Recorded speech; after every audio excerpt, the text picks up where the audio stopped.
I'm waiting. There's 1 and 2. Hello. Welcome. If you are watching on YouTube, it's good to have you. My name's Lou. This was recorded as a live stream. So if you are into live streams, you should hit the subscribe button and then like the bell that alerts you to when the stream is live.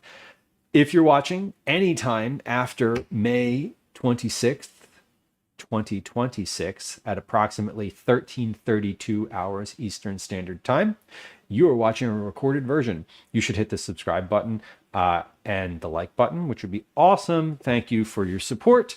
It helps the algorithm, and we love when that happens.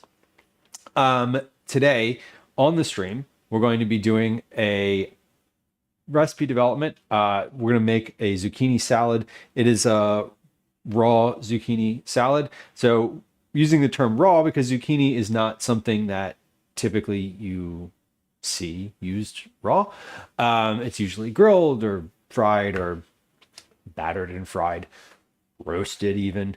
But we're just going to use it raw, basically like a cucumber today. So we're going to figure out like the best way to do that, how much, what kind of cut we want to do, whether we want to do like little squares or circles or like cut on a bias, who knows? We'll figure it out. That's what recipe development is all about, figuring it out and then documenting it meticulously.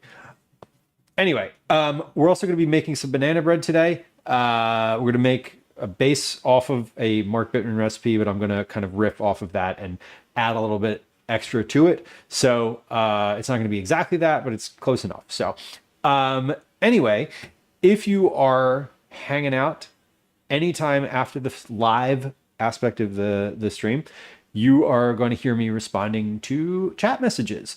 Those chat messages, if you're watching on the vertical version on YouTube, are going to be right about here, somewhere here and below. So go ahead and turn off the YouTube chat replay and just look at the overlay chat that's on the stream. If you're watching on the big screen, you're going to see the chat messages down here somewhere popping up. So just an FYI, if you're like, what is he responding to? That's what I'm responding to. So we're live a couple times a week. This is a cooking stream.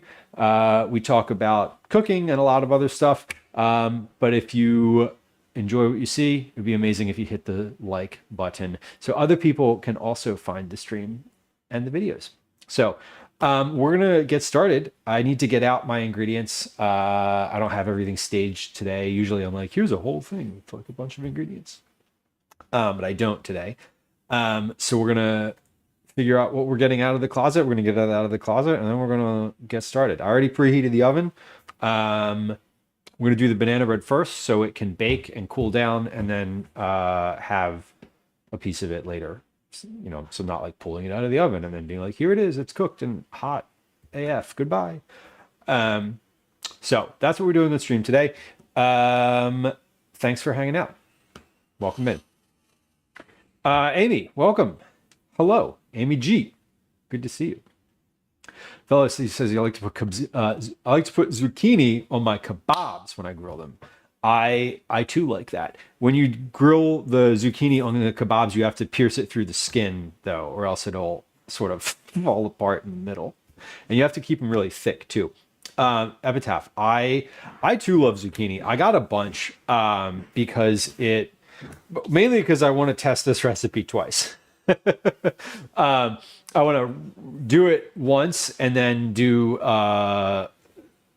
like a refine. Well, I don't have anything written down for this recipe. It's something I've made before, but it's not something I've like documented, which is often the case with all of sort of most of the recipes I develop are things that I've just like thrown together and then I'm like, oh, I need to like figure out what the actual, volume of this thing is so that someone else might make it.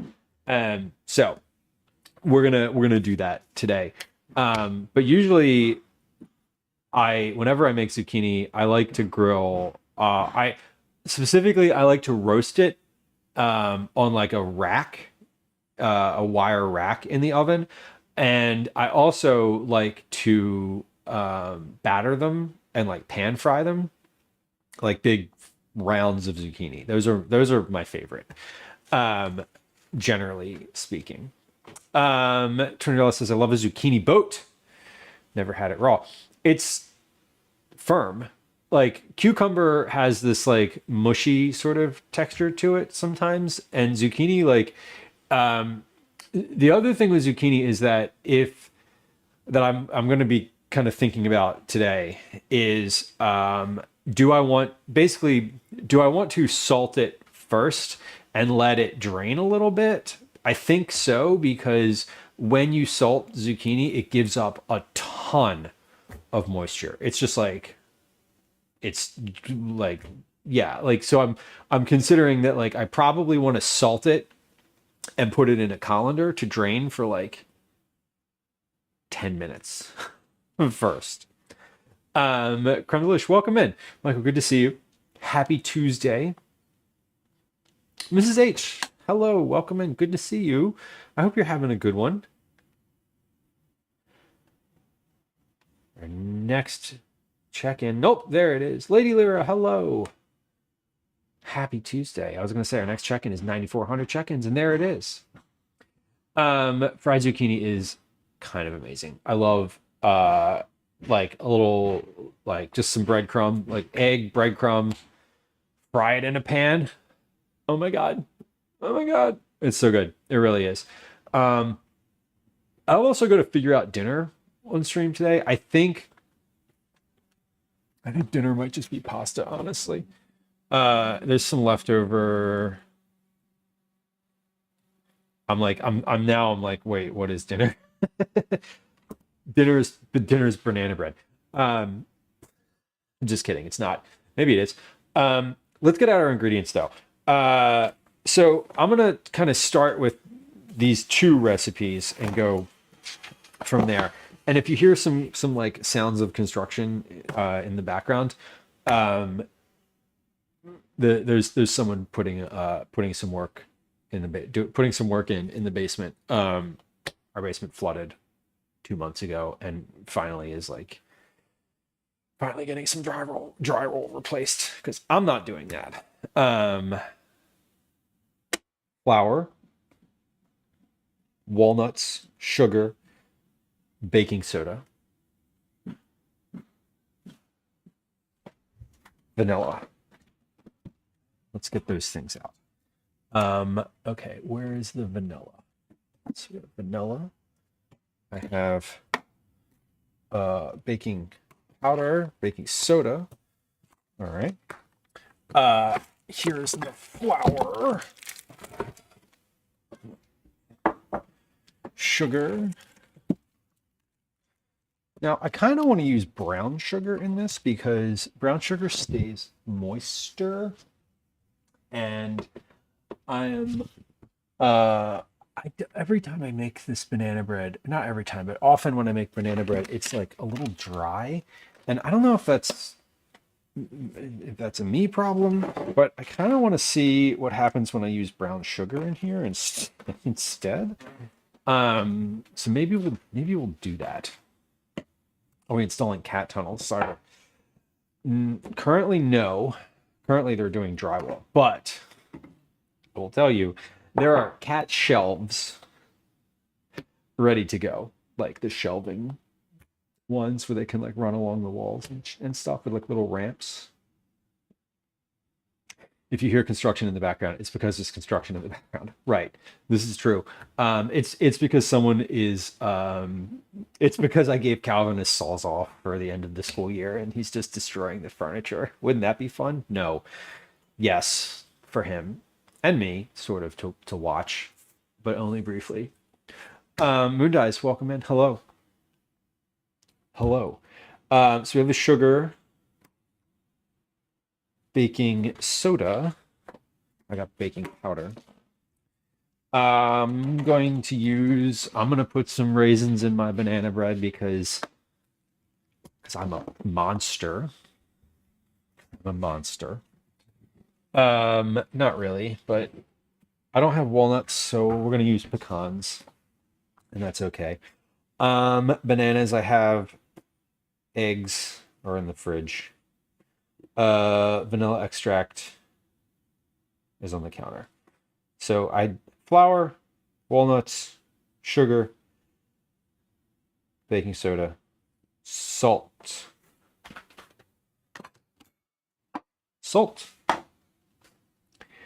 bananas, yogurt. Get out the yogurt. Ooh, this is Greek yogurt. It says plain yogurt, but I'm assuming I can use this. I bet it'll be fine. Eggs. Butter's already on the counter.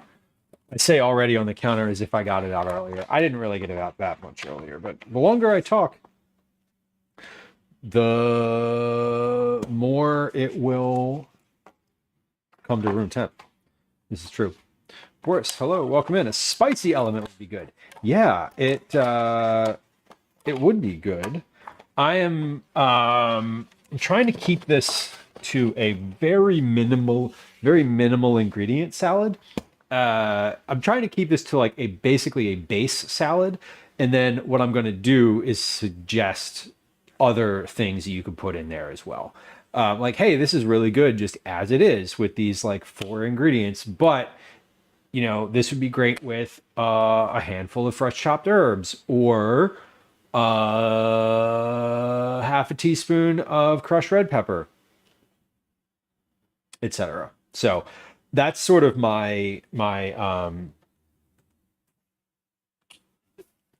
thought here. Because I like doing recipes that are like that, where you have this like basic element, and then you can sort of riff on it, and I include like suggestions on what those riffs might be, or like, hey, this goes great with like leftover protein, chicken, beans, fish, whatever. Like that lentil salad that I made recently. That one is like I've added chicken thighs to that. I've also added fish to that, and both of those things are very good. But I didn't include it in the original recipe because I didn't want to like pigeonhole the recipe into like lentil chicken salad or like fish, you know. Similar vibe to what I'm doing with this one. Okay. Heat the oven to 350. Great, we did that. Spread the walnuts on a baking sheet and bake until fragrant. So first thing first, let's toast some nuts. This calls for, let's see. This calls for two cups and 2 cups. So I'm kind of using 2 different recipes here, and I'm gonna pick and choose which thing I want from each recipe. That's kind of the goal today, is the like, let's just, not the goal. That's my plan, is like, okay, both of these call for 2 cups of flour. One of them calls for all-purpose and whole wheat. The other one calls for all-purpose, period. So, oh, I want to see if I have a little bit of rye. Do I have any leftover rye flour that's open? Yeah, I do. Okay, let's use a little bit of rye flour instead of just using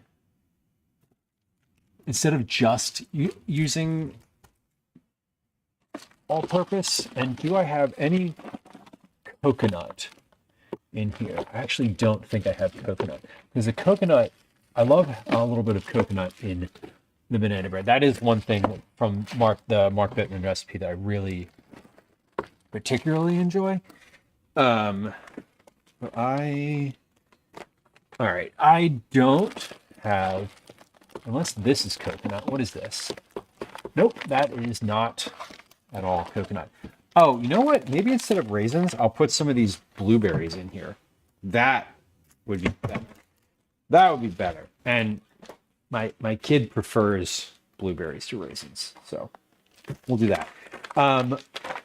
Where did those raisins go? Let me take these off the counter so I don't accidentally put them in. I would probably put both, honestly, but let's not. Okay. 9, welcome in. Hello. Happy Tuesday. I had to stop my stream to make a vanilla run. Oh no. That is an unfortunate. When you realize you're out of something, you're like, no, I can't. You can't, like, vanilla. Is there anything that it mimics vanilla that you could use? I'm trying to, like, I'm thinking out loud. There's not really, is there? Okay, so we're gonna use. Oh, is this gonna be use it up bread? It's gonna be use it up bread. Amazing. This calls for 1.25 cups. I don't have a 1/4 cup of this left, so we're just gonna do. Just gonna do a cup, and these are shards. Dust. 2 bottles with so little it wasn't enough. That's sad. That's sad. I like your shirt. Thank you. Thank you. I like this shirt too. It is filled with things that I enjoy. Specifically, public libraries and libraries, transit, and parks are the ones that I use the most. Radio, I don't listen to as much, but I like that it's there. And I do have a recurring donation to our local NPR station. PBS is punk. Yes, it is. Yes, it is. Good choice. These are pecans and not walnuts, but that's okay. This will turn out fine. This bread will turn out. It'll be different, and we'll see how it is. And if it's really good, I'm gonna be sad because I don't think I'll be able to fully replicate it, but maybe I will. This is a cup of pecans. Maybe I'll just say what I'm adding to it, and then on the off chance that it's really good, I can go back through the stream and be like, this is a cup of pecans, whatever. I can actually like document the thing. I'm not doing that now though. All right, set a timer because those I will completely forget about. 5-minute timer. Okay. 5-minute timer is going.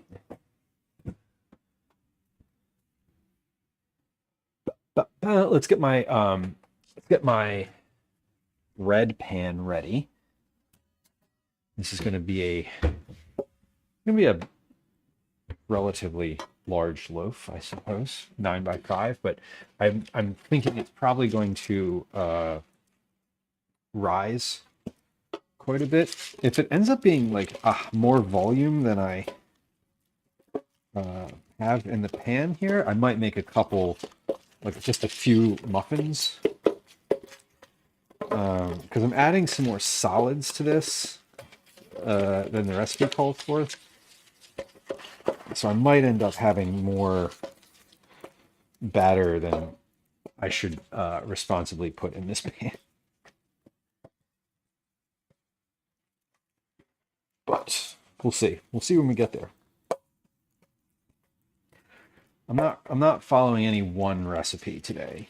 I am sort of jumping. I'm going to jump between the two and sort of make up my own little version here, and we'll see how it goes, which is fun.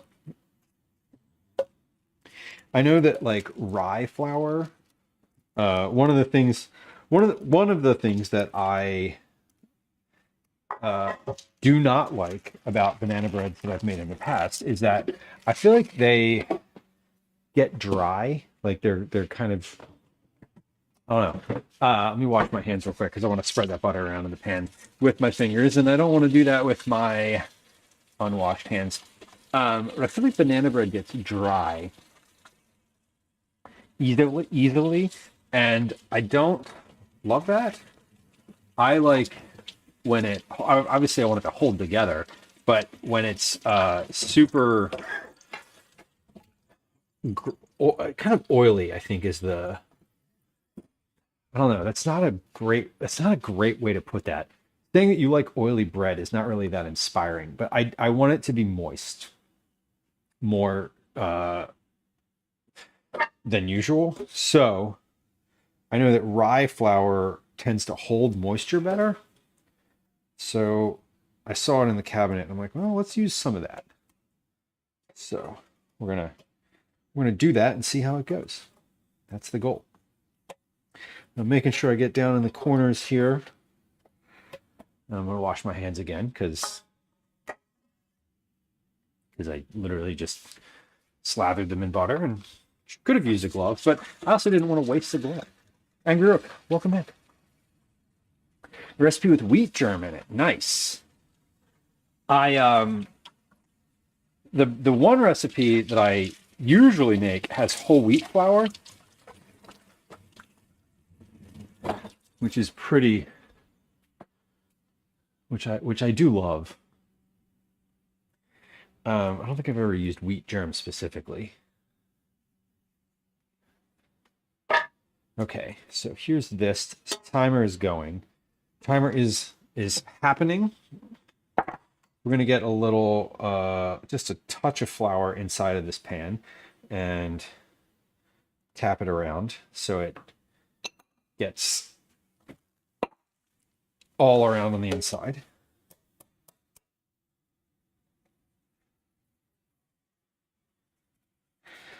Where I have buttered. And we'll see where I didn't butter by the place where the flour doesn't stick.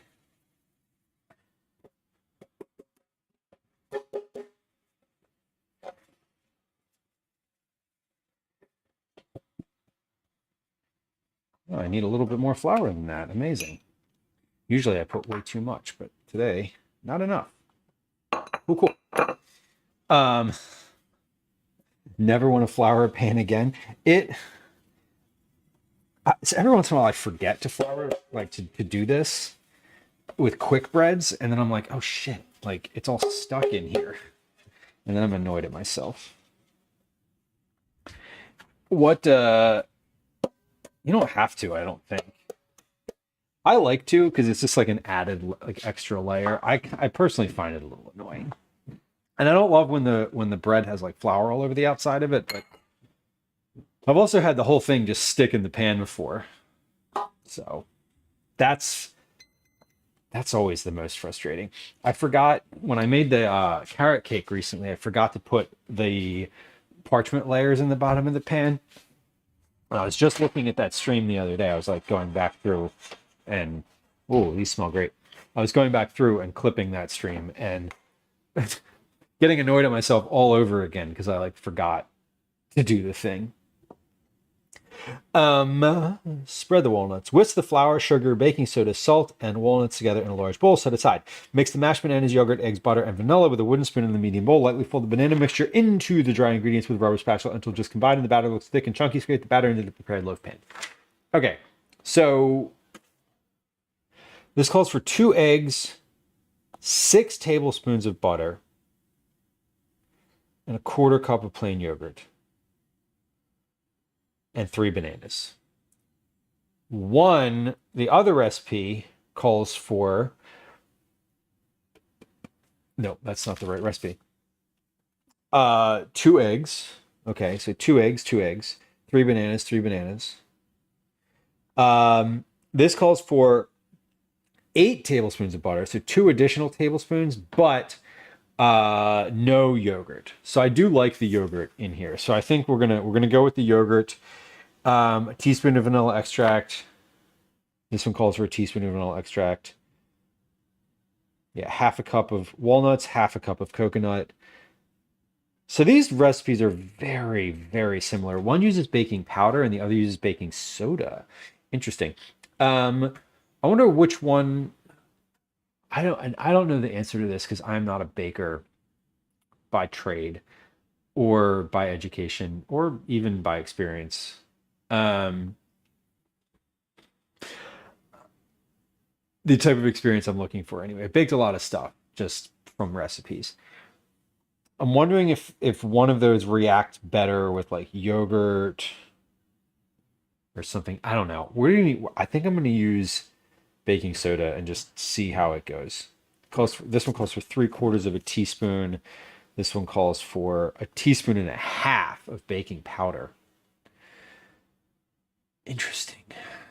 Okay, so maybe we'll just split the difference and do like a teaspoon of baking soda. I don't know. I don't know. See, this is where I get hung up. Anyway, let's just do the the dry ingredients and we'll stress about it in between. Okay. So there's for the wets. These are for the dries. Okay. Now it says I believe baking soda will react more strongly with the acidity of the yogurt. And that's kind of where my head was at. Not where my head was at. That's the question I was looking for the answer to. Is like, is there some reason in this recipe that they use soda and some reason in this other recipe that they use powder? I am going to use the yogurt, so I think we're going to go with the soda and see how it goes. Just see how it goes. Like sometimes you just got to do it, you know. Whisk together the flour, sugar, baking soda, salt, and walnuts. Okay, so we're gonna basically just whisk all the dry ingredients together. 2 cups, 10 ounces of flour. This one calls for 1.5 cups. So we're gonna do 1.5 cups of all-purpose flour and then 1/2 cup of rye flour. That's what I think I'm landing on here. And we're not doing this by weight today because neither of these, because this recipe, one recipe I have the weight written down on, but I just am going to measure it out by the cup. So there's a cup. This is 1/2 cup. We're just doing an about. About 1/2 cup. Okay. And then we'll do about, oh, that doesn't go in there. And then we'll do 1/2 cup of the rye flour. Which I'm just going to spoon into my cup measure here so I don't end up mixing these two too much. So I got this rye flour for the beet cookies that I've been working on, which I want to get back to because I've sort of stalled in the beet cookie development. And I'm like in a good, I'd like to finish those off because I felt like I was pretty close to getting something that I wanted. And then I sort of stopped because I had other stuff to do. Chochi, welcome in. What's the main difference between AAP flour and rye flour? Well, the flavor primarily, but rye flour also, not my understanding, but for me, rye flour ends up holding moisture a little bit better. It's like it ends up being it ends up just being like a moisture thing. Soda is the right call with yogurt. Cool. Thank you, Nine. I appreciate it. Yeah, and I'm kind of shooting from the hip here, as they say. Which isn't a thing that I generally say, because, you know.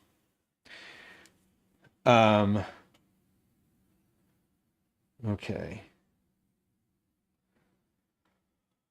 Let's see. We have flour, walnuts. These are cool enough. And I'm going to crumble these in my hands just a little bit more.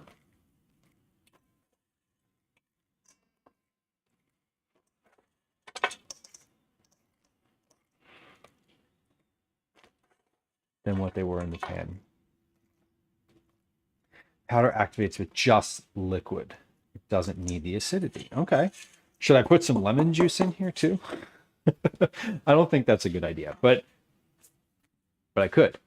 Okay, so we have the flour, sugar, baking soda, and salt. Sugar.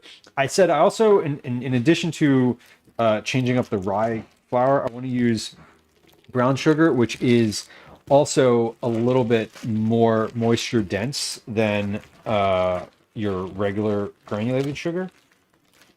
So we're gonna do that. This calls for 3/4 of a cup of sugar. I don't want too many bubbles. Okay, valid. Valid. This calls for the annoying part about this recipe, this cookbook. Okay, so it does give things by weight, but it gives it by ounces. So like 5.5 ounces. Like this is a baking recipe. Just give me grams. Like what are we doing here? That is annoying. It calls for 10 ounces of flour, but like 10 ounces, just give me a specific gram weight here. I don't know. I get annoyed when weights in recipes for baking are in ounces. Because if your scale doesn't go down, you could be way over. Dan, welcome in. Happy Tuesday. Sugar. So we're using brown sugar. Again, more moisture. 3/4 of a teaspoon of baking soda.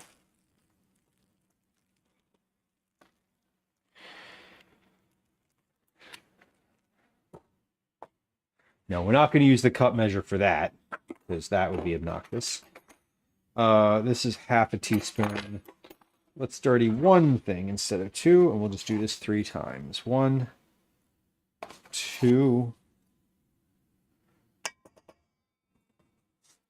3.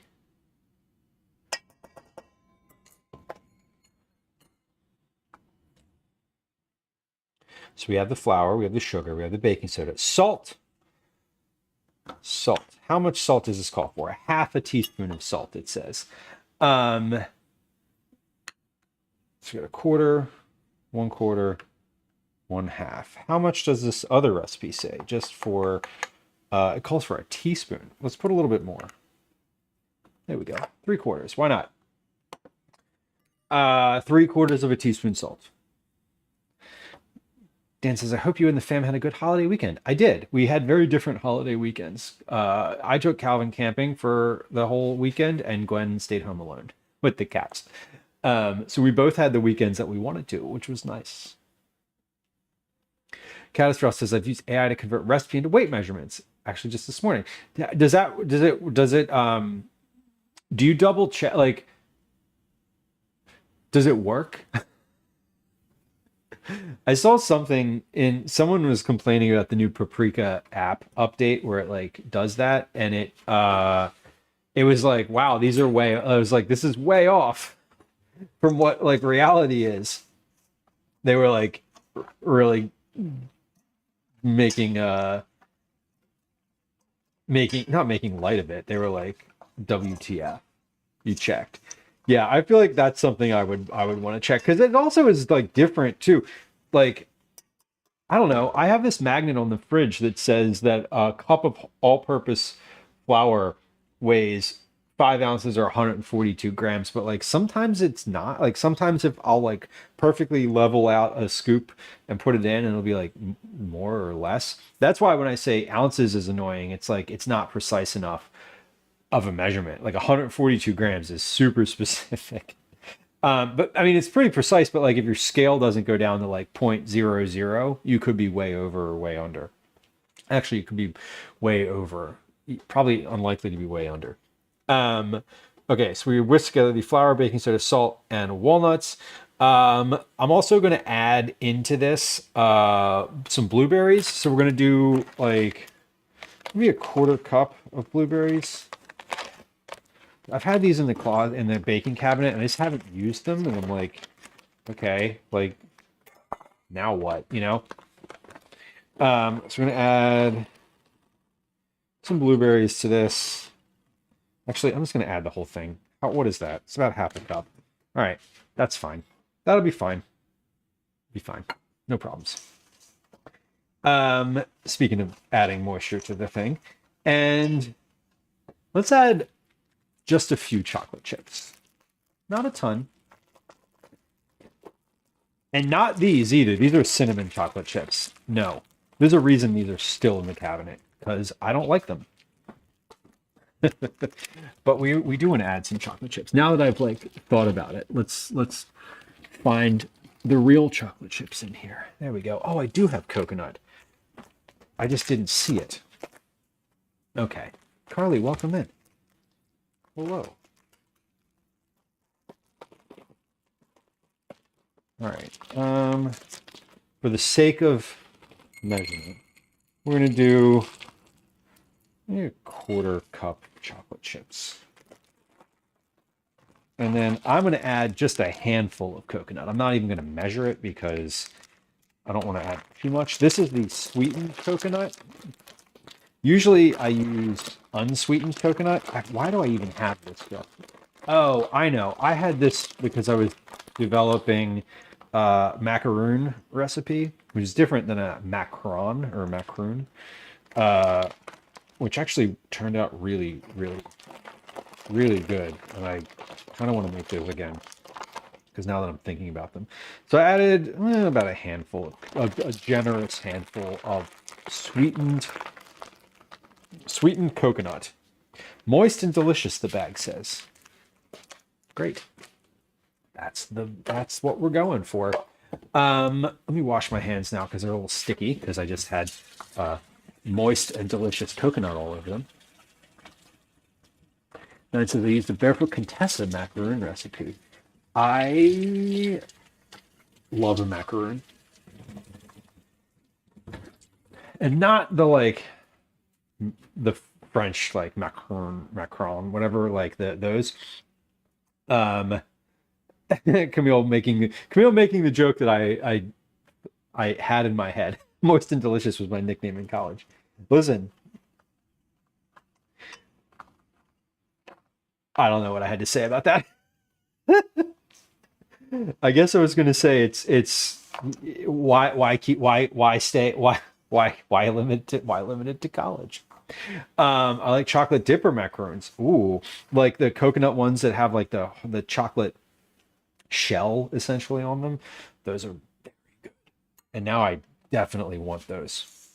Okay, we're going to set those dries to the side for just a moment.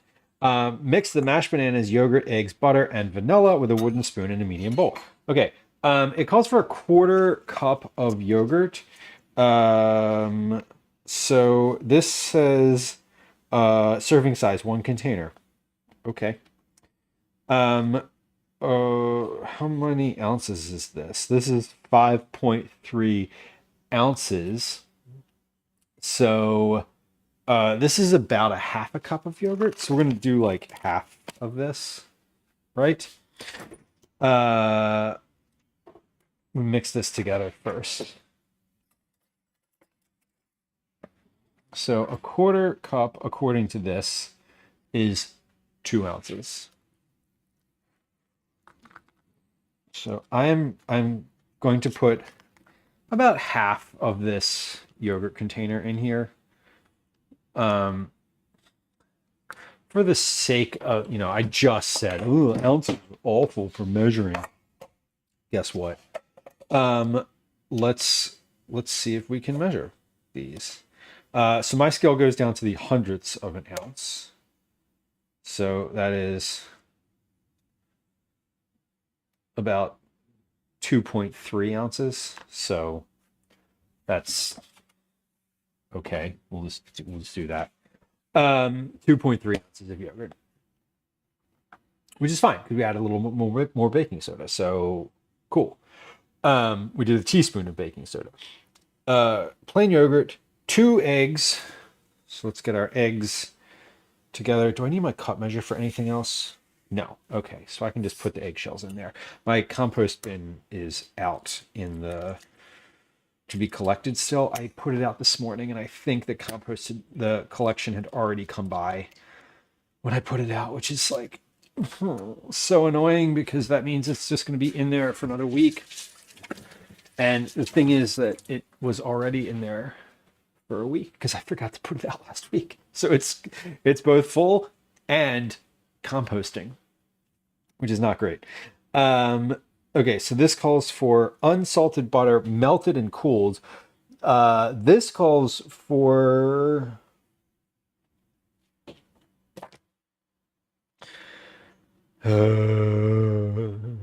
cream the butter and beating the eggs and bananas. Okay, so we're not creaming the butter. Let's melt. I guess we'll melt this butter. Is this soft enough? How, you know what? I'm going to stir this butter together in a separate bowl, like with a fork, until it is sort of a little softer than it is now. Because I don't want to mix it in with the egg. Basically, if I mix it in with the egg and the yogurt, it's going to get lumpy. Like it's going to, it's not going to fully like soften and break down. I don't want to use a hand mixer for this. So I think what I'm going to do is just kind of mash this in a bowl for a moment. Now this calls for 6 tablespoons.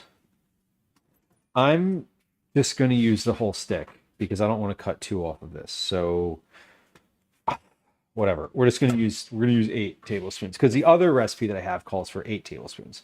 So that'll be fine. And let's just do it this way. This is soft enough that it is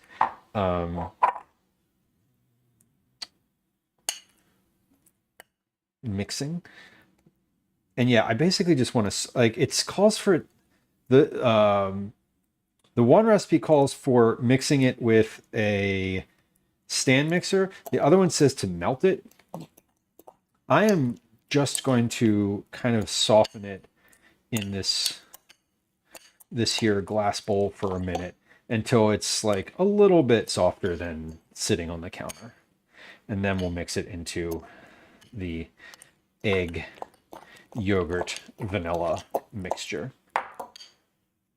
Where's that towel? Where's that towel? There it is.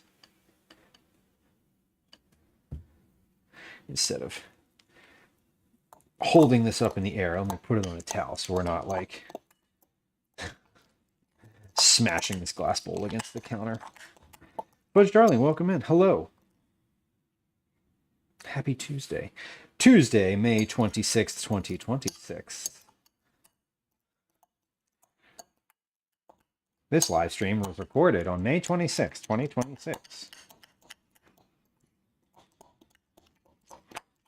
Okay, so this is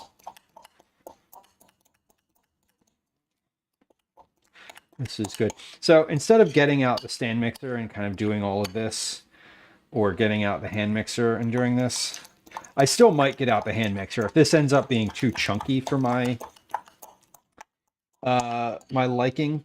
I do want it to mix together. That's the thing. So let's put this butter in here now. And I still may get this out, but I just wanted to soften it up a little bit more. I still may get out the hand mixer with like the whisk attachment and just do that. So I'm gonna use a spatula to put this into the bowl. So let's start, or into the pan. So let's get the spatula now, and we'll get started with that. Whoop. All of my stuff fell over. It's okay. All right. There we go. There's my butter, egg, yogurt, and vanilla. A teaspoon of vanilla extract, it says. So that one calls for a teaspoon. This one calls for a teaspoon. So a teaspoon it is. There we go. A little extra. Teaspoon of vanilla extract. Is there anything else I left out of here? Walnuts, pecans, coconut. Oh, the bananas. Right. Okay, yeah. So now we're going to mash the bananas in.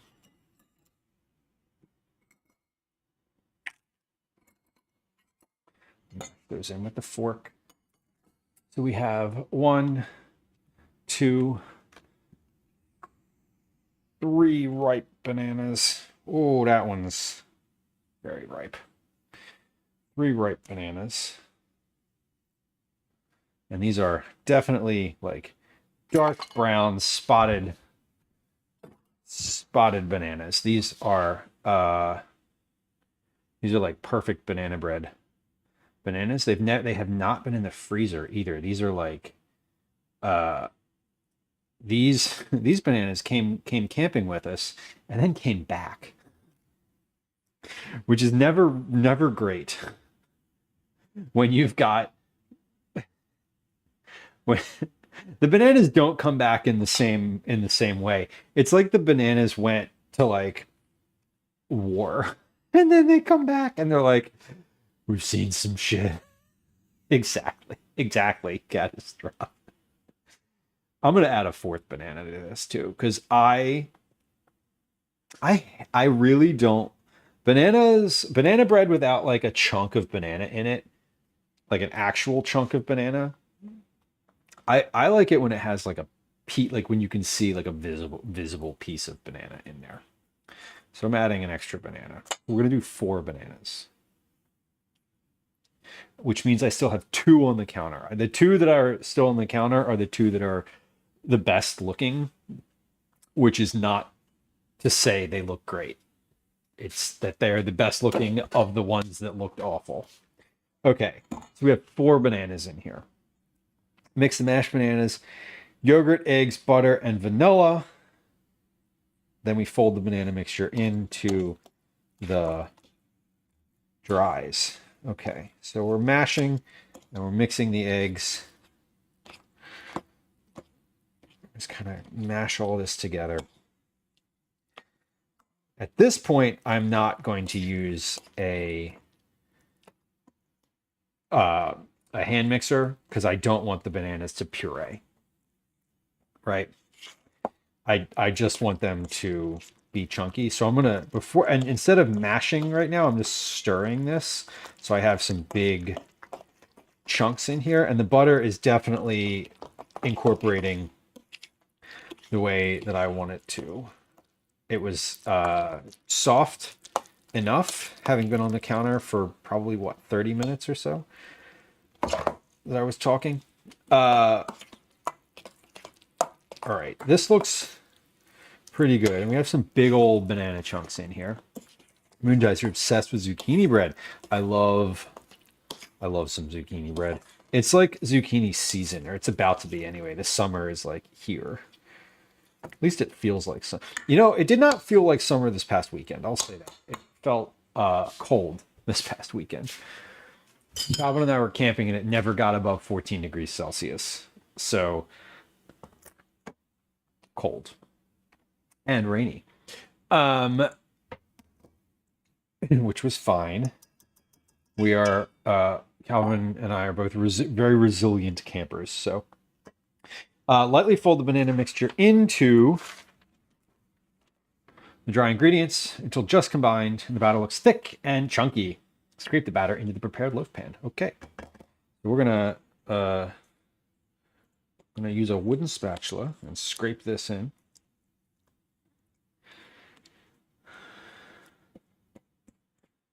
And fold, fold, fold. Move all of that over off the counter. Let me put this butter back. We're not using 2 sticks of butter today. Catastrophe says I use a potato masher for the bananas. That's a good use of a potato masher. The potato masher is an interestingly versatile piece of kitchen equipment. One of the recipes that I make very frequently calls for using the potato masher to break up ground beef for sloppy joes. And it's good for that too. If the rhubarb disintegrated into the bread, hopefully it combined nicely. we had a ice cream the other day. There's a place in Philly that does um, a variety of different like soft ice creams. They do 2 per week, 2 different top ones per week plus a topping. A place we've actually been to on stream. We've stopped at for coffee a time or two, but they do ice cream as well. That a couple weeks ago, maybe last week or the week before, was rhubarb and thyme, like rhubarb ice cream and thyme ice cream, and they had a rhubarb compote that was really good. And I was like, I don't love rhubarb. It's something that I don't cook with very often. But I got it, and like then I got it again. Yeah, the potato masher is funny because I don't use it for mashed potatoes. I use a hand mixer for mashed potatoes because I like my mashed potatoes really smooth. Like I have a potato masher, but it doesn't get to live in the main hand tool drawer. It lives in a cabinet off to the side in the land of lesser used tools. Things like the meat mallet, the one for like tenderizing meat, that also lives in that drawer. Does it? No, that one in fact lives here for some reason. I don't know. What happens is I use it and then I put it back. It gets into this drawer, and like every year or so I have to clean this drawer out because it's too full. Okay, so we're gonna put this into the pan, bake until the loaf is golden brown.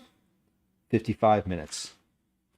Let's put this into the pan and see. Let's see how much of this pan this takes up, because this is probably going to rise. I mean, I know this is going to rise. It is a quick bread, but it is still a bread. I'm going to scoop all of this in and see if I need to like scoop some of it out. I don't think I do, actually. I think this is going to be fine. But this is, let's get this down into the corners.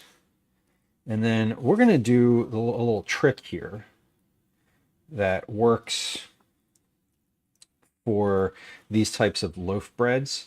I'm going to do this with the spatula. But let's get this all in here first, and then I'll show you a fun little trick, and maybe it'll work, and maybe it won't. And if you're still here an hour from now, you'll get to know the answer to that. Okay. That looks good. And oh, you know what I could do? I was just thinking, I could put like a halved banana on the top of this. So it's like a whole banana sitting on top.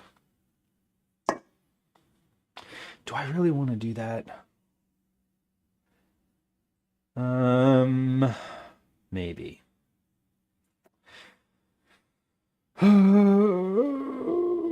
When I do that, it doesn't rise as well. I'm already uncertain about this one, but you know what? I'm going to do it anyway because it looks nice. When it works, it looks nice. And when it doesn't work, I've actually never not had it work. And I got to get rid of these bananas. we gotta do something with these bananas here. Like the point of the stream is to use the bananas today. So I don't know why I'm like wavering on that one. Okay, but let's get a banana sliced. So we're gonna do this in like a long ways half, and just put it on the top of the bread here. Okay. Pedigree, the bananas must go. The bananas must go. We're having a sale today. All bananas must go. Yeah, these went camping with me, and they don't have any more life in them. And I have made enough banana whip recently that I don't need any more. I mean, I'm always okay with more banana whip, but I'd rather use them for something different. All right, let me wash my hands, and then we're gonna do a little trick here. It's not really a trick, just a technique, I suppose. For where, you know how you have these loaves and they have this nice like crack right down the center of them? Well, the reason they do that is because they've taken a knife or some implement and just done this down the center of the bread and just created like a wedge, not a wedge, just like a line in the middle. It's very subtle. But this is ready to go. Let's pop this in the oven. Here it is. Here it is before it goes in. This is your before shot. We'll see how this looks afterward. I'm going to put that right in the center, and let's set a timer for, so this one says 55 minutes. The other recipe says 45 minutes, but I have noted on the other recipe that it actually takes 65 minutes. So we're just going to go with 55 and see how it goes from there. So good. So we used two different versions of this banana bread recipe just for inspiration today, and kind of made my own. One is from the new best recipe. The other one was from How to Cook Everything by Mark Bittman. Both of these recipes for banana bread are good on their own. How will they turn out when I've just completely ignored the advice of both of them? Who knows? We'll find out, because it's in the oven now and it is literally out of my hands. So let's put my dry ingredients away. I'm going to give the counter a little wipe, and then we're going to start working on this zucchini salad recipe, which is relatively easy. Should be relatively easy. I hope it's relatively easy. But like many things, I will probably overcomplicate it, and that's okay too. Now, when I say overcomplicated, I mean I'll think about it too much, but that is part of the fun. It's what I like about actually like writing a recipe, is that overthinking it means that I've thought about all of the things so that you don't have to. And that's a good thing. We like that. I hope we like that. I like that. All right, but we're putting things, I'm over at the cabinet here, putting things in, just stuffing stuff back in the baking cabinet. We really should have a stream where I clean out this baking cabinet, because it is, I've done this before on stream, I think. Have I done the baking cabinet before? I know I've done other cabinets before, but the baking cabinet right now is particularly disorganized. I should say it's not disorganized necessarily. It's just that there's little stuff everywhere. It's like, it hasn't been audited in like a year. So it's about time. Okay. Is a hot mess. It's kind of a hot mess. There's just like, when I look in there, I know where things are and I can see them. It's like, you know, the chocolate chips are always on the same shelf, but there's like 2 or 3 bags of semi-sweet chocolate chips that are just in there and open. Like, they're sealed, but they've been opened. So I'd kind of like to, you know, put all of them in one container, for example. That's the sort of organization I'm talking about. TLC, exactly.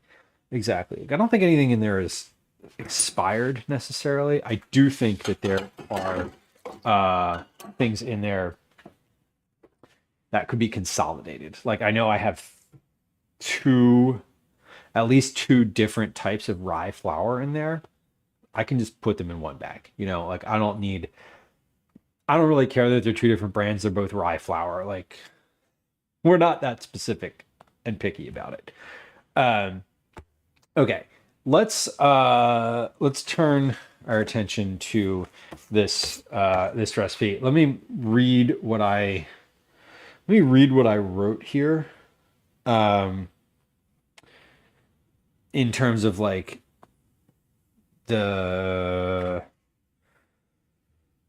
what's the word? In terms of the process that I pitched. Okay, we have. Where even is this? It's pinned. It's in my email, right? Should be. Oh, hold on. We're getting there. There we go. Okay. Diced zucchini, have tomatoes, have the tomatoes. Okay, so initially when I've made this before and I have it written down in my notebook, but I was like, I couldn't remember certain aspects of it. Keep it quick and easy. Easy enough. Okay, so diced zucchini, have the tomatoes, toss with the pesto and the mozzarella. So this is like, when I say easy, I mean like literally this should be we might be finished this before the bread. Probably not. Probably not, because I also need to find a pen. Because like when you're documenting stuff, you need a pen. All right, pause. I need a pen. Hold on. I should have one. I have on my list to buy some more pens because for whatever reason I have the same country. I'm gonna eat a lot of peaches.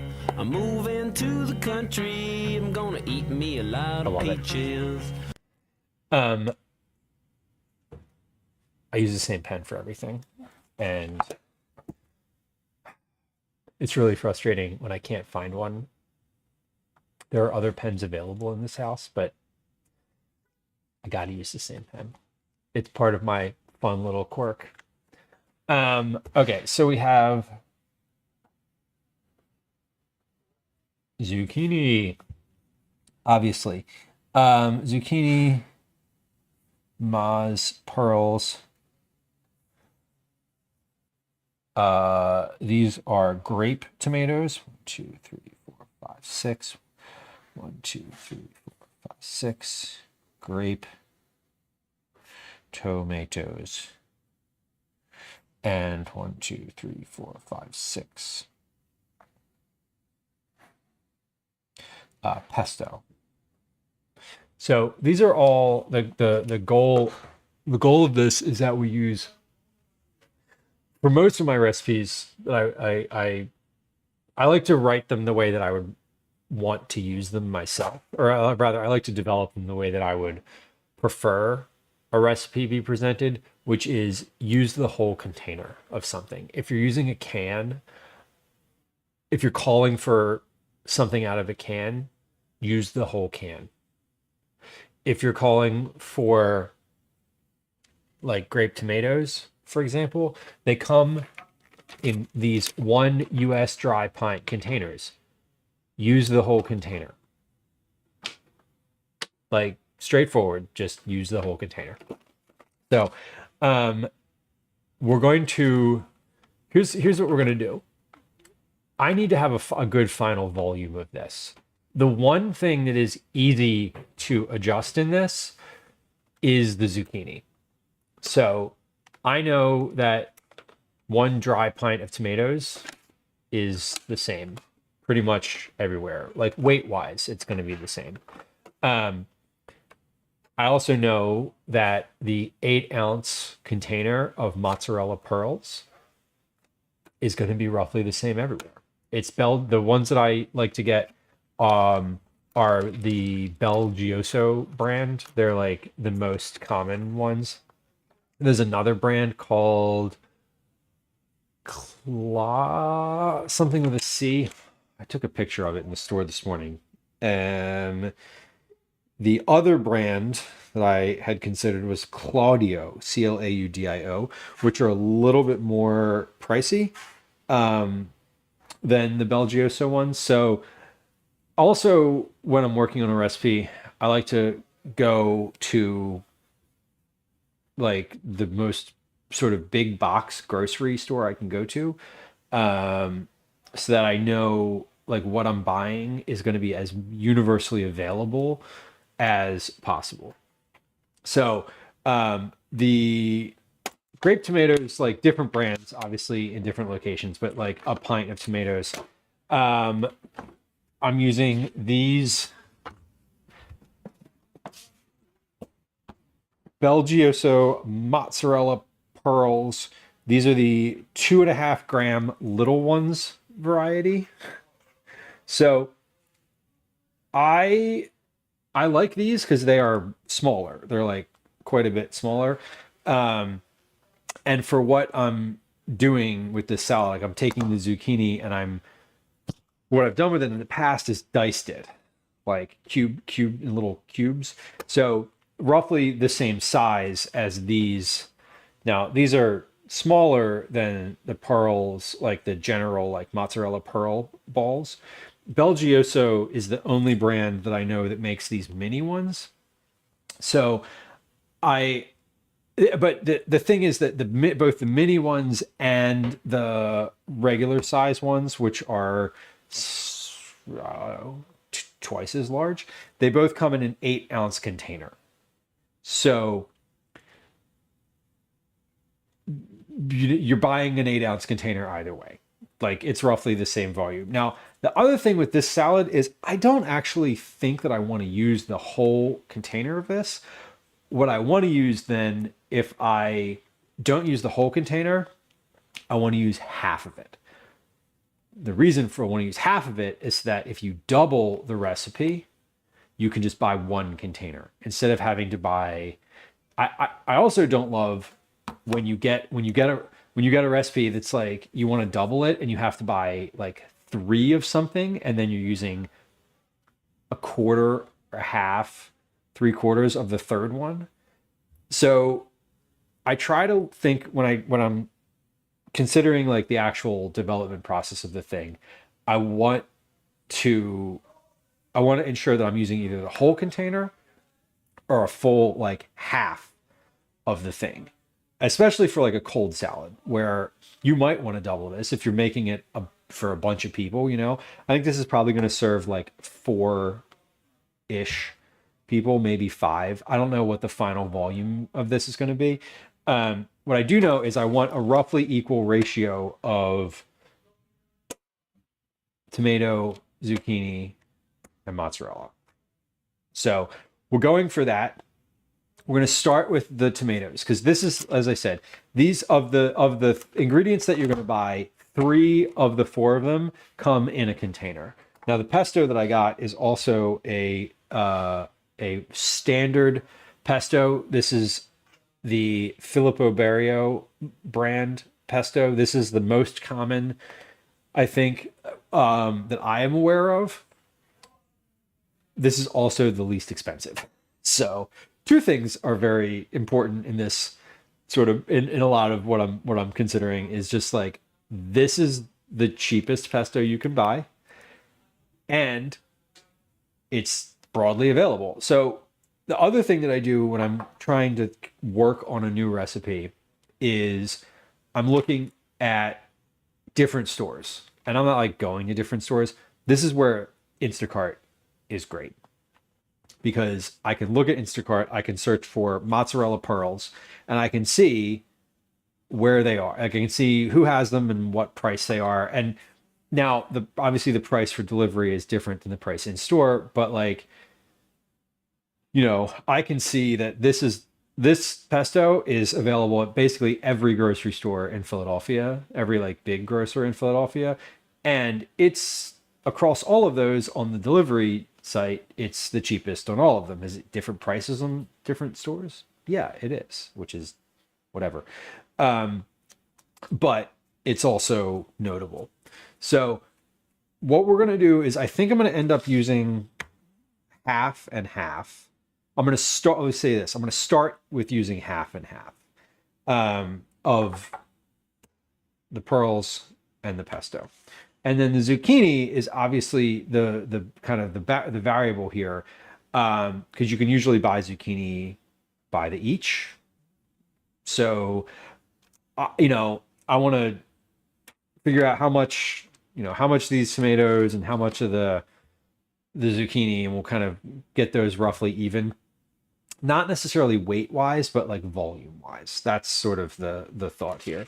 I'm also going to I'm thinking about this a little too much. I mentioned earlier when I was talking about cutting the zucchini and seasoning it, that zucchini gives up a bunch of moisture.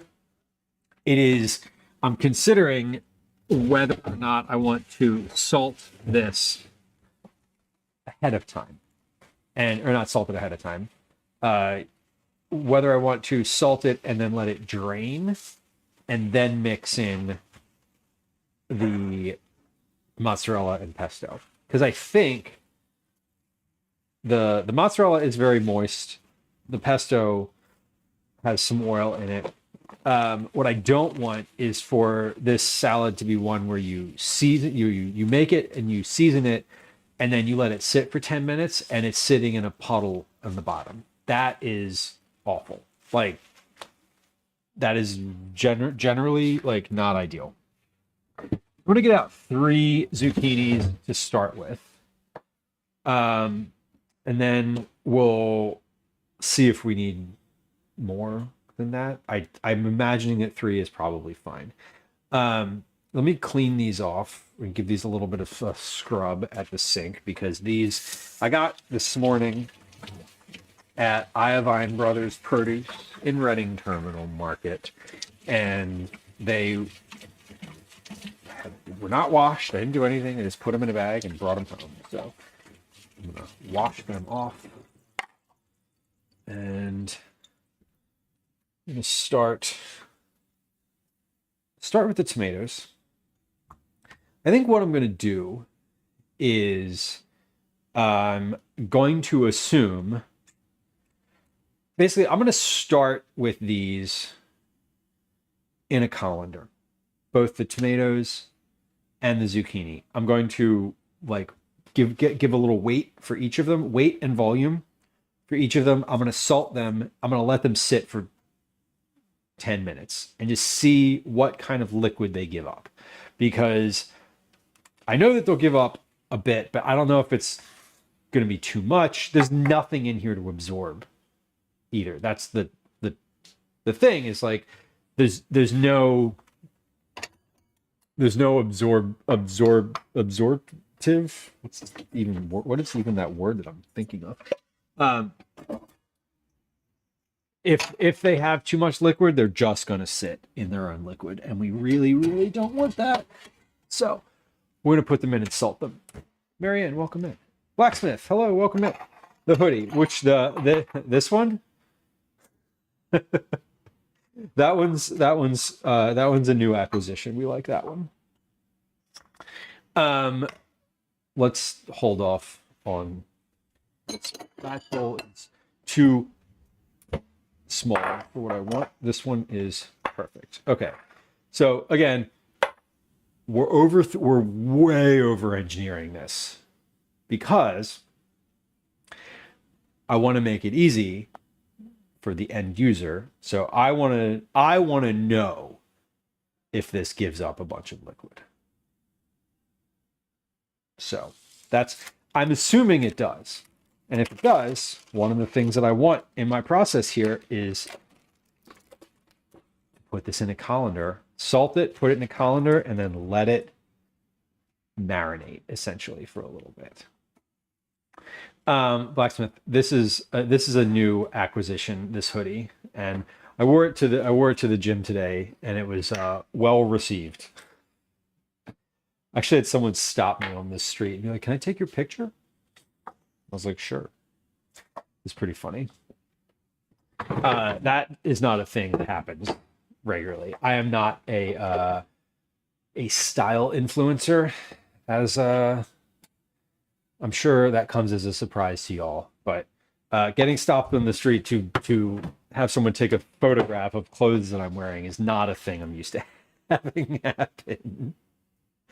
It was someone who had books on their phone case, and I was like, okay. Actively hunting abandoned houses in Japan. That sounds fun.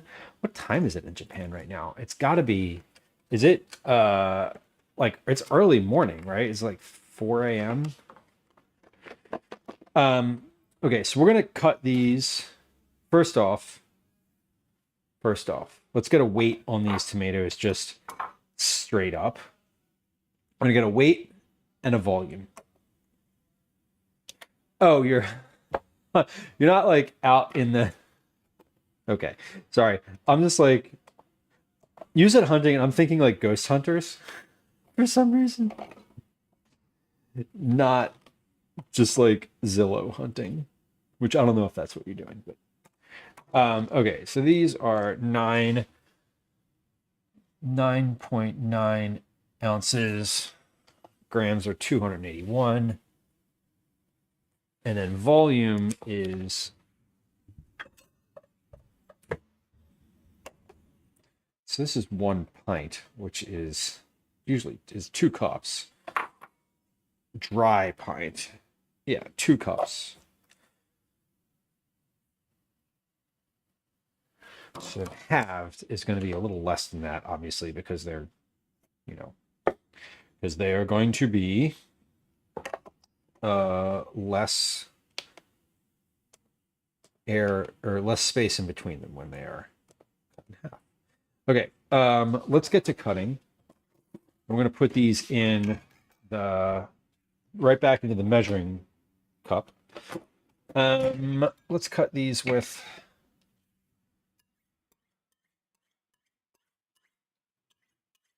this utility knife.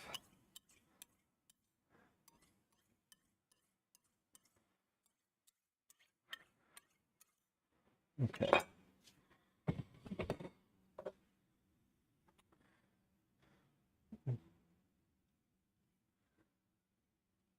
That's cool. Are you getting a digital tour? Are they like taking you around live? That sounds fun. Sounds fun to sort of participate in that. All right, so we're having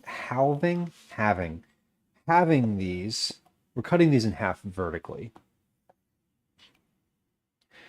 I'm going to cut. Maybe I'll cut some of them horizontally and just see if those have a better mouthfeel. Usually you cut them, usually with grape tomatoes, you cut them vertically. That's sort of the standard presentation of a grape tomato. But let's cut half of these vertically and half of them horizontally. So if it's 281 grams, then add 140 grams, which I'm at, it's 145. I'm gonna switch it up. We'll cut the rest of these in half crosswise. They're gonna weigh the same regardless. So I kind of just want to see which one is more visually interesting, which one looks better, which one goes better with the zucchini. Just trying it, seeing how it goes. What I'm eventually going to do, if both of these need to be drained, is, oh, that one is too soft. No good. Okay. Close enough. 274 grams. All right, so these look good. Let's put these with let's do a half a teaspoon of salt.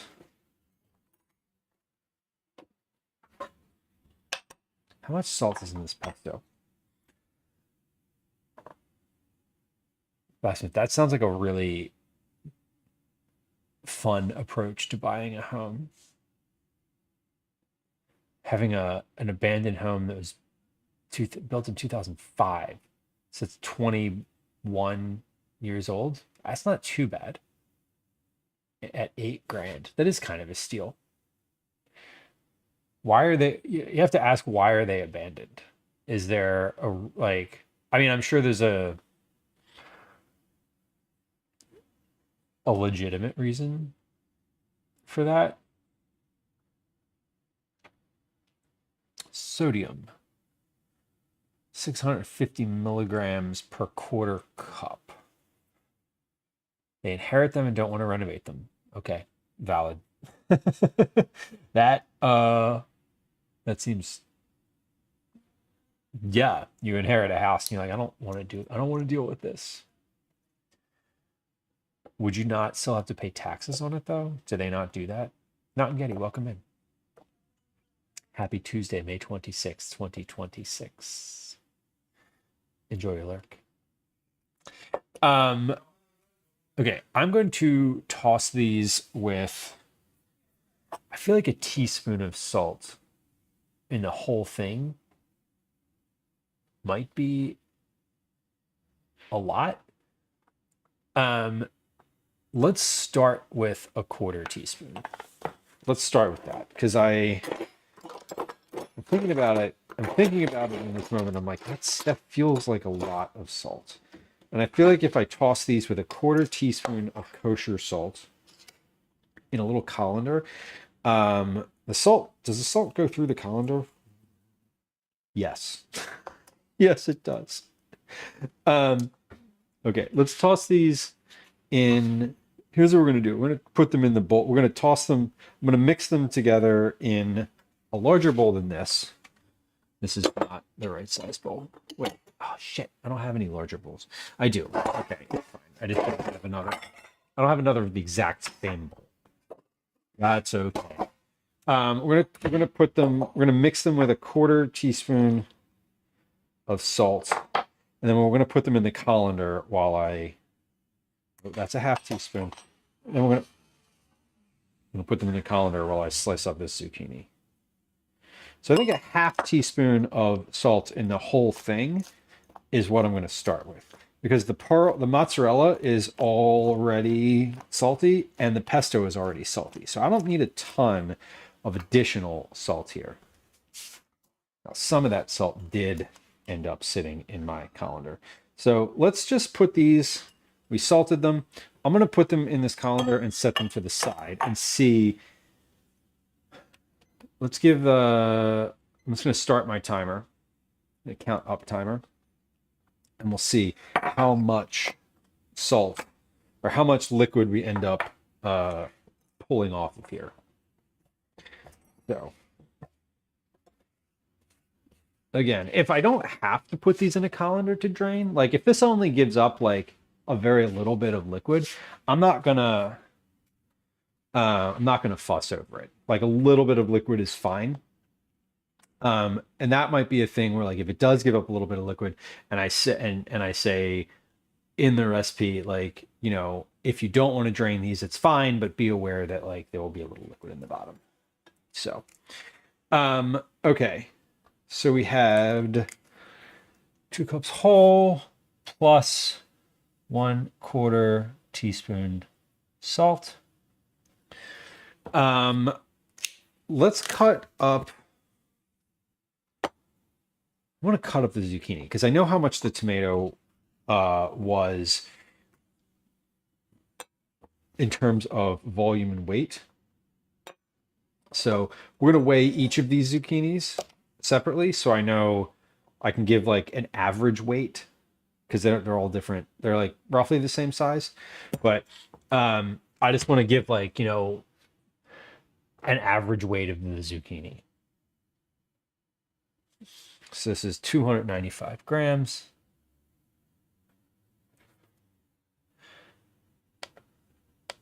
.4 ounces. And then we'll cut this one up and we'll see what the volume of this is. So this is whole.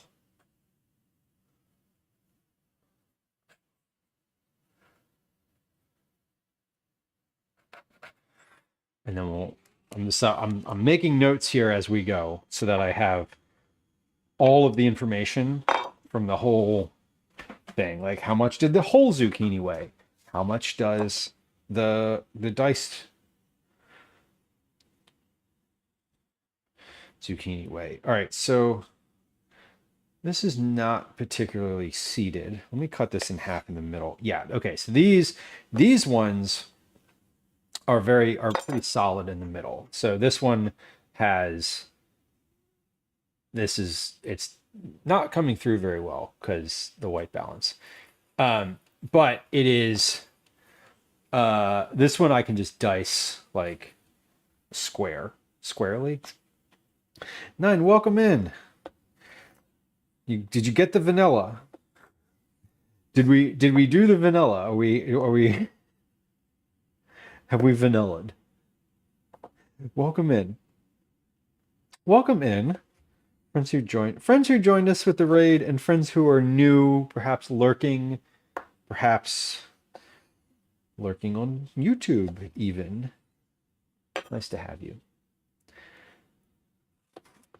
9 of 12 is a friend of the stream and fellow food and drink streamer.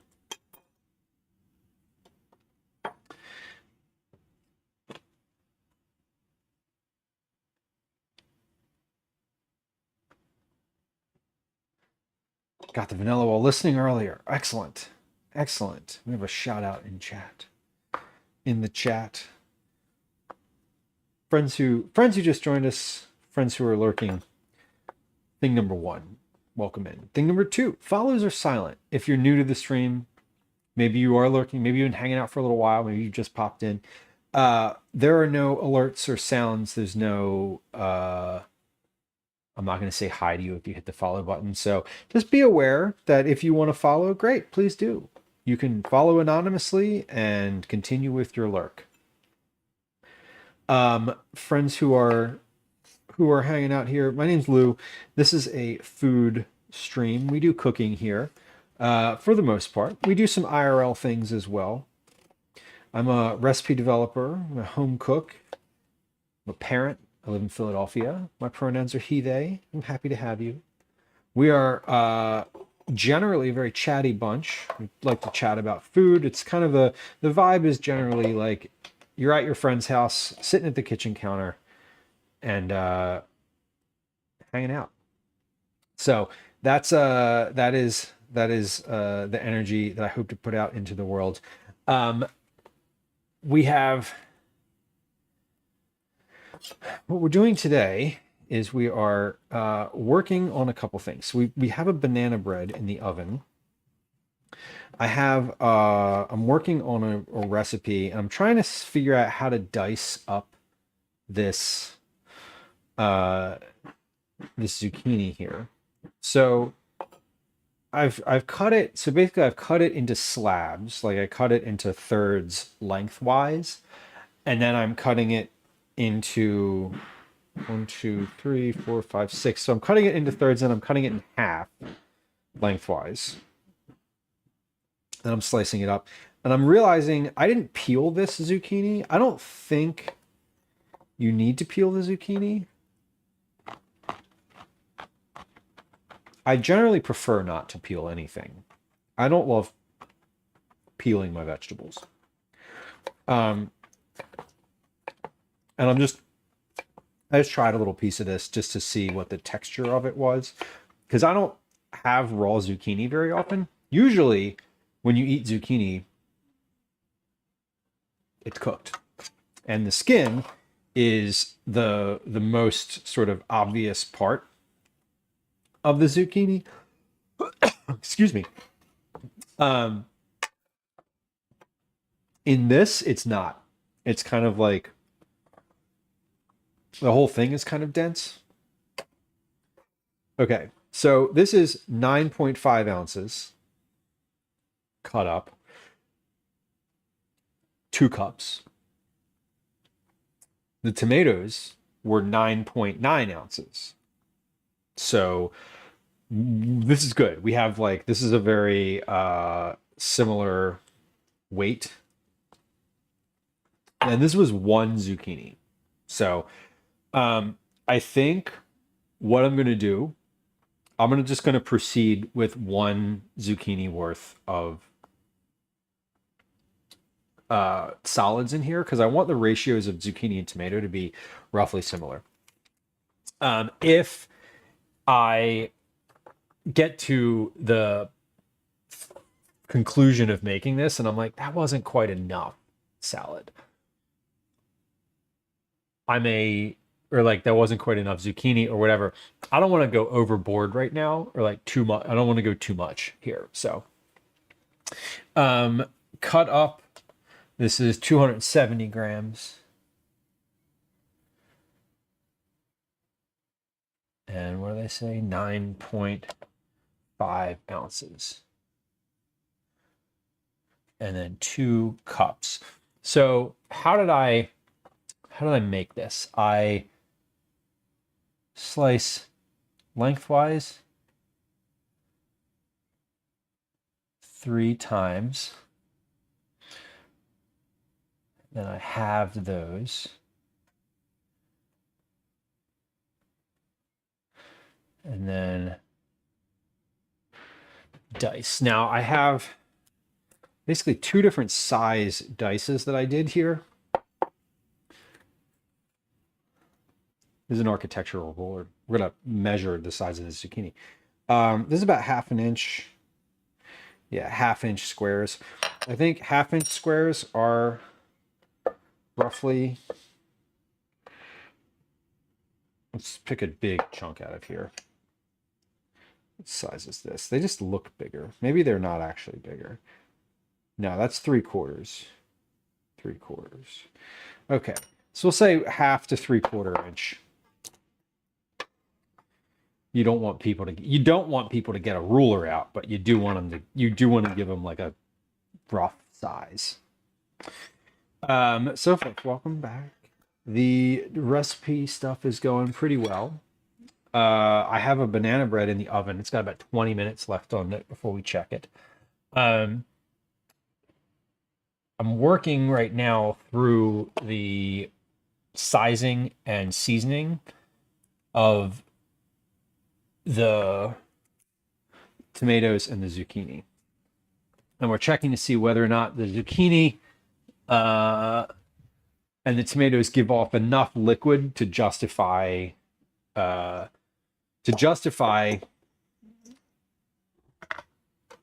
salting and draining them, or if they can just be salted without that. I'm hoping that they can just be salted and just kind of left alone. So we're going to add a 1/4 teaspoon of salt to the zucchini also. So if we're keeping track, that means we've added 1/2 teaspoon of salt total between these 2 bowls. I'm going to give this a stir just to get the salt fully mixed in. And we're going to let this sit. So my tomatoes have been sitting for 10 minutes, and I have no liquid that's come off the bottom. Now, I do think that this is going to need a little more seasoning than what I've put on here, but I'm being slightly conservative with my seasoning, because the mozzarella will have salt, the pesto will have salt. Now, that said, I do think I probably want a little bit more salt on the vegetables. So here's what we're going to do. I'm going to add another 1/8 teaspoon to both the zucchini and the tomatoes, because I just tasted that zucchini and it's not particularly salty, even after like stirring it in. So we're going to say eventually what I'm going to call for here, by the way, like I'm doing these in separate bowls for testing and development purposes. I'm not going to call for putting these in a separate bowl. The end result recipe here is basically going to be like combine all of your ingredients into one bowl and then put them, and then mix them with the pesto and the mozzarella. That's it. Doing this right now for like testing purposes. So far, be safe. Be safe out there. All right, so we're gonna add the zucchini to the bowl. Now the zucchini may or may not give up some liquid, but we're gonna give that about 10 minutes and we'll see how it goes. Okay, so we have our zucchini and our tomatoes both just marinating for a few minutes. Let me make some notes here because I made some changes from the initial part. So I added 1/4 and 1/8 of a teaspoon salt, and then we add plus 1/4 and 1/8 teaspoon salt. Okay, so between the zucchini and the tomatoes, we added 3/4 of a teaspoon. Once I'm finished mixing all of this together, we'll figure out if that's enough or not, and that'll be fine.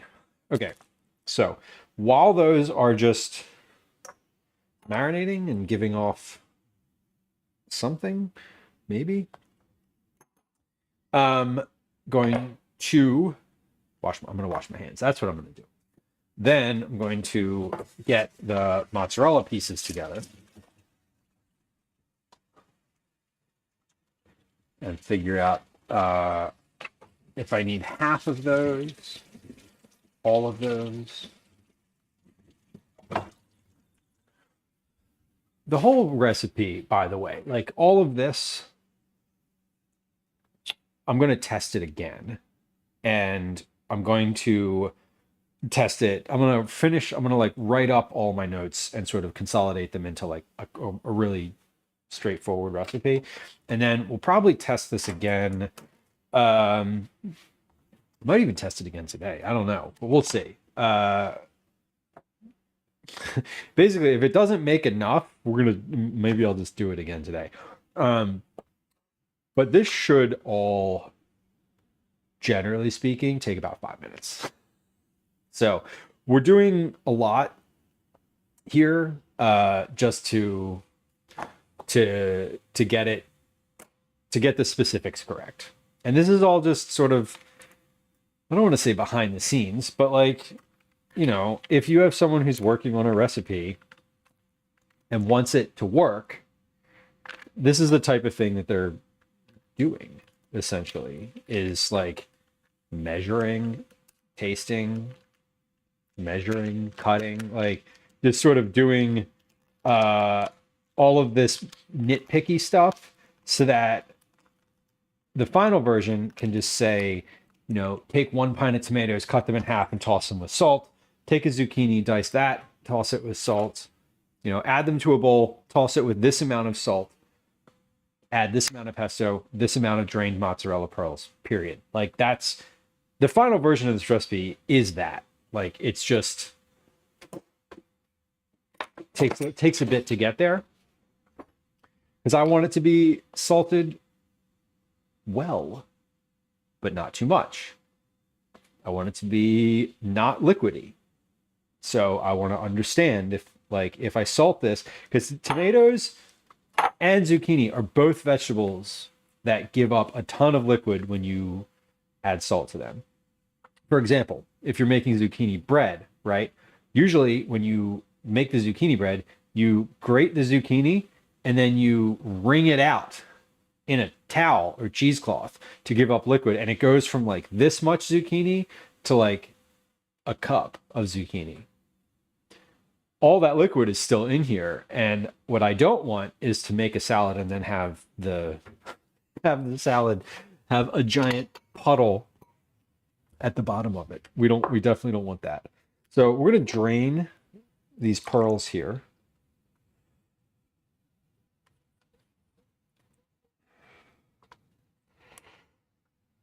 And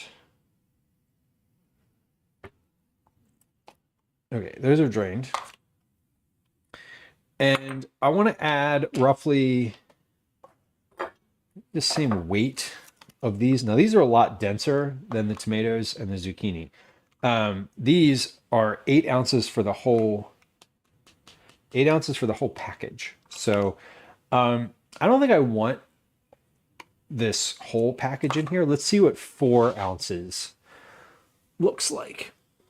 Actually, let's do this. Let's weigh what the pearls weigh, because this might be an 8-ounce package, which includes the liquid, which I actually don't know if that's the case.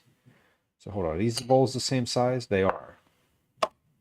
I don't think it includes the liquid, because that's a lot of liquid. But let's tear this scale. Now the liquid itself weighs 8 ounces.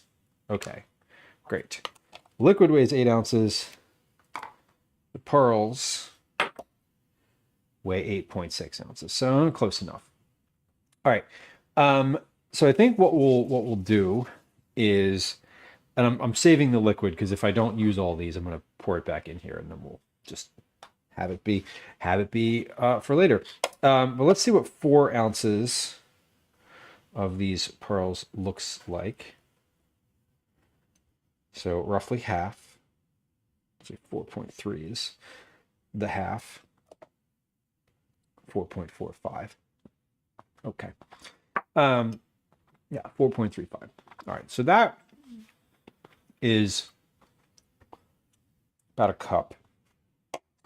I don't want these to be like too mozzarella-y. Like I want this to be mostly vegetables, tomato and zucchini.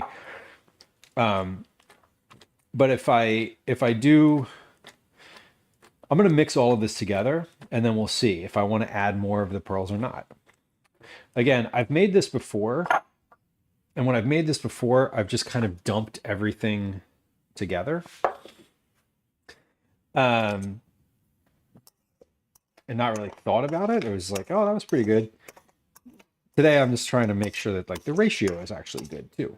So this is the zucchini, and we actually have a not insignificant amount of liquid in the bottom here. And you can see it is still dripping.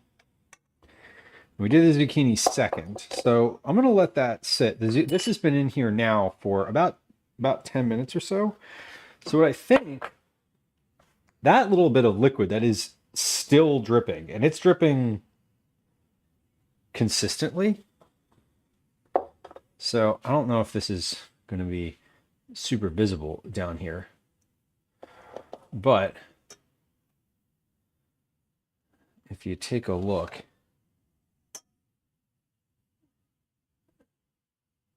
this is super exciting, I know, but there's definitely liquid in the bottom of this, and not a little bit. I mean, there's a little bit, but there's only 9 ounces of zucchini in here. So I feel like I may call for putting this in a colander a little bit. I think what we'll do is I'm going to make this. I'm going to like combine it in a bowl and like get this sort of in a spot where it's, I can test it and like taste it. And then we'll let it sit for another little bit and just see if it ends up getting a lot of liquid in the bottom of it. So that's about 10 minutes or so worth of zucchini dripping. And it's definitely still going, and you can see it. So this is an overhead view. The zucchini itself is pretty glistening. Like that, it's shimmery. So it's giving up liquid, little like as it is resting and salted. So this is pretty I feel like almost enough to justify draining it for sure.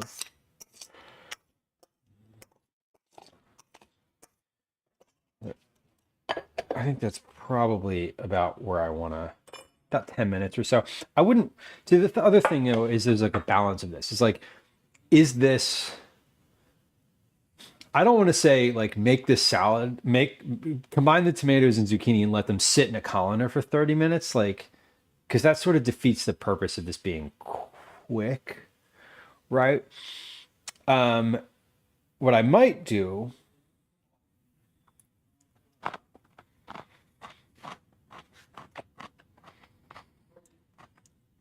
is just say to like salt them and let them sit and salt the tomato and zucchini, let them sit in a bowl and pour for 10 minutes and then pour off any excess liquid that's accumulated in the bottom instead of a colander. Just pour off the liquid from the bowl. That's, I think, what I really want to do. Okay, and the tomatoes have given up basically no liquid. They're very glistening, but they're not actually giving up anything significant that I would want to worry about. But if I'm going to salt and let them sit, I might as well do it to both. Okay, 9.4 ounces of tomatoes,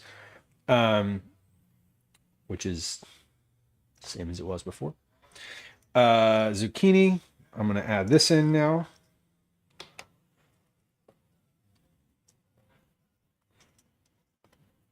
Okay. So there's that, and that, and that. And now let's add these pearls in here and see. I'm going to mix these together because I don't want this to be like overly mozzarella-y. I think this is a good ratio. I want like basically 20 ounces of vegetables, 4 ounces of pearls. There's your basic mixture right there.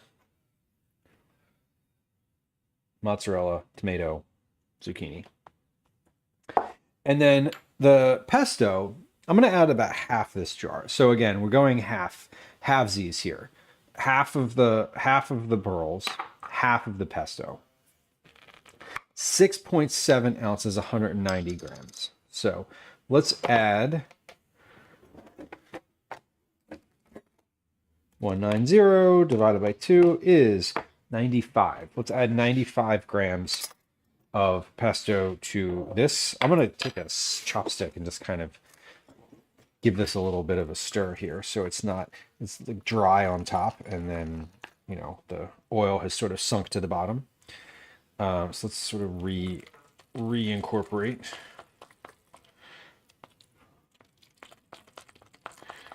There we go. Good.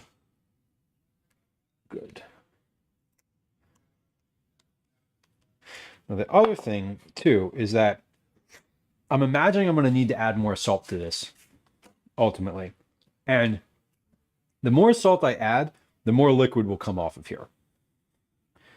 So eventually, I'm imagining I'll probably add another like 1/4 teaspoon of salt or so. When I say 95 grams, that's half the jar.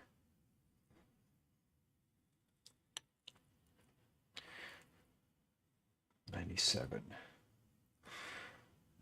Let's get it right in there. 95. There we go. Okay. I'm gonna leave that sit right there for now.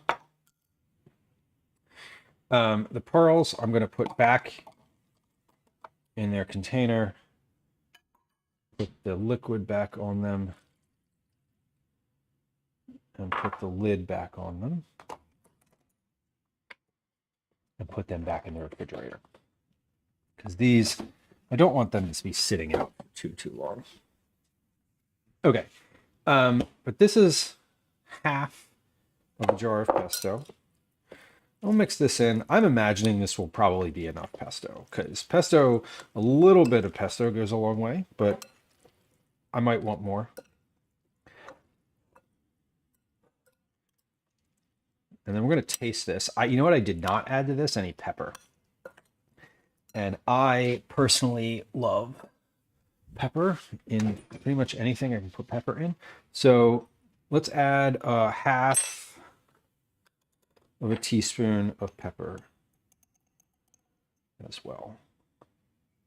And if it's too peppery, we'll just say to add less next time. And that'll be okay too. Banana bread has 1 minute and 20 seconds left on it. So this quick and easy 5-minute zucchini salad has taken me roughly 55 minutes to make. But again, as far as recipe development timing, that's pretty good. But let's actually see how this turned out overall. And I might, if this needs tweaking, etc., I might just make more of this and try the zucchini and tomatoes salted together, and we'll see. So this is my final first pass at this.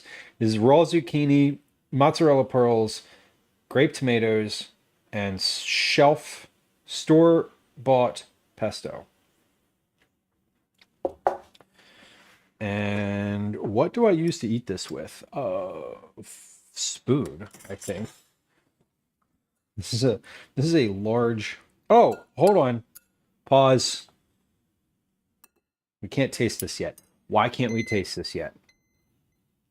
We need to measure the volume of the whole thing, the whole dish. How much does the whole thing weigh? How many cups is the whole thing? That's another important piece. But first, my timer just went up. Let's see if this banana bread, let's see what this looks like. I'm going to open the oven. I haven't opened it yet at all. Oh, we're puffy. Looking puffy. Bananas on top look good. Let's get, hold on. Where is it? Excuse me, get a kebab Daddy? stick. Sorry. Daddy? Sorry. Daddy? Sorry. I'm not going to get a kebab Daddy? stick. Timmy, Sorry. welcome in. Hello. Daddy? Sorry. Daddy? Daddy? Hello. Sorry. What I'm sorry. Daddy? What were we working on today? Megabytes. You're not sorry. And I don't believe I don't believe it when you say you're sorry. But that's okay. The sound exists for a reason, and some people like it. Some people don't. Zelda Wind Waker. Love it. I haven't seen Zelda Wind Waker in a while. Zelda Wind Waker was a game that I watched my partner play for its entirety. That's the one. Wind Waker's. This is a stupid question. This is a really stupid question. I'm going to ask it anyway. Watch me go. Wind Waker is the one with the sailing, right? You're like sailing between islands. Okay. Yes. Okay. Okay. Good. That one was different. That one was unique, right? Has there been another? I don't think there's another Zelda game that features that type of action, if I'm not mistaken. All right, that is definitely not cooked all the way through. We're still very battery. This is like a D-cell battery, not done. Okay, so that was 55 minutes. I'm gonna give that 15 more minutes. No, I'm gonna give that 10. I'm gonna give that 15 more minutes. It might be too moist. But that's fine. It gives us more time to do what we're working on. Blondie Wolf. Yes. Has not been another one yet. Welcome, Blondie. Welcome in. Okay, cool. Yeah, that one was definitely a fun one.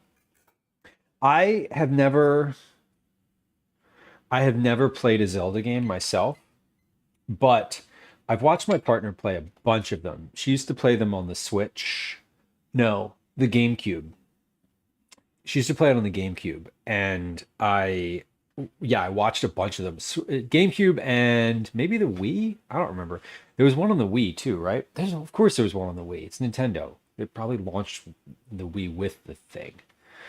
Anyway, welcome in. Friends who are hanging out. Timmy is a friend of the stream, fellow food and drink streamer, as well as clearly gaming.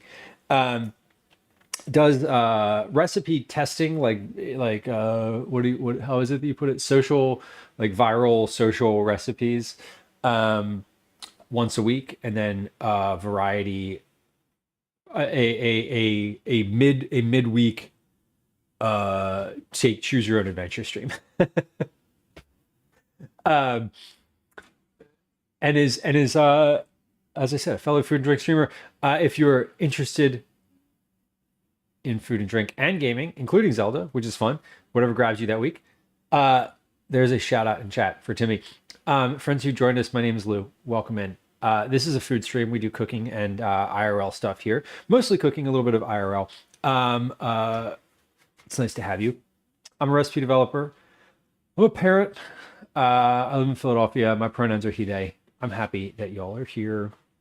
We chat a lot here. Think about it like your kitchen counter, hanging out with your friends, while one of them happens to be cooking and talking to other people at the same time. So, uh, anyway, that is the energy here. We do a lot of recipe development, which we're doing today. We do baking, we do meal prep, we do prepping for trip, like camping trips. So prepping to cook outside, either over a campfire or on a 2-burner stove.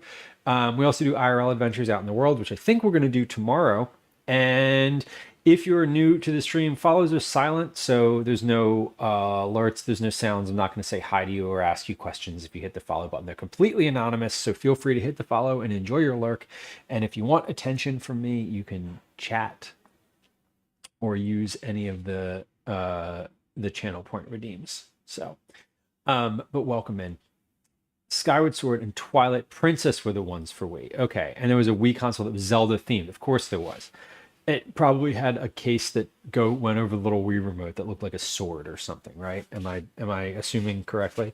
Okay, this looks to be less than 4 cups. So we're working on a recipe today. This is a zucchini, grape tomato, mozzarella pearl recipe. And we're finished an initial pass at what this looks like.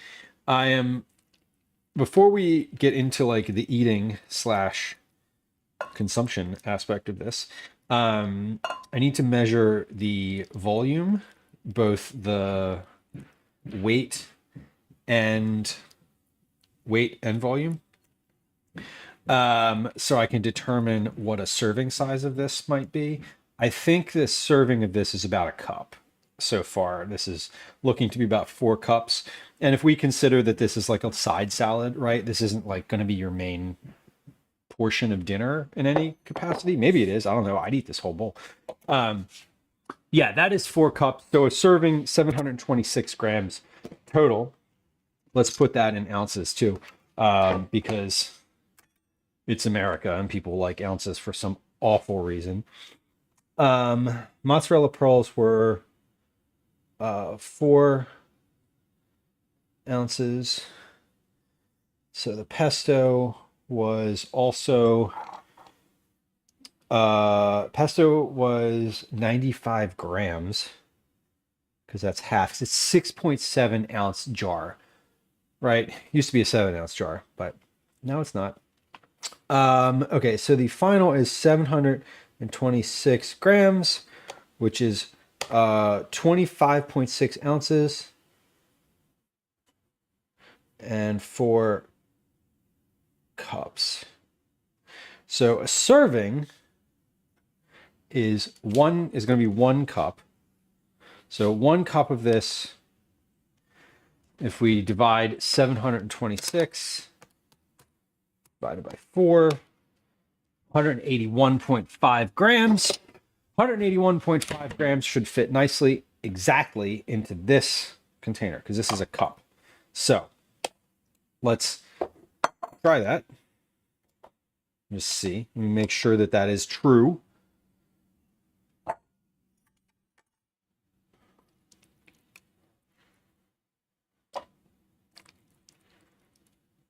And then we'll put this in a nicer looking bowl, and we'll take a picture of it.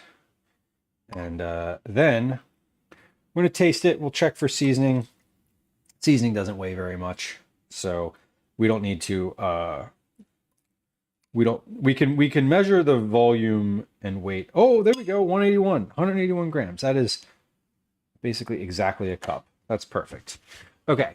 I'm going to put that into this size bowl. There's a lot of transferring of things from one bowl to another in this process, but it is for the sake of clarity and not because I'm just a little bit neurotic about it, which I also am. But, and this is an important but we can have it both ways. We can be both. Both of these things can be true.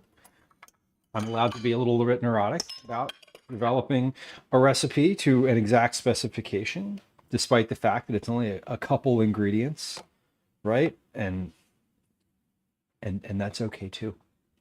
Okay, but let's do a cleaned up version of this. Neurotic? Never. I know, right? Never.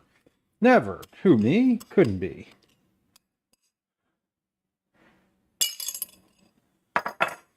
Seriously, though. We're going to take a photo of this. Now, they don't care. They just want like a reference photo for like the size of things and like what the sort of general dish looks like. But I'm not gonna send them a photo of something that is all sort of awful, and it's just gonna be plain. But like I gotta at least wipe the bowl a little bit, because you know I just did everything in this bowl. Here's another recipe that fell out of my notebook and onto the floor. This one is this was version 3 of the beet cookies that I was working on. Great. Okay, so this is a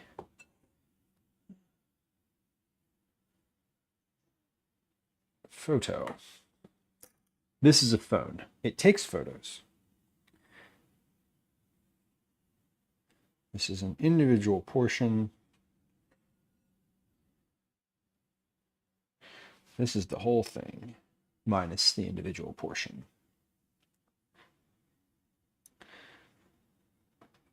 Okay, let me get a little better visual of that, close-up visual. There we go. Okay, how does it taste? Important question for recipes, right? How does it taste? So we have our mozzarella, zucchini, tomato, pesto salad.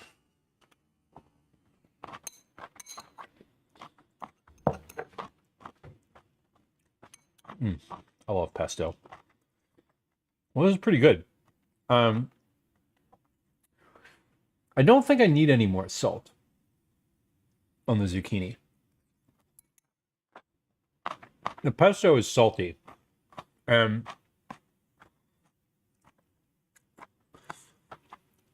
mozzarella is not super salty, but it is a little.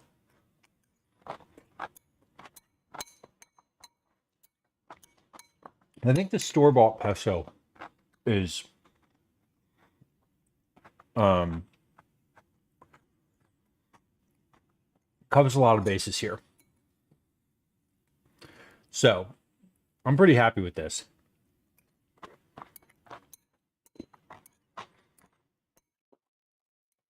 Now I didn't let this sit in one bowl for too much time here. But I do think what I'm going to say with this is to basically, here's how am I going to word this? If you have time, salt the zucchini and tomato in a bowl and let them sit for 10 minutes. Then pour off any excess liquid that has accumulated. Because this has a tendency to be a little liquidy. because the pesto is oily. And when you salt zucchini, especially zucchini, it gives up a ton of liquid. So let me actually write that down. Combine toms and zucchini with salt and pep. Sit 10 to 15 min. Drain. Okay, perfect. That is because I like this. Yeah. So there was a few minutes of draining. I let the zucchini drain. I salted it and let it drain for 10 minutes.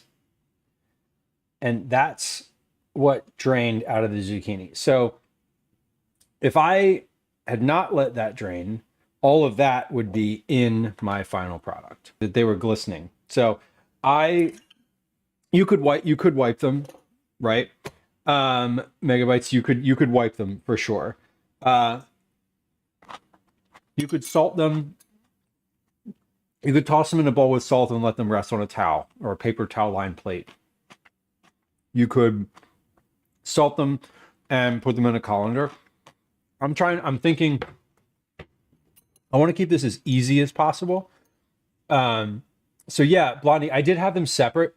But the reason that I had them separate was not because the final version of this recipe, there's no way that I'm going to make these separate. So the goal is to combine all of this in one bowl. And I'm thinking from the perspective of like dishes, right? I think if I'm making this for myself, I would salt the zucchini and the tomato. I would let them sit in a colander for like 30 minutes. I'm thinking about the balance of ease and time. And my calculation is if you put the tomatoes and the zucchini in a bowl, in your final bowl, in this bowl, you put them in this bowl, you season them, and then you let them sit for 10 to 15 minutes. You don't need to put them in a colander and you don't need to wipe them, but you can just take that bowl and like tip it and just drain the excess liquid out of it. And that's sort of where I think, like when I say ease in time, like I don't want to have to rest them for 30 minutes, which is what I would do. I also don't want to have someone use a colander and dirty another dish if they don't have to. Now, in the notes for this, I will say all of that.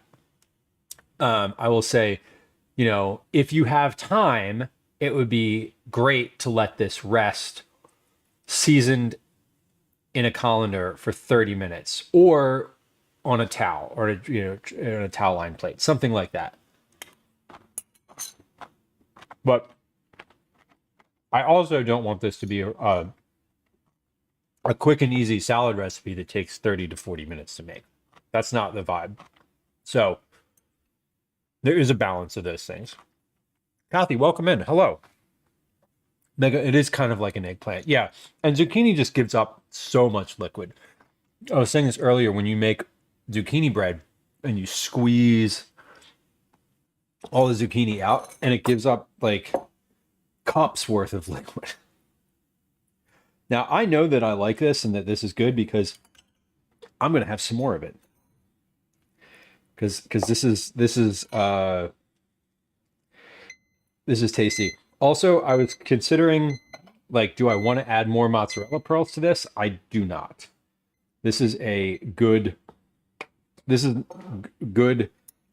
balance.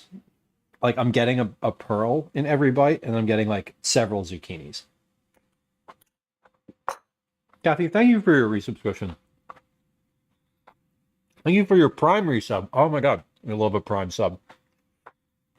If y'all are hanging out in chat and you're an Amazon Prime member, I'm going to share a secret with you. You can subscribe to any channel on Twitch for free once a month with your Prime sub. If you're on Twitch and you hit the subscribe button, there's an option that says use Prime sub. You click that little box and you hit subscribe, and you get a subscription to that channel for free. It's non-recurring, but that's totally fine. We'll take any of Daddy Bezos's money that you want to throw my way. If you're on Twitch and you're watching on the landscape version, there's also a little crown somewhere right around where my finger is here. You can click that. Yes. Bonnie says, would you add another protein to this? I might add like a cold chicken to this, like a cold shredded chicken. You know what else might be good in this? Ham would certainly be good. I was thinking of like a spicy pepperoni or some sort of like just like finely diced pepperoni would be good. We were saying earlier to add, you could add like crushed red pepper or something with a little heat to it. But the goal of this is to create a base. And what I'd like is not what I'd like. What I will do in like the notes and the write-up for this is say like, here's a bunch of other stuff you might want to include. The goal of this recipe is to keep it to 4 ingredients: zucchini, tomatoes, mozzarella pearls, and pesto. I love riffing on stuff like this. So this is something I've made before, and I would, this is the type of thing where I would pop into the cabinet and just grab like 4 or 5 different seasonings and just toss them in here too. Like, you could add a protein to this. You could add like a cold cooked pasta to this. It would be pretty good too. One moment.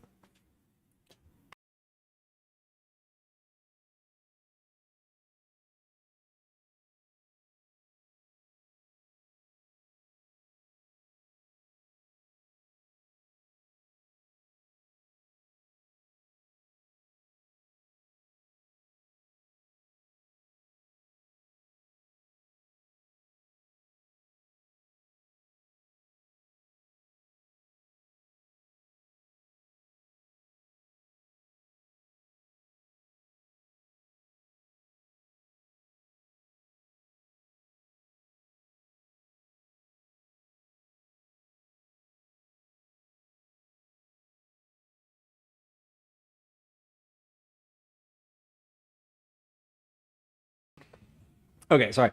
I was mentioning we're like the folks who are working on our basement today because we had a flood 2 months ago. Our entire basement flooded like up to my knees, and it's finally getting addressed. I say finally, like, you know, it takes a while for this kind of stuff to get moving, and like I'm not gonna pay out of pocket for that. Anyway, so the folks who are doing that were just like, hey, we need your attention for a few minutes. So anyway, the point of these recipes and many of the recipes that I work on, so command recipes in chat if you want to see some of the other recipes that I've written, but a lot of them are like that. Where like this, you could totally add, I would add like cold pasta. You could add cold pasta to this too, which would be pretty good if you wanted it to be more of a, if you wanted more grain out of it. If you wanted more protein out of it, you could add meat to it. You could add both. This would be a good base for like a cold pasta salad too. In fact, like all of these things I add to my pasta salad when I make it often. Although actually, I don't think I've added raw zucchini to my pasta salad before. But this is pretty good. Actually, the balance of this is I might want a little bit more zucchini in here. If I'm calling this zucchini salad, there's an equal amount of zucchini and tomato in here. So maybe I'll just change the name. I don't know. But it's looking pretty good. All right. So my banana bread is in the oven. It's been in there for an hour and 15 minutes now. So let's check that again. I don't have a toothpick, so I'm kind of using a chopstick. And it is looking, it's definitely browner than last time, which is good. Sorry, I'm like making frantic noises. Okay, that is, chopstick is coming out pretty clean. I'm gonna maybe give that 5 more minutes. This is still, this is good because yeah, that's going to be really good. My knock on banana bread for forever is that it's very dry. So I did a couple, that's 50 minutes. We don't want that. I did a couple things this time to try to make this a little bit less dry, more moister, if you will. So hopefully it worked out. I think it did. The first time I tested it, that stick came out like it was raw batter. That was 20 minutes ago. Now it's it came out pretty clean. Pretty clean. There's a couple pieces left on there, but time check. 15:47. It's great. My kid should be home from school at some point soon. When he gets home, I'm gonna have him try some of this. So I think that he'll like this.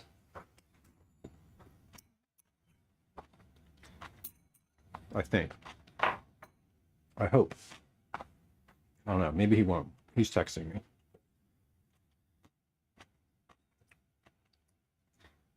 He's not coming home. He's going to the playground. Okay. That's fine. No problem. This will keep in the fridge. But I just ate 2 servings of this. Just standing here, which is something that I don't usually do when I test. I don't usually stand here and like get seconds of the thing. So that's how you know that this turned out pretty well. So the next step on this is to make a write-up, or to do a write-up of it. I have the basic write-up, which is cut up tomatoes, cut up zucchini, combine. Combined with pesto and mozzarella. We're going to add the detail and the nuance to it. And this is good. I'm very pleased with this. I'm debating if I want to just make this again right now. And see how long it takes me. Because I'm also going to feed this to my family for like part of dinner tonight. So, I don't know. Maybe let's see how we do. I might make this again later on stream. And just like, it'll be easy to because I'm not going to measure when I make it again. I'll just 1 zucchini, 1 thing of tomato, the rest of the pesto, the rest of the mozzarella. Easy enough. Let's package this away while I'm waiting for this banana bread to finish up here. And this is about 2 cups left. So if I ate 2 servings, the rest of this should fit in this container, right? If this is 4 cups. Now, let's see. What do we have here as far as liquid goes? Yeah, we got a little liquid left in here. Now, all of this is what I'm talking about. So the longer this sits, the more liquid will accumulate in the bottom. We have even more. Now, some of this is oil from the pesto. But some of this is liquid from the zucchini and tomato. So I do think in the directions here, we're going to do I'm going to do a rest and then a rest and pour before putting the pesto on here. Like rest the salad 15 minutes, pour off excess liquid. That's the right approach. Because otherwise, we're going to end up with all of this in the bottom. We're going to end up with that, I'm gonna end up with that. I'm gonna end up with this little bit from the tomato, which was right there. So all in, that is the liquid that was in that dish. Now, if I poured all that back into here, that would not be great. I don't want it to look like that. So I'm going to keep this. I'm going to keep this right here on the counter. And I'm going to see how much is in the bottom of this when I am finished later. When I serve this later, we'll see. Would less oily pesto help? Yeah, absolutely. I mean, this would probably be good with just like, I would like this with a homemade pesto. Like, and that's how I've made this before, is with homemade pesto, where most of the pesto that I make is not as greasy. This is a very greasy version of this pesto. This is the Filippo Barrio brand, which is the least expensive. And to me, to my understanding of this particular brand, it's like the most oil rich. So I've had the Delalo, I think is the other one that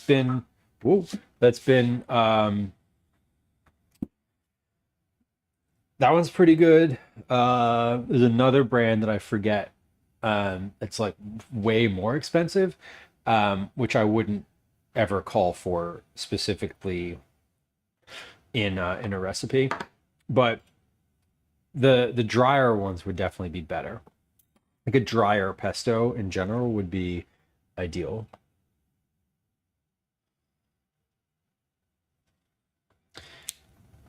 Yeah, and you could drain the pesto too.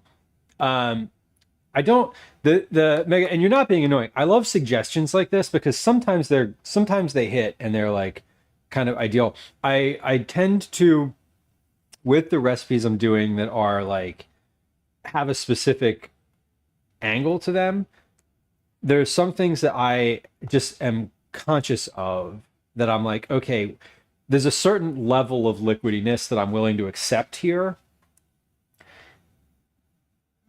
so that the end consumer doesn't have to do as much.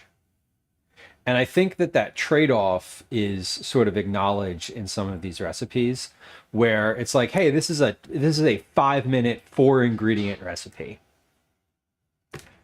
Well, yes, and if you make the pesto yourself, if you salt the zucchini and let it rest, the zucchini and tomatoes, let them rest over a colander for 30 minutes and then wipe them with a paper towel, then it will be better.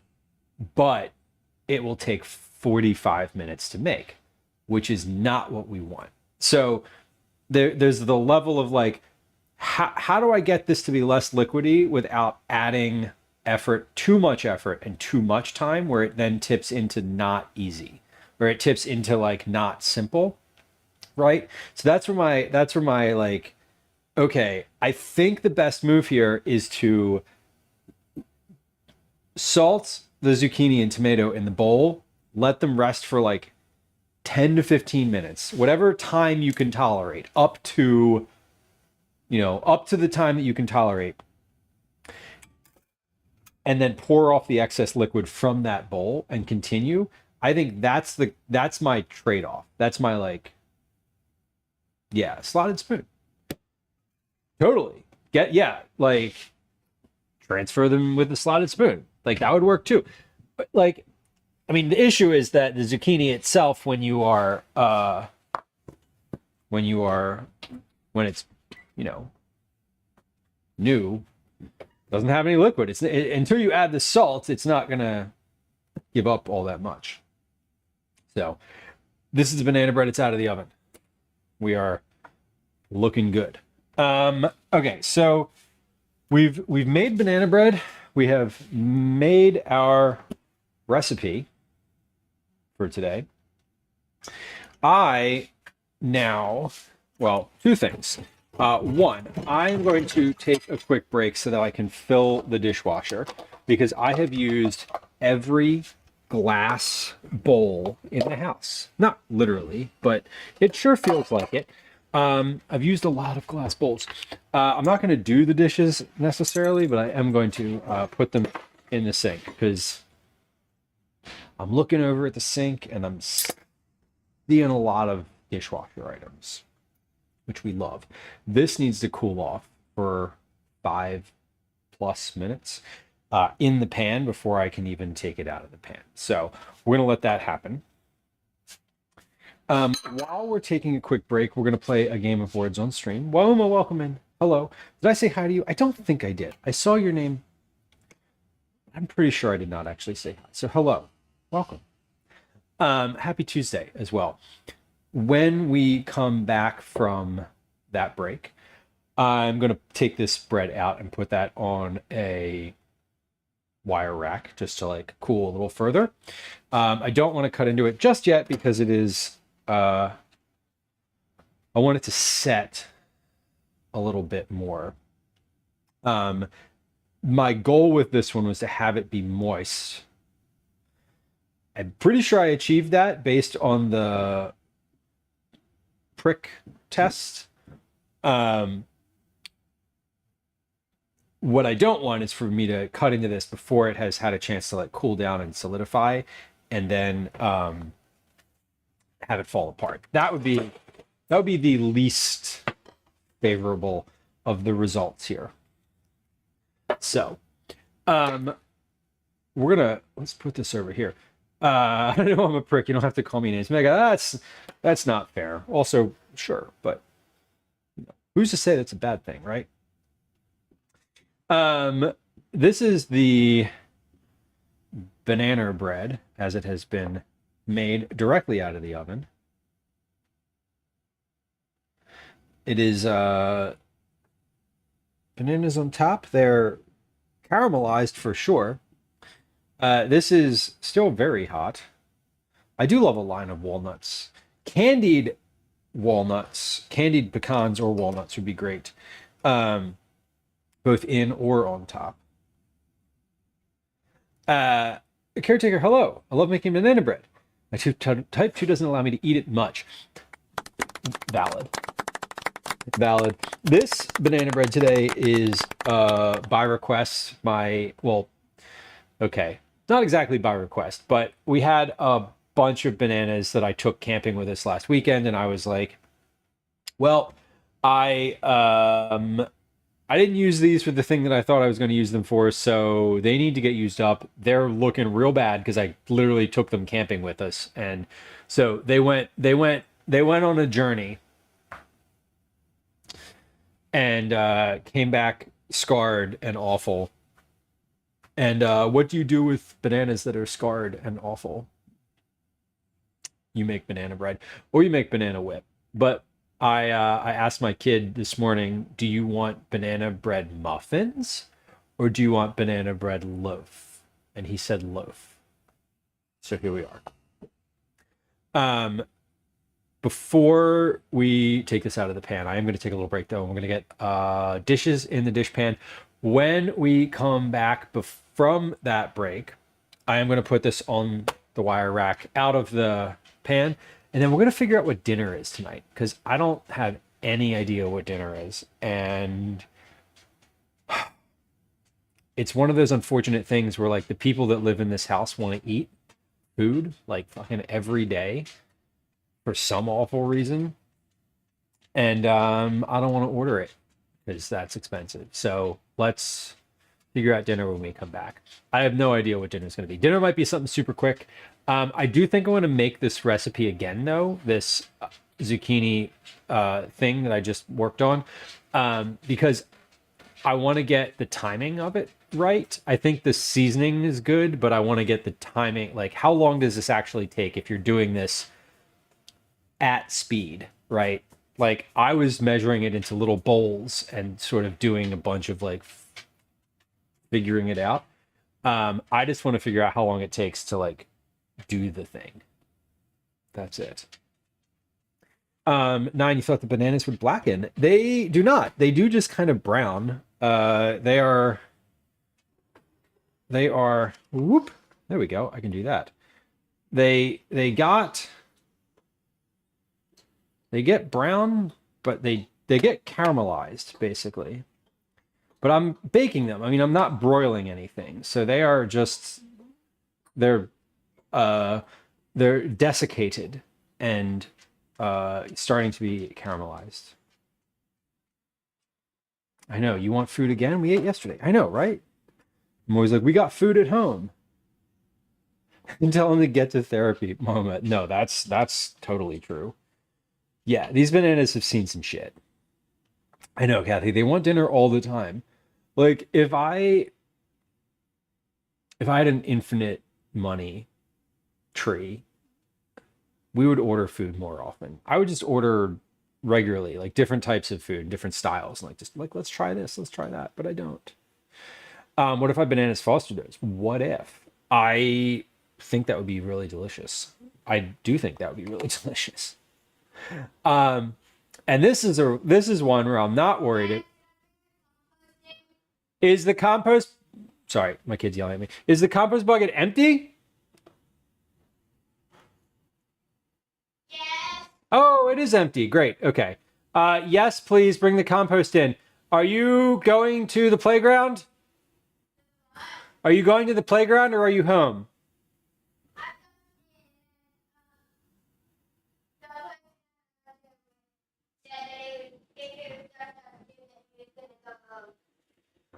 Okay. Want to come upstairs and try a salad that I just made that's really good? Sure. I also have Roblox. You have plans to play Roblox? Okay. Yeah. It's no banana cake. Banana bread. Yeah. We don't call it banana. If you call it banana cake, you can't eat it for breakfast. If you call it banana bread, you can have it as a healthy breakfast. You're just go change that real quick. The banana bread is not quite ready yet.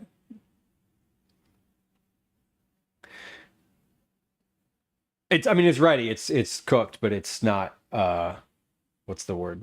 It needs to rest a little further. I made a cold salad that I think is actually really good. I want you to give it a little try. Okay. Here we go. Friends who are new to stream, this is Calvin. The bananas are not rotten, they are cooked. There's a difference. You're cooked. Here, move to the side so I can get a spoon out of here. Cooked. Wash your hands, please. Yes, sir. Okay. This is Calvin. Hi. I'm up. Yeah, he's off the screen right now, but he'll be back in a moment. He was at the playground and he said that his friend who was meeting there, what did you say they said? If it's just going to be us two, I'm going to go home. Yeah. Okay. It's because That's couldn't play like tag or anything, and we didn't bring a ball. you couldn't play tag and you didn't bring a ball. Well, there's no one else at the playground. It's okay. I Okay, said we should ask other people to play tag, and he said, no, I don't really want to Yeah, do that. just that's the best part about the game of tag is you can just ask other people to play, and then you have people to play tag. Oh, Megabyte says a friend of mine just reminding your kids they're going to be a sophomore and I'm not okay. I know. He's going to be in 6th grade next year. And I have distinct memories of my own time in 6th grade. And I'm like, that's weird. Because he's going to remember this shit. And it's going to be weird. He's going to remember all the things. Or none. I don't know. Try this. Oh, okay. What's in it? Cucumbers, tomatoes, and cheese. Get a Best Bite. It is. It's not. No It doesn't tomato. have a tomato. Got to get a tomato on that spoon. I mean, you could eat it with a fork too, but I thought a spoon was better.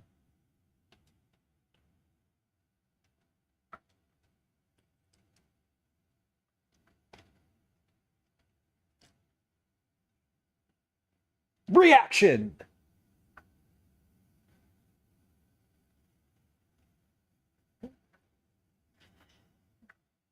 Verbal reaction. Yay. Feedback on texture, taste, and seasoning. Very good, good seasoning, good texture. Okay. Good. I think that means he likes it. Yeah? Good? Okay.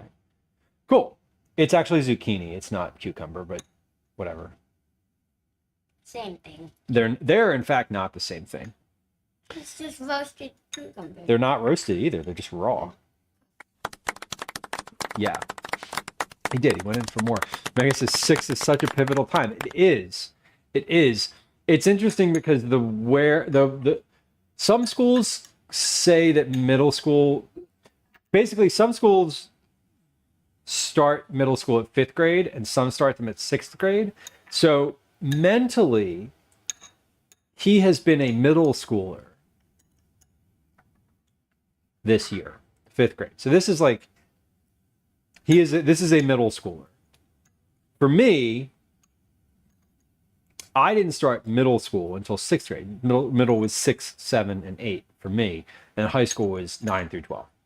So it is interesting. It's weird to me that it's like, oh, 6th grade is just like a continuation of middle school, but it's like the mind, obviously the like growth and maturity, like 6th grade, it doesn't matter what the grade is, it's the age. But it is a very pivotal time.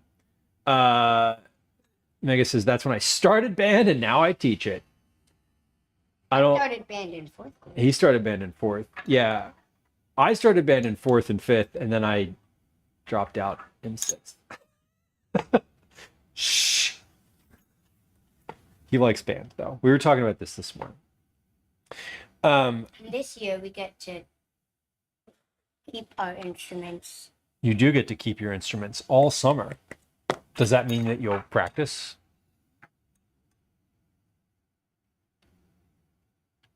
Yeah. Yeah, okay. You have to think about that one? Mm-hmm. Yeah. I mean, I'm not gonna make you practice. Like, I don't make you practice now. Do I make you practice? No. No. Roblox. Does mom make you practice? Mm-mm. No. Do you want a little more? Sure, but I'm bringing it upstairs. You want like one more bite? Okay. Yeah. More than a bite. That's a big bite. Take a big bite. Okay. Cool. Well, I'm glad you like it. I was working on that one today. And then do you want a little piece of banana bread when I get it out of here and it's like ready to go? Okay.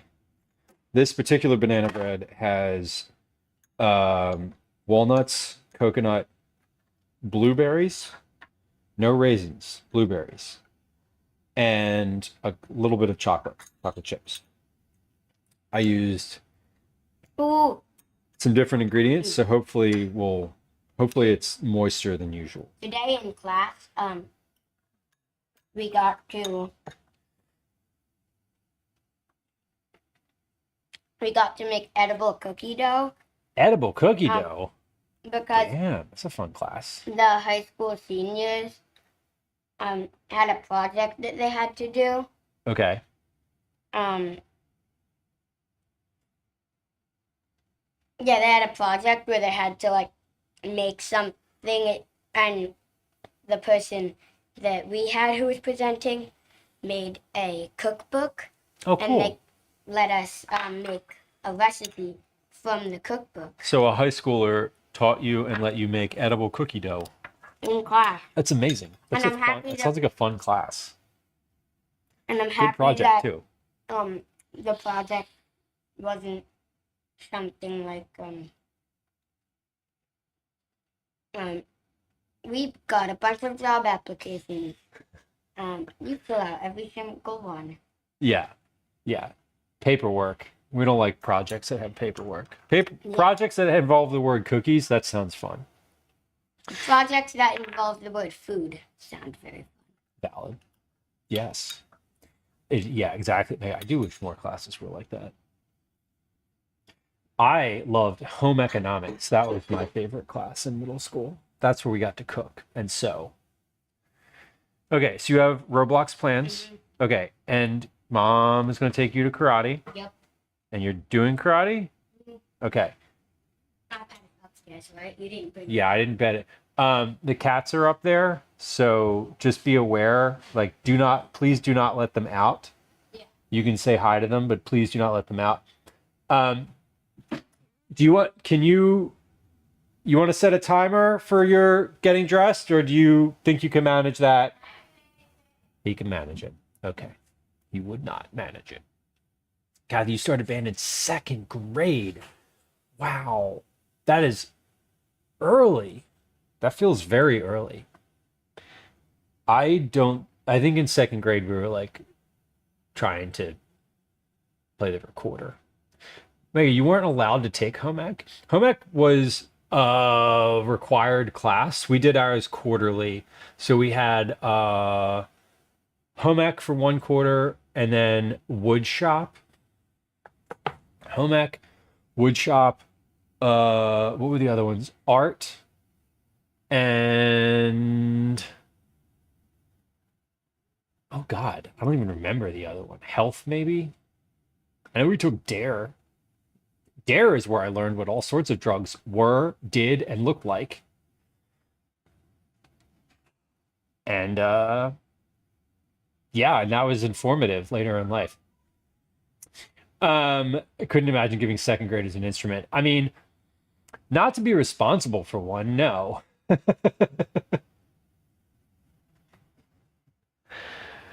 Oh my God. Okay. Fucking wood shop. I remember we had wood shop. So my friend called 6 minutes ago. Okay. He'll be back on.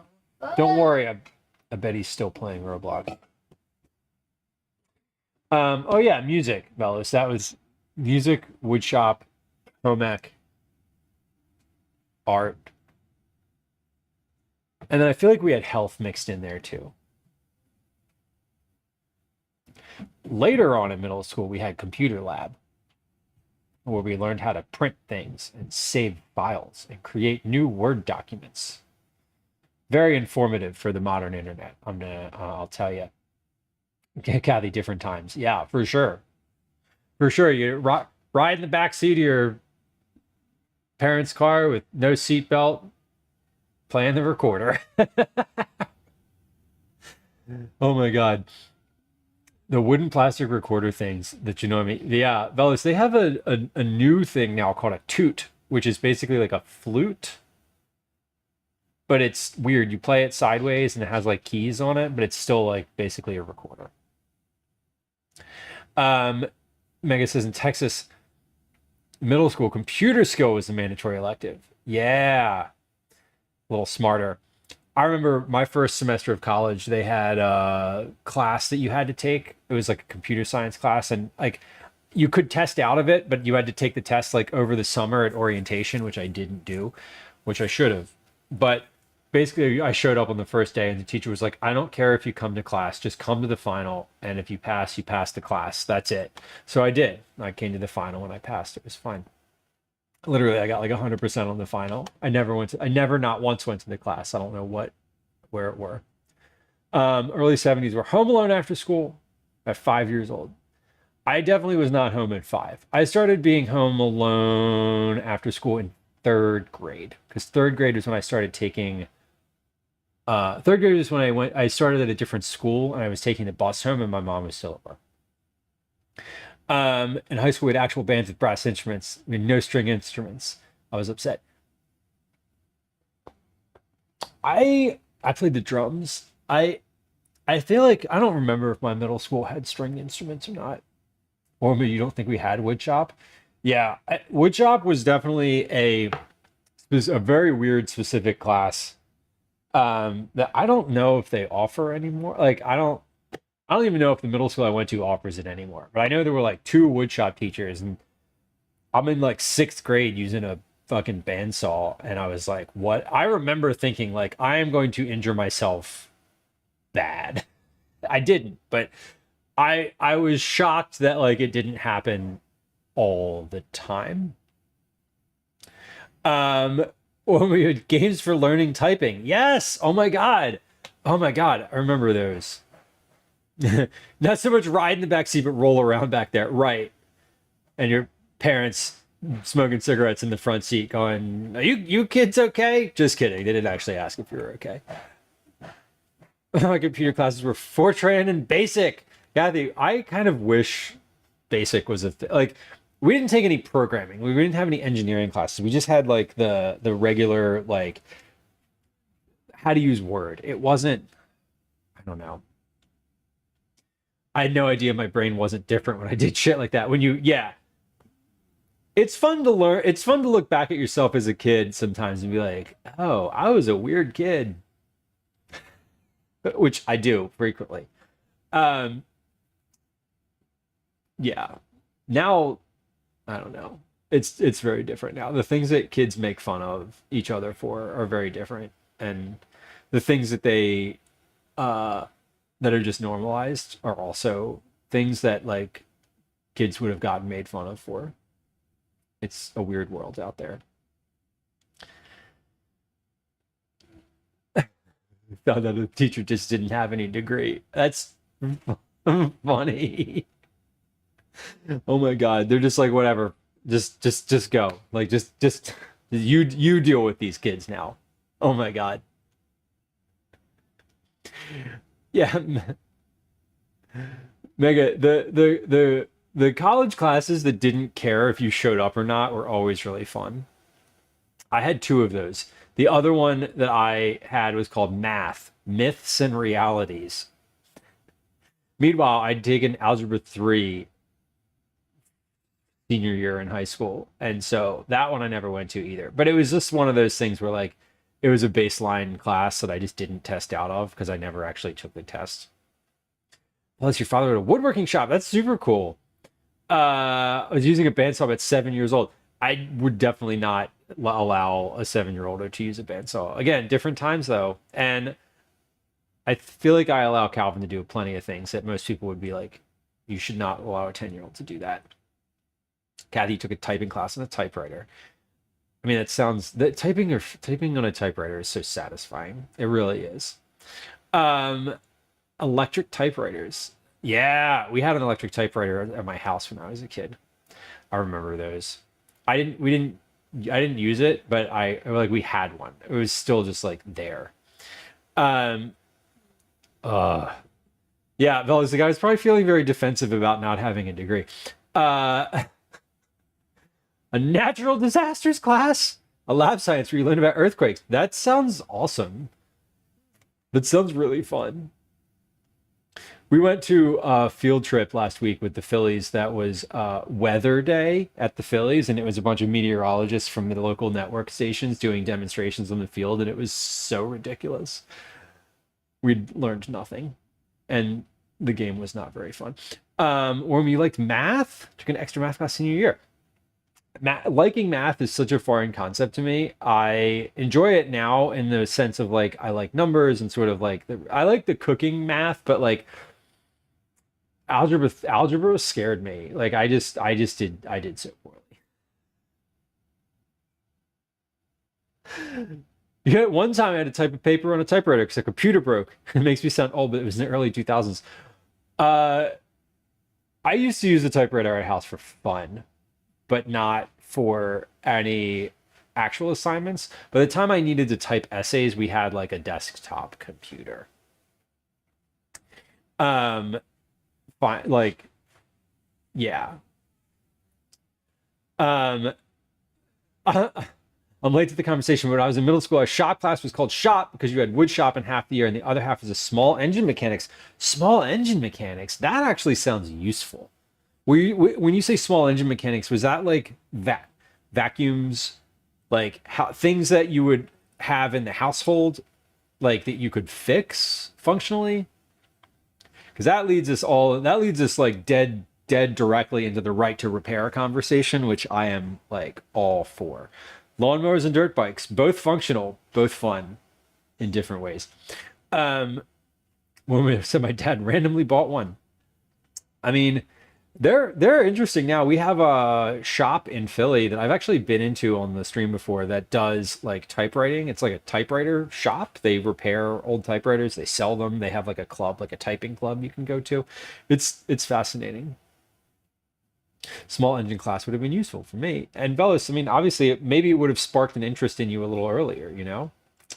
Um, Electronics, printing, auto, and drafting. Yeah, I mean, at my computer lab classes were literally about how to use Microsoft Word. There wasn't anything interesting or fun. I mean, it was at that point because I was like, I'm on the computer. I'm going to get on the internet.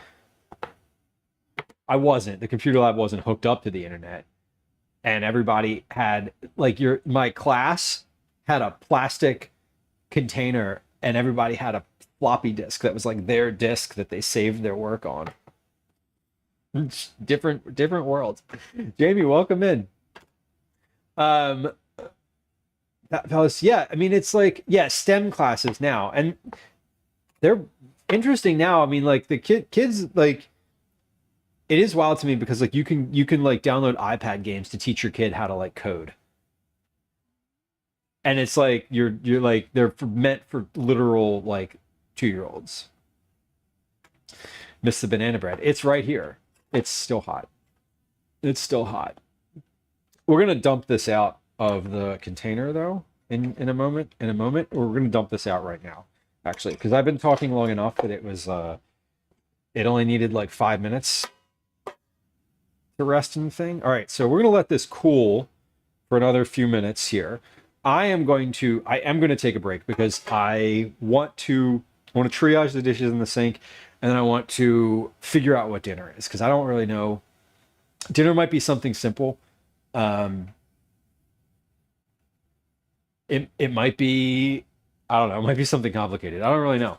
I have zero idea what dinner is today. But I'm making it. I'm going to open the fridge and figure it out. It might just be pasta, and that's okay if it is.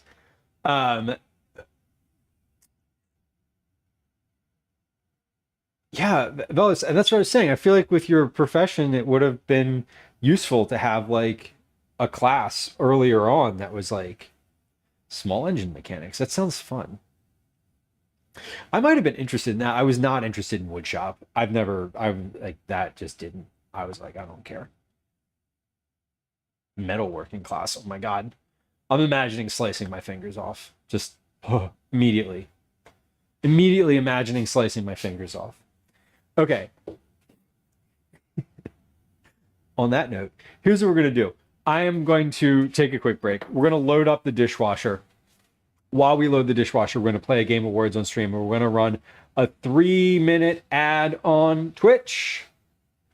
Stevelite has pushed the button. Welcome back. Or we'll welcome you back shortly. Yeah, and I imagine wood shop in school is a little bit like boring because you're like, oh, you can't. 9, you took shop over home ec. I was like, I want to take home ec. I love the cooking aspect of it. We made an orange chicken over rice in home ec when I was a kid that I got the recipe from the teacher and like made it at home regularly. It was like the dinner that I made. It was mandatory for me too, so well. We just had a wood shop in the school. I think we only had the class because we had the shop. I don't like other schools in the region didn't have that. Just us. We were the lucky ones, I suppose. Okay. Let's do this camera over the sink. Maybe we'll put the camera up here today and see if we can just do that. Robster, hello. Our shop was cars. See, that actually, I say that sounds fun, but I probably would have, having shown zero interest in engineering,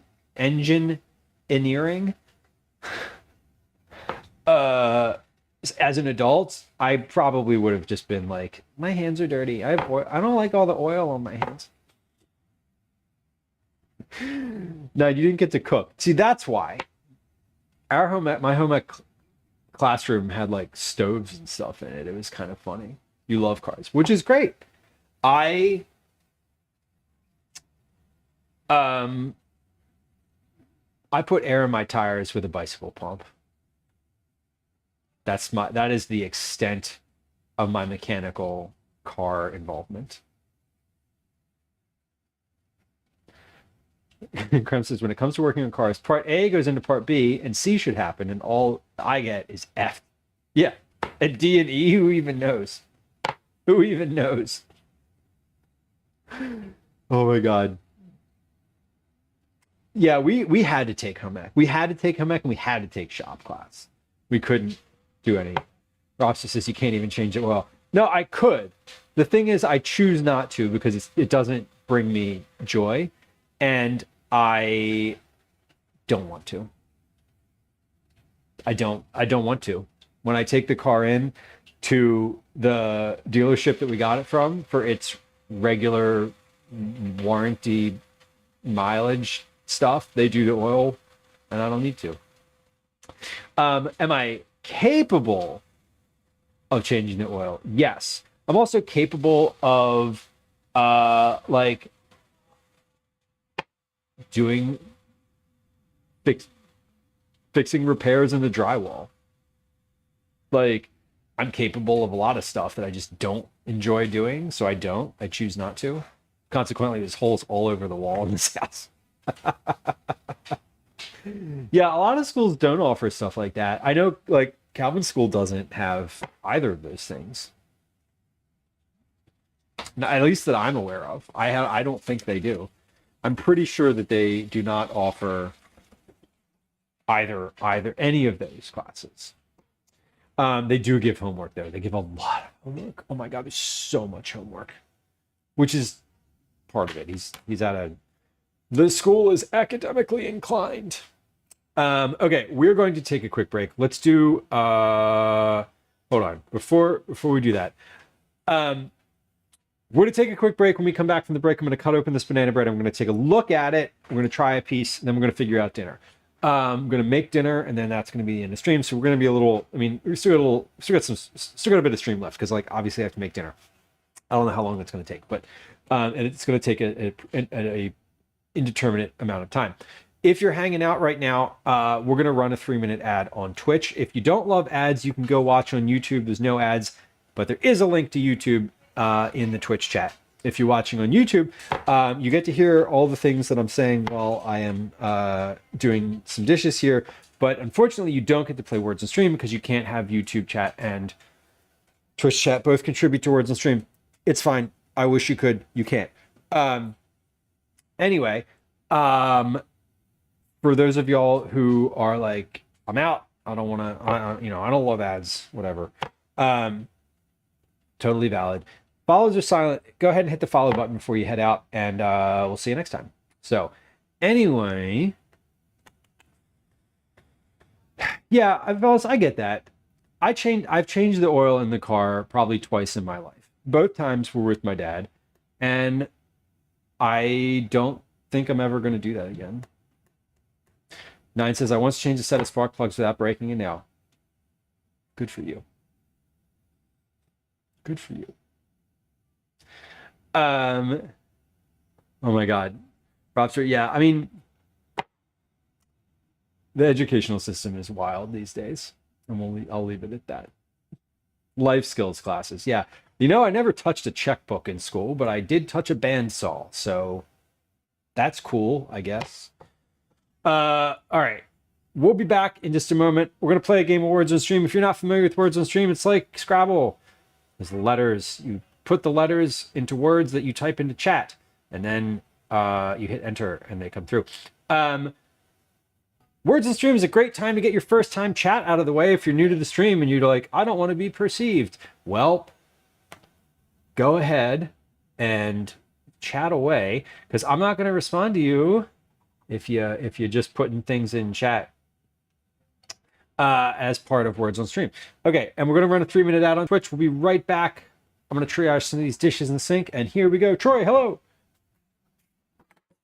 Hi, welcome to another edition of Commercials I Hate. For those of y'all who are subscribers, I do have my phone, or I can see chat, so I am, if you like, need attention for something, I will see you.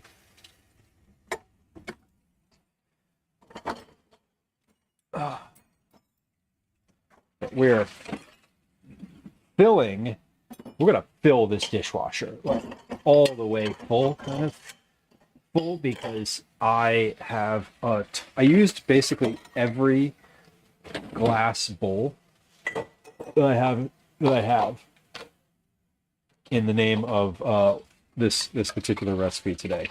So we have a lot of glass bowls going in.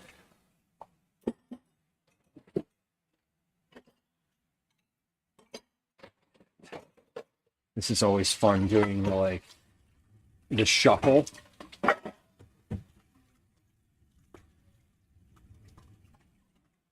The shuffle of bowls in and out of the dishwasher. I'm pretty happy with how that little recipe turned out today, though. It was good flavor and quick. Did we get a board? Was that a board? I think we did.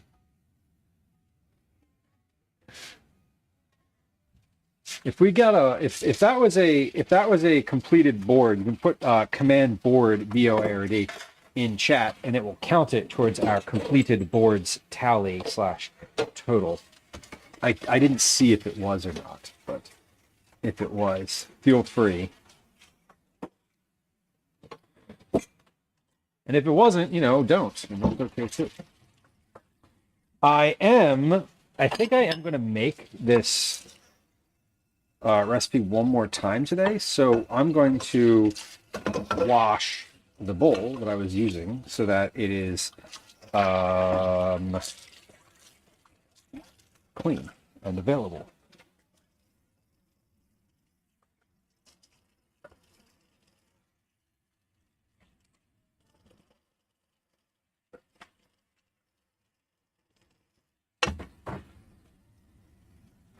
As part of our getting the basement fixed, we got a new hot water heater because the last one was underwater and not great. Like, it still worked, but It's over! was not great. Anyway, I need to turn this new one up because the water is not very hot. Anyway, if you are watching on Twitch, welcome back. Thank you for your patience. I appreciate it. We're finishing a Game of Words on stream. I am still just loading up the dishwasher here. We're getting there. Pretty much almost finished just loading the dishwasher. Once we're finished with that, we're probably going to play one more game after this so that I can quick go use the bathroom, because that actually feels important in this moment. And then we'll be back on the stream. I'm going to start a new game. I'm going to put these last two bowls in, and then I'm going to use the bathroom real quick. And y'all don't finish this board too quick here, or else we'll be forced to have another one if I'm still in the restroom. That needs to soak for a second. Right. All right, I'm going to go use the restroom. BRB. I'm going to mute my mic.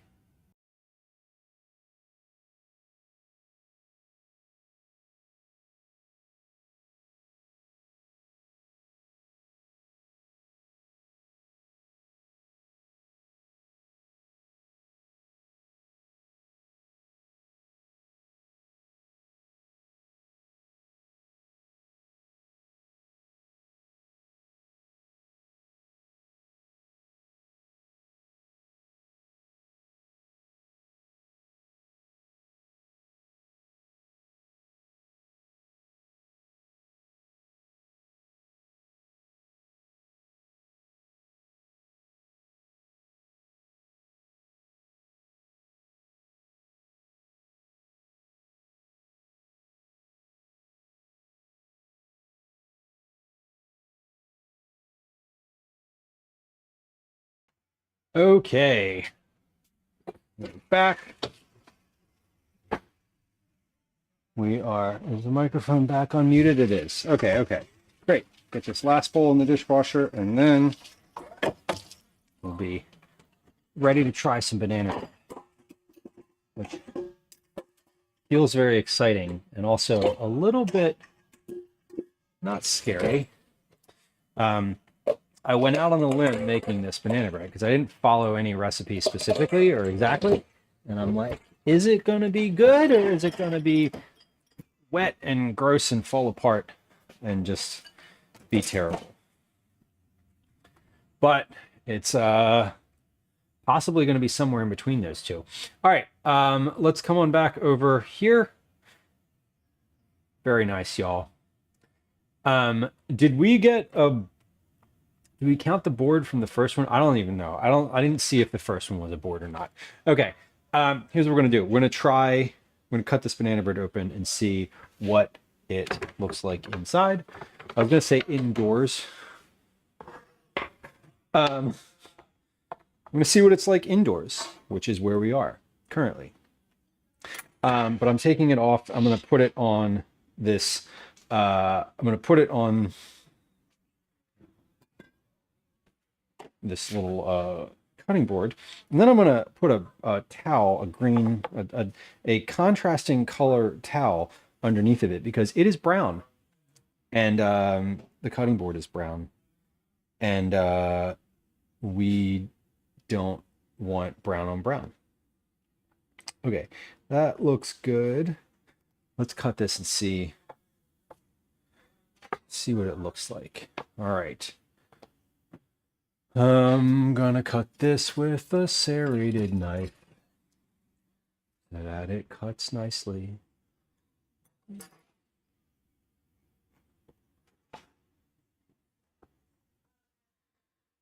Okay, here's our banana bread.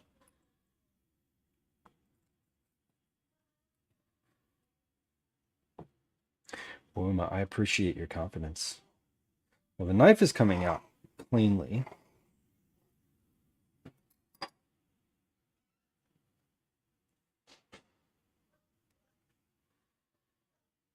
All right.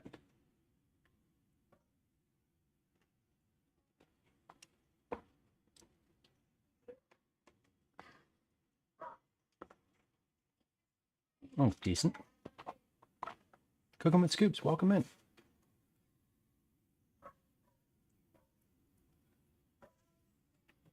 Looks like banana bread. It does, which is good. We like that. That was definitely the goal. And as I'm kind of looking at this longingly, I'm gonna take another picture of this with the interior.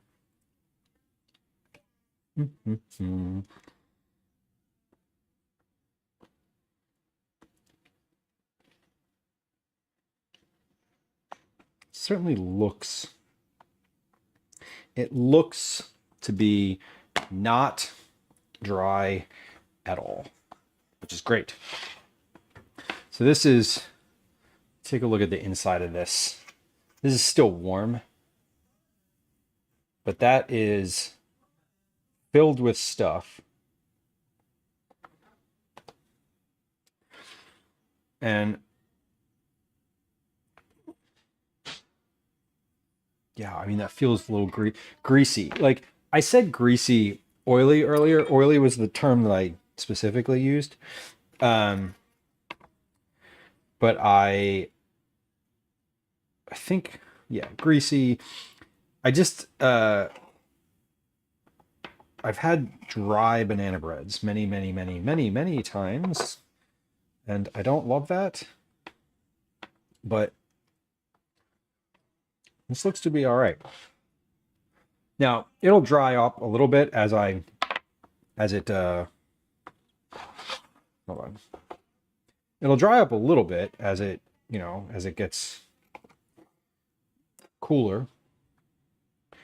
But yeah, this is good. It's a nice, like, thick.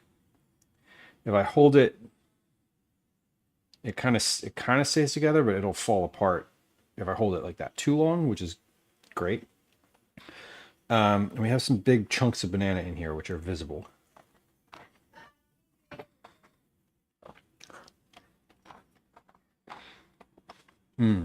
That's so much better.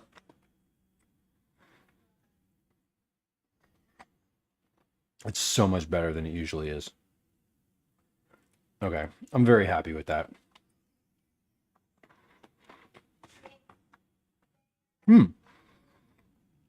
I forgot I put chocolate chips in there. That was, the first bite had no chocolate chips in it. That bite did, and that was like, oh, surprising. Okay, well, I think what this means is I should go back and write down what I actually put in here so I could make this again. I think the 4 bananas was good. I used brown sugar and rye flour instead of granulated sugar and all-purpose flour. I used a cup and a half of all-purpose flour and a half a cup of rye flour. So I do think this is definitely better than this is what I was hoping for. I mean, so I'll put it that way. I was gonna say I wasn't expecting anything specific because I wasn't sure what I was gonna get, but I was hoping for this.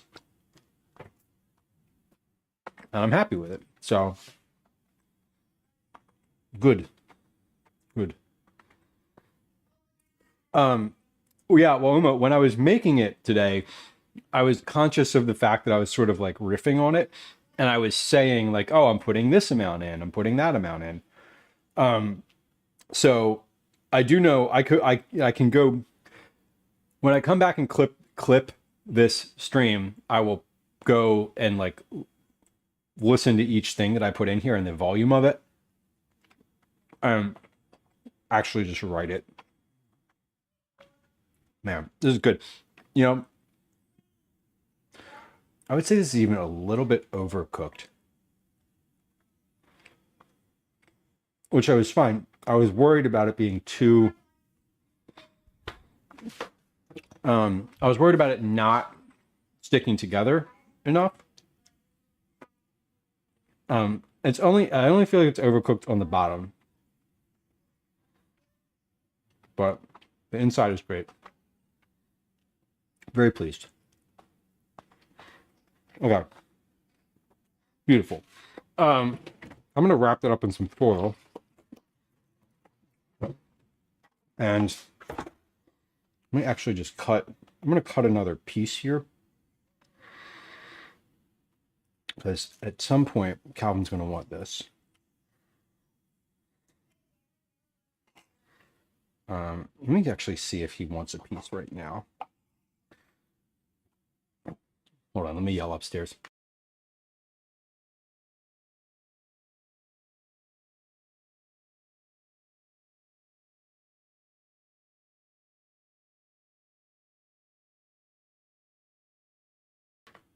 Okay, he does not want a piece right now. He is very actively engaged in whatever he's doing right now. He's playing Roblox. I don't know if you all play Roblox, but Tank Game got a big update on Thursday of this week. Very important. Very important. Y'all ever play Tank Game? Yeah, me neither. It looks a lot like Asteroid for Atari. Which, given our conversation about Woodshop earlier, I know some of you played that. Okay. So we've done 2 of the 3 things that I was planning on doing on stream today. Making banana bread. And working on a recipe. I'm going to just wrap this up now. And as promised earlier, we're going to take a look in the refrigerator and freezer and pantry and see see if I can't figure out something for dinner. Now, what do the qualities of dinner need to have tonight? Well, great question that no one asked, but I am going over in my head. I want dinner to be something I can make now and either keep warm or reheat, or something I can prep now and just throw in the oven when the appropriate time is. What I don't want is a dinner that I need to have on the stove. So this needs to be an oven, either an oven dinner or a, like, cook it and reheat it dinner, because Calvin's going to karate. Karate starts at 6 p.m. So we're actually going to eat tonight around 7:15 or so. So it is currently 16:47. That's 4:47 p.m. Eastern Standard Time, where I am, East Coast, United States, Philadelphia. Hey, Philadelphia. So it needs. I need to have something. Those are the qualities that I need out of dinner tonight. Easily reheatable with little to no additional stirring. Either that or it holds hot. I wouldn't mind leaving the oven on at like 170, which is the lowest my oven goes. I wouldn't mind doing that either. So it can either be like a casserole that I assemble and then throw in the oven to bake at like 1820. It could be a pasta that just I make in the pot and just has a lid on it that gets a little bit of extra pasta water on it to like reheat it 5 minutes before we need it. Present Jamie is thanking past Jamie for making enough dinner yesterday for leftovers. What'd you have? What'd you make extra of? I'll have a big batch of something. That's a great strategy for any meal. If you can make it twice. Make it once, eat it twice. Scoobs, I do a lot of cooking. I mostly cook vegetable forward family meals. The nature of that is I love doing what I'm about to do, which is basically just like open the refrigerator and pantry and sort of figure out something. I mainly shop for produce and then figure out what I'm going to do with that produce. So for a long time, what I've done is just gone to the farmer's market every week, been like, oh, that looks good. That looks good. That looks good. And then in my notebook, which is usually pretty present here on the stream, I will spend like 20 minutes or so sort of zhuzhing all of those things that I purchased into meals that week, either meals or meal prep or prepping ingredients. So sometimes I'll be like, oh, I'll get to the end of the week and I'll have a bunch of herbs, right? And I'll be like, well, it's time to make and freeze pesto. But mainly what I would say is I make vegetable forward family meals. I don't have any one specific niche, but I use a lot of like simple, familiar to the sort of American family palate, textures and flavors. Command recipes if you want to get a list of things that I've had like published and, professionally tested. It is a lot of improv cooking, and that's sort of what I love doing too. And welcome in. Jamie says it's a creamy lemon herb orzo and chicken. I love that. I do love that with asparagus. And it's asparagus season too. Very nice. It does sound delicious. I have recently I wrote a recipe for lemon chicken orzo with feta and dill. It is not something I could make today because I don't have any chicken or lemon or feta. I do have dill and orzo, but let's just start digging. When I say digging, I mean like digging through the pantry to find something to make. Okay, so we have rolls, we have bread. I have sliced bread. I have a couple brioche rolls, I have a couple hoagie rolls, so like white submarine style rolls. Things that I want to use in dinner tonight that I probably just want to use up. These caramelized onions from last week. I have some rice in here. This is like leftover. I have leftover pasta salad, but that's not a thing that you can like cook with. I have a little bit of yogurt in here from my banana bread. Let's see. I've got miso, gochujang, red miso, white miso, bouillon, gochujang. What kind of cheese do we have in here? I have Asiago cheese. Yeah, shreddable cheese is what we have. Yeah, shreddable cheese. So let's get out some shreddable cheese. We'll know what that means, but we'll figure it out. This is also shreddable. We have some herbs. We have parsley. I have half an onion in here. Dill. I have zucchini. So I have a lot of zucchini. Gwen just got home. And Daisy is demanding her attention. Anne says I'm doing a sheet pan dinner with green beans, cherry tomatoes, Kalamata olives, and capers. I love Kalamata olives. That's a very salt-forward dinner. The olives and capers. And the olives and capers sound great. But that'll balance out with the salmon. That sounds very, very good. And very easy. Tatsu, hello. Appreciate the lurk. Okay, so a couple things. What you need, one? Nothing. Okay. It's calculating. She's calculating. Okay, let's look in the closet over here. We have a ton of snacks. Lots of snacks. What's behind the snacks? More snacks. Mustard. Nothing on that shelf I really feel compelled to use. Soup Secrets. No. Some Nilla wafers. I've got a sauce here. Lentils. Ooh, hold on. I have a lot of cans of lentils in here. Let's do something with those.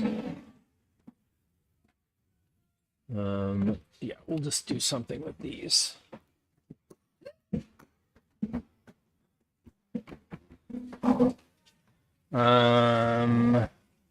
Pastas, vegetable broth.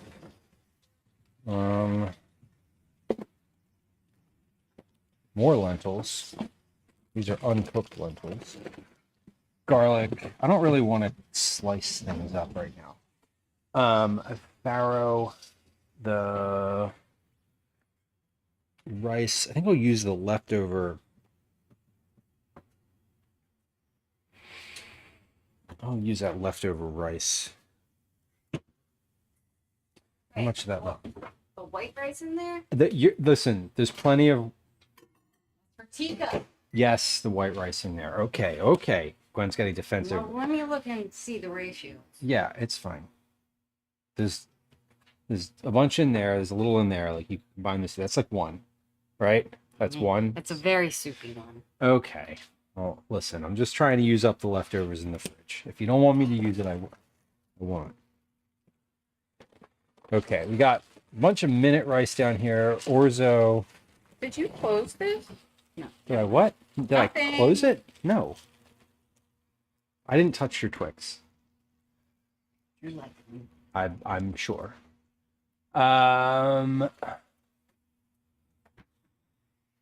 It looks like I have a red sauce in here. Hold on. Do I have a sauce or do I have just plum tomatoes? I have plum tomatoes.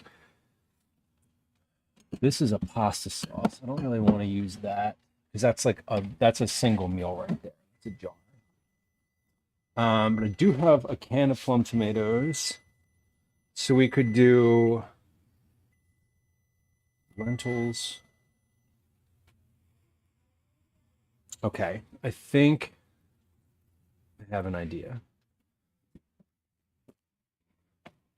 Okay. I think we have this leftover vegetable broth too. And what else is back here? Sour cream? No. No, that's heavy cream. No. Pickles, applesauce. No, no, no. I think what we're gonna do is a baked pasta dish with a broiled top of cheese, because I can bake it ahead of time, hold it hot in the oven, and sprinkle some cheese on top.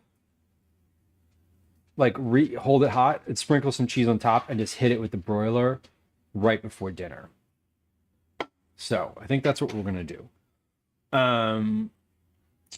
Let's figure out a pasta. I said I was thinking of pasta tonight, and that uses up some leftovers, that uses up some cans, leftover broth, and then I'll make like a tomato sauce for that. Or I was thinking like sort of like a rice in tomato sauce, sort of like a half shakshuka type of thing. Then I could do that in the skillet, and that would be easy. And I could, on top of that, I could like broil some cheese still and then fry an egg. Like that's something I could definitely do, like have it ready and then have it just do like a fried egg on top of the whole thing. Let's see. We've been having a lot of orzo lately. Let's see. What kind of rice is this? This is white rice. So maybe let's use, yeah, I think we're going to use up some rice today. Yeah, we'll do, oh my God.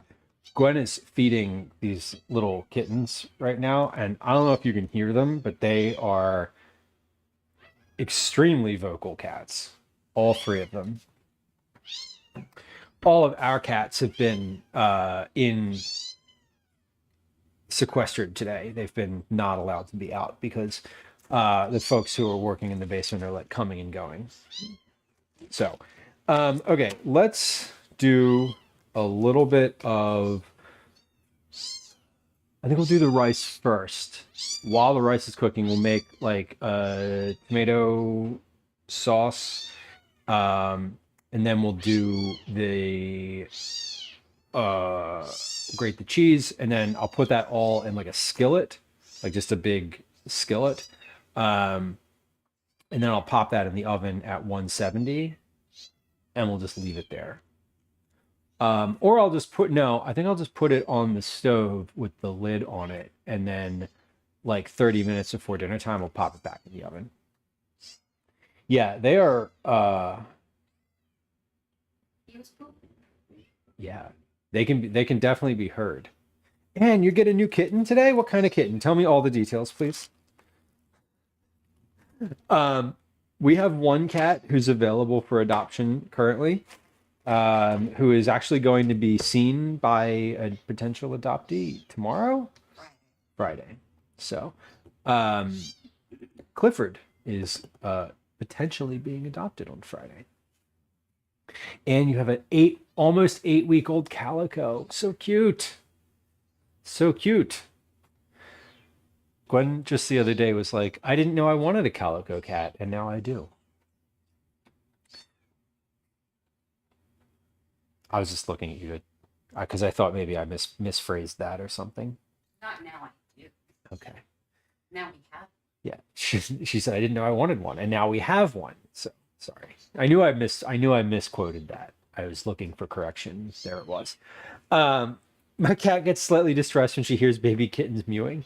I think our cats are used to it at this point.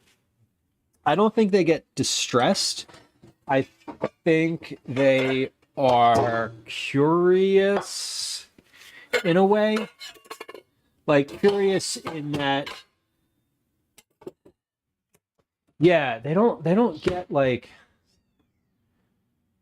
they don't like get frantic about it, but they do come around and like they check it out, like what's going on. Like we see things happening or we hear things happening, like what's happening.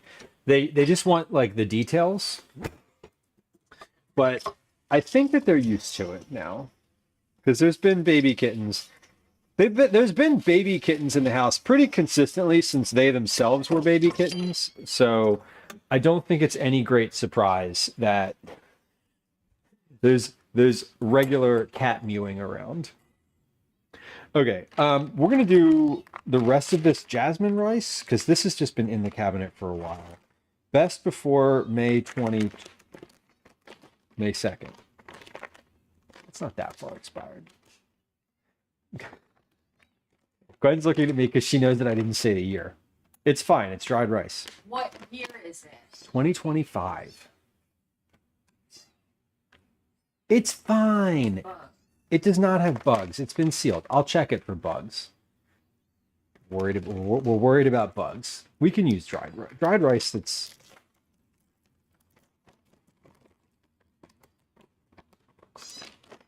what if a moth flew out of here? It didn't. Okay. Using a fine mesh sieve, rinse the rice. Combine the rice. 1 cup of rice, 1 3/4 cups of water or broth, and butter in a 2-quart saucepan. Okay.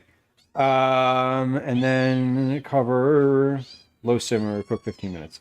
Okay. So we're gonna do whatever volume of this is left, and then a little bit of whatever this rice is.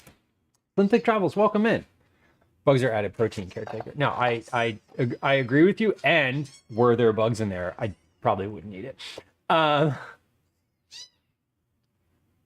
the RMA? Welcome in. Spaceballs, hello.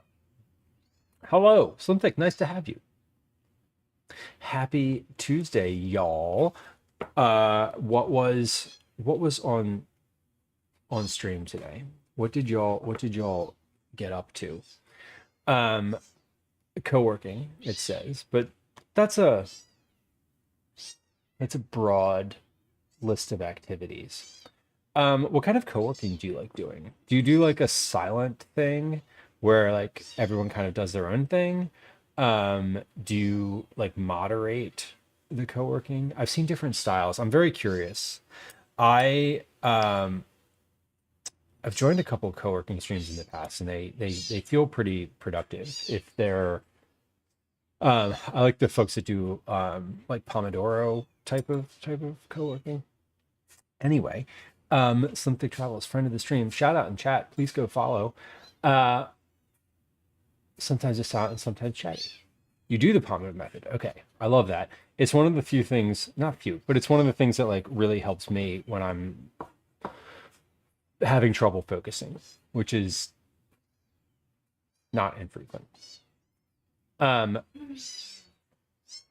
of the stream, we are cooking today, although it sounds a lot like we might be dealing with an infestation of cats, which we kind of are, honestly. There's 9 cats in this house right now. Only 3 of them are full-time residents. How many cats do you have in your house? I bet it's not 9. Anyway, welcome in, friends. It's nice to have you. My name's Lou. This is a cooking stream. So we are cooking. We're not cooking anything cat related. Anyway, oh my God. As I said, This is a cooking stream. We do recipe development on stream. We also do mostly vegetable forward family meals, baking, meal prep, snacks. We get out in the world and do IRL streams every so often. We have a very lurker-friendly channel, so if you are the type of person who likes to lurk, we have anonymous follows as well. So if you like to follow before chatting and you don't want to be like called out about it, please feel free to hit the follow button, and no one will say anything, and there's no alerts or sounds. You just get to follow, which is kind of nice. We're making up a dinner right now. I'm not really sure exactly what to call it, but like we're gonna eat it and it'll be fine. We did banana bread earlier in stream, and we also worked on a new recipe that is a 4-ingredient, like super quick cold salad with zucchini and mozzarella pearls, grape tomatoes, and pesto. So I'm probably going to make another batch of that after we have dinner going today. So stick around if you're curious what that entails. For now, let's eavesdrop on the house guests. Every time I say the words "for now," that's the next sentence that comes into my head. Oh, are we watching Big Brother this year? Is anybody watching Big Brother this year? Oh my god. Oh, do you need something? I think there's a cat actively defecating on Gwen's lap right now.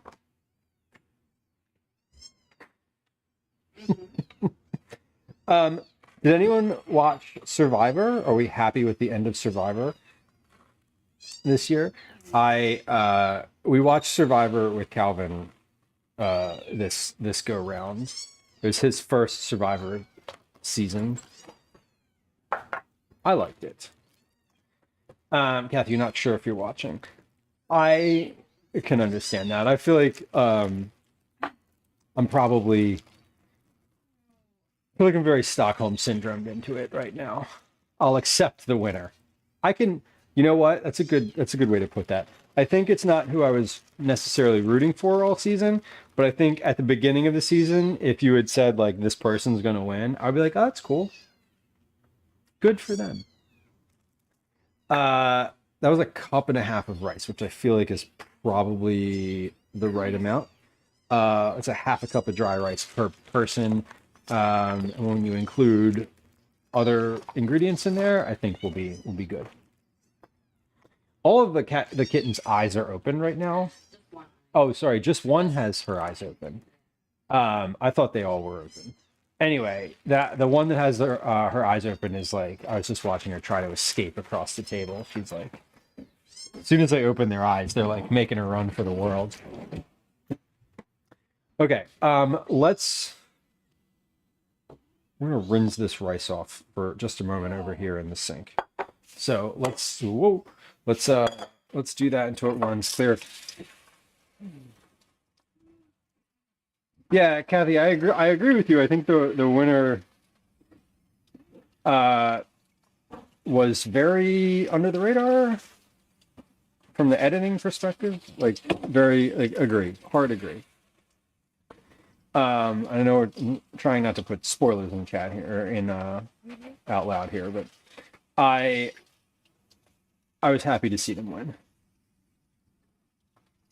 I thought it was funny that there were some people who all voted together at the end, and I was like, of course you all voted together. Gwen said they had an alliance before the season started, which is crappy. Okay, rinsing off the rice just a little bit here in the sink.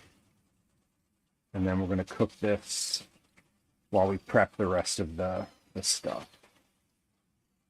And then this is all, I think, yeah, we'll just do a,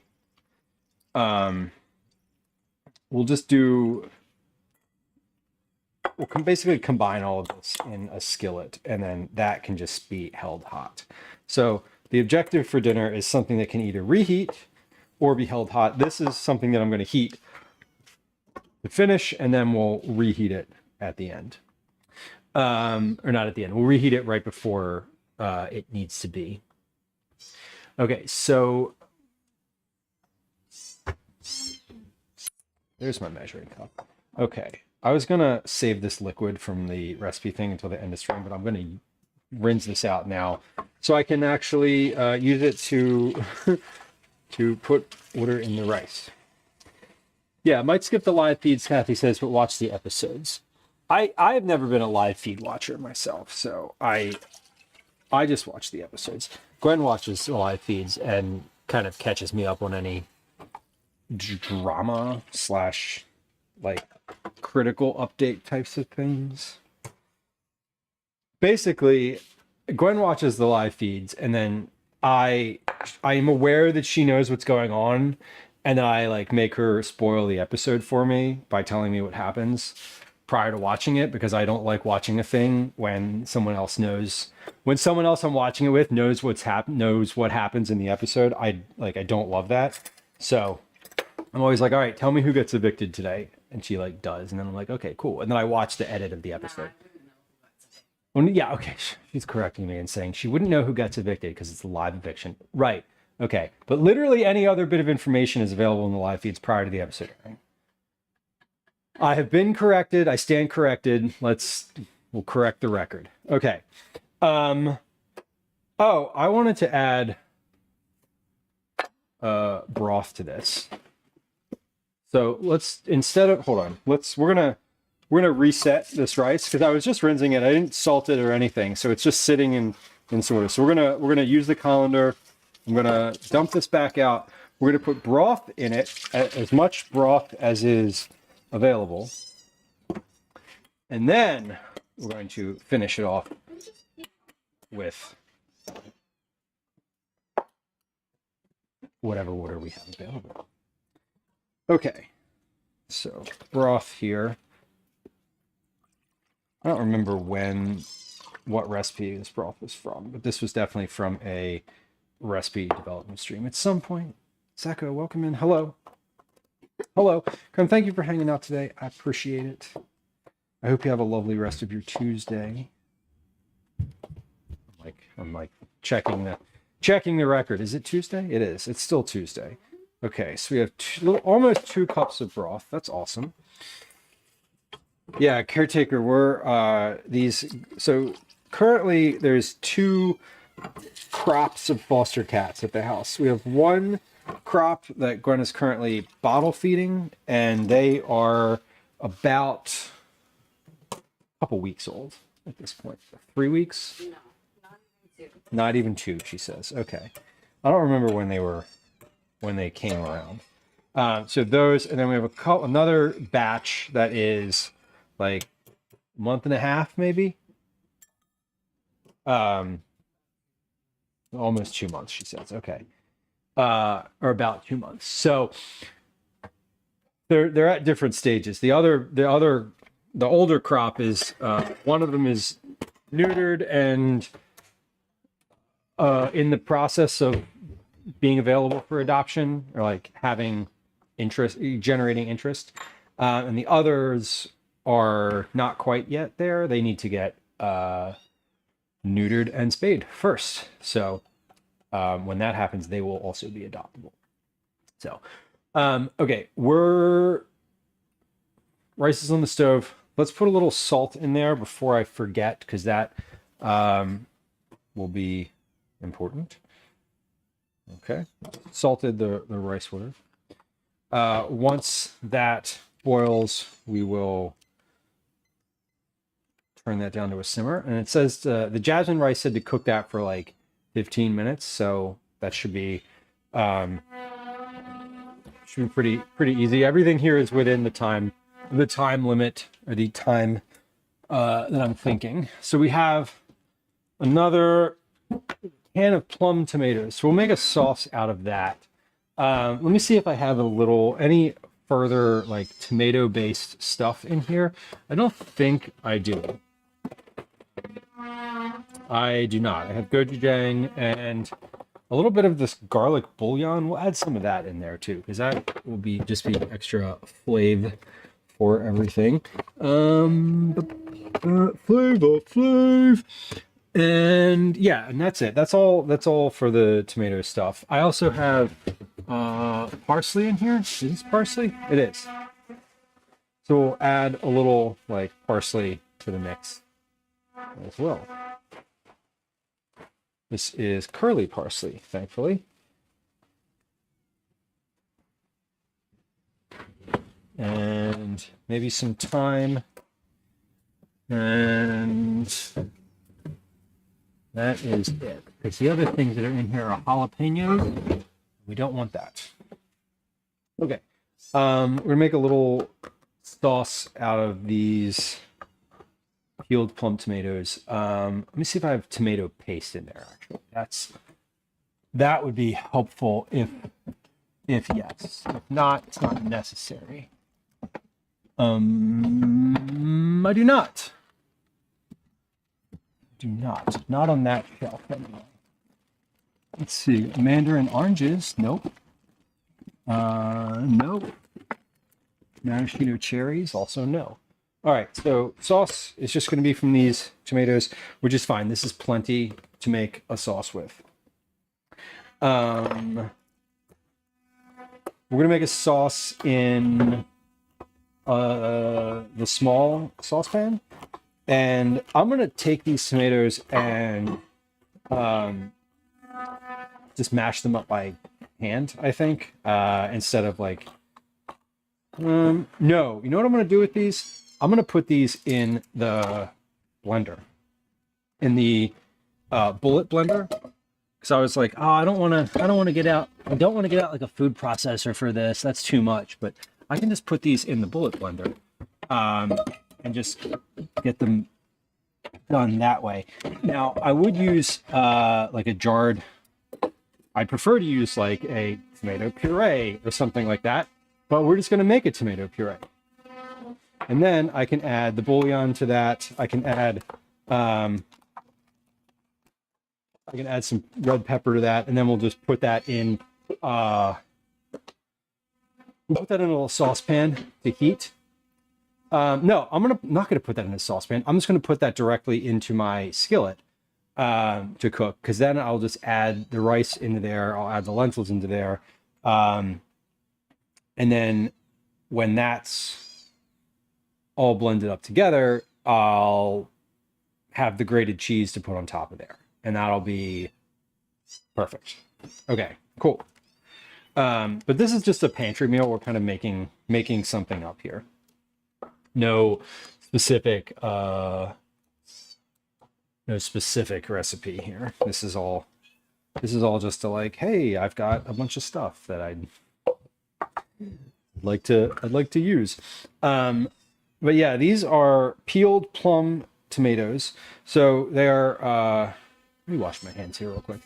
They're not like the ideal thing that I would want to use for sauce, but if we process them a little bit, they will be just fine.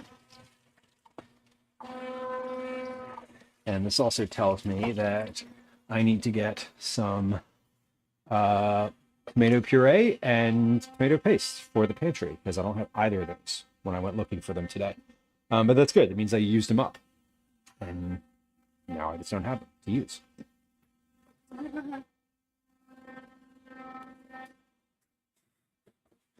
Okay, we're going to take these tomatoes, and I'm just going to put these whole into the blender, because if I'm blending them, I don't need to worry about like seeds and stuff like that.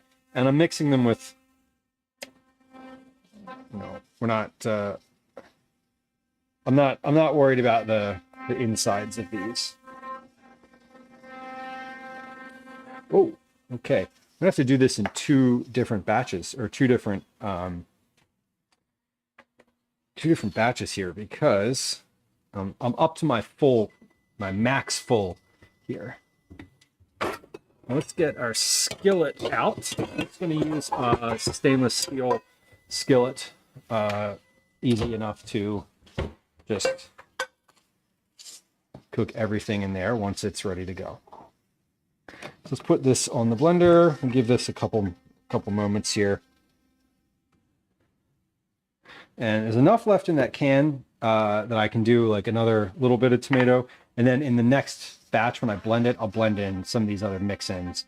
And then combine them in the pan here. So let's blend this, make sure this is tight. It is.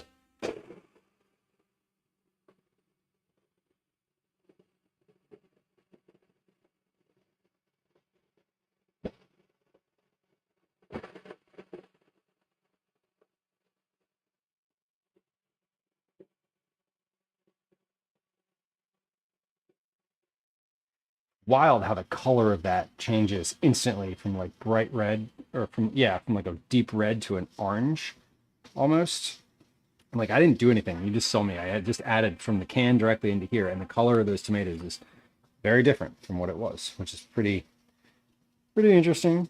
These are no salt added, so we're going to need to do a little bit of like seasoning and processing of and adjusting here. So otherwise it'd be very bland. So I have a little bit in this container here. I'm going to add some parsley to this. Let's just add, so I'm going to take these little extra pieces here, add those, and then I'm going to take these and chop them up, but we'll take the stems and put them in here because they'll get blended up and they also taste like parsley, so no problem. Usually I save those for stock, but today we're just going to use them in the sauce. I'm going to add some thyme into here as well. I'm going to strip this.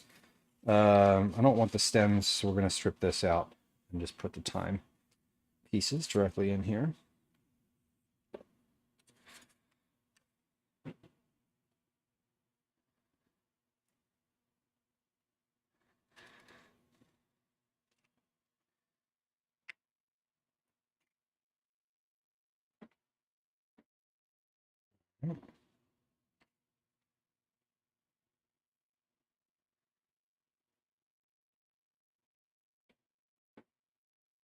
The cats are quiet now.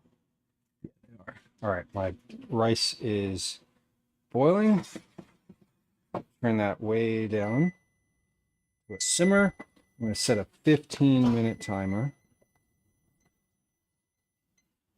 And 15 minutes for that rice, and we'll check it at the end of that time. Oh, the cats quieted down. As soon as Gwen walked away, they were like, I don't know, they just stopped making noise. It's odd. All right, so lots of time. I'm also going to add a little bit of an additional liquid to this. I'm going to pop my head into the fridge and see if there's any more stock in there. Even if there's not, that's okay. I'm going to add water. I'll just add water because I'm going to add some bouillon to this from the also from the fridge. So if there's no additional liquid available, it's fine because we'll just essentially be making bouillon anyway when we add the water. So not an issue. All right, that is good. Let's see. Do I have any additional liquid back here that would be worth adding? No, there's high noons back here. Do you want a high noon? Do you have time for a high noon? How long does it take you to chug a high noon? 30 seconds? Okay, they are in a box, so hold on, let me get one out here. Wait, what do you mean, what? You bought them. Oh, I was thinking it was for like states. Well, those state size too. You want one of those? No. Where are those? Back here. Oh, well, just give me a can that's out of the box. Here. 'Cause, yeah. Okay. What was I even doing in this fridge? Oh, I'm looking for more liquid. Okay. Oh, you know what? We have this shaky cheese Parmesan. I'm going to add some of this to this sauce. I'm also going to add, I'll add the rest of that yogurt in here too. That'll be pretty good. Okay. Yeah, we'll add this yogurt in. Great. Gwen's excited because the person who's working on the basement, who's working we've been working pretty much every day on the basement since Friday is hopefully going to be done this week. He said apparently he said Thursday, so that's great, and we're excited about that. The basement has been not useful or not able to be used in any capacity for 2 months now, so we're all very excited about having the basement back. Not that Calvin and I use the basement, but Gwen uses it, and we all like when Gwen has a place to go that is her own. So everybody's very much looking forward to the return of the basement. Okay, we're gonna add some water to this, and then mix this up, and then we'll put all of this in the saucepan here and give it a little bit of a simmer. Okay, so here goes the other half of the tomatoes, plus some yogurt and parsley, thyme, bouillon, and water.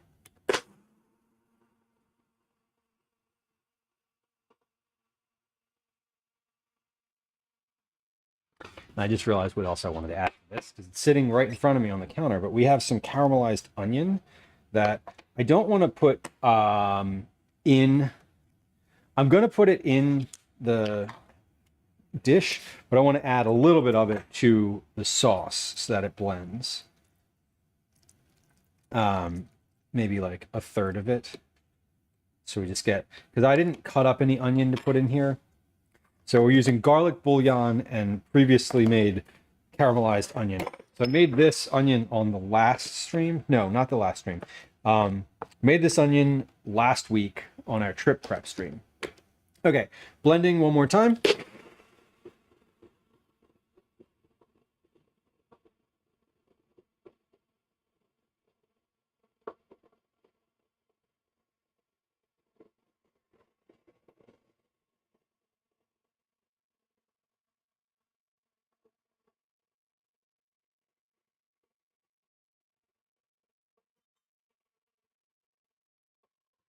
And done. Done with the blender.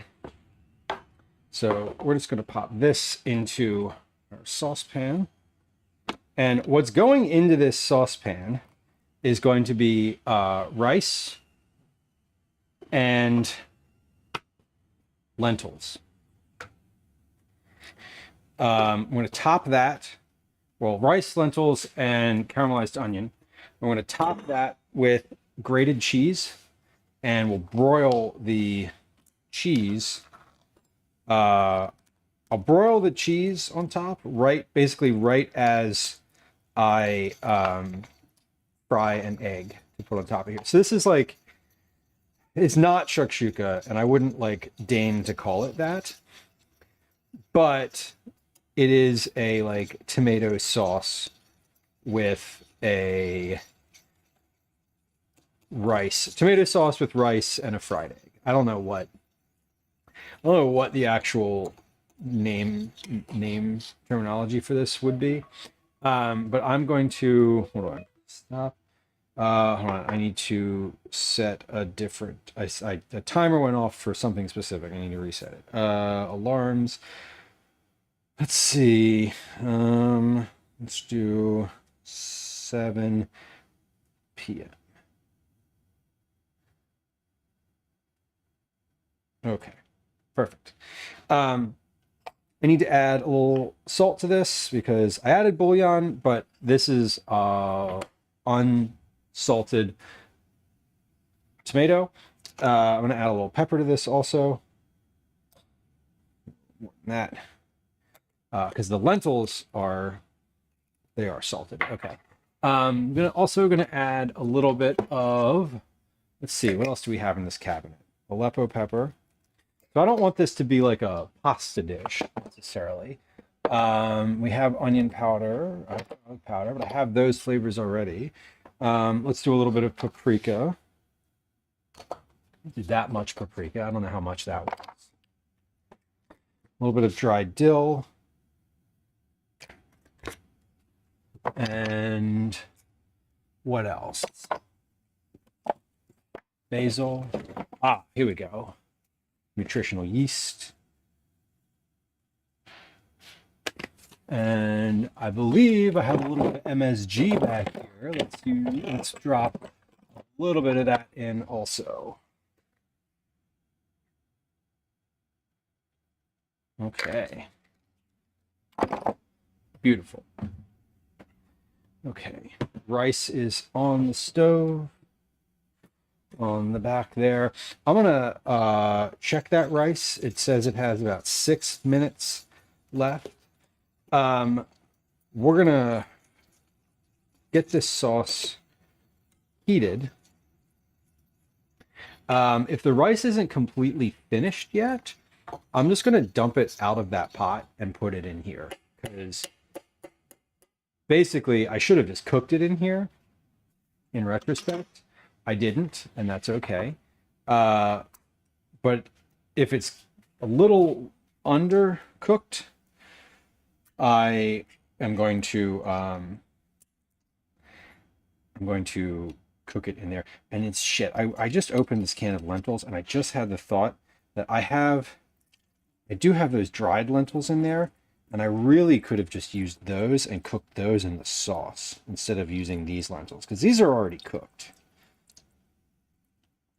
But that's okay. I had that thought after I opened the can, so we can't go back now, and I'm not going to save this for anything else. So let's put the lentils in here. Let's do a whole can of lentils.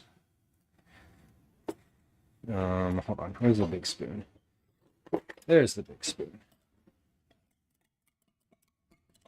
I should look in the freezer and see if there's anything else I want to put in here too.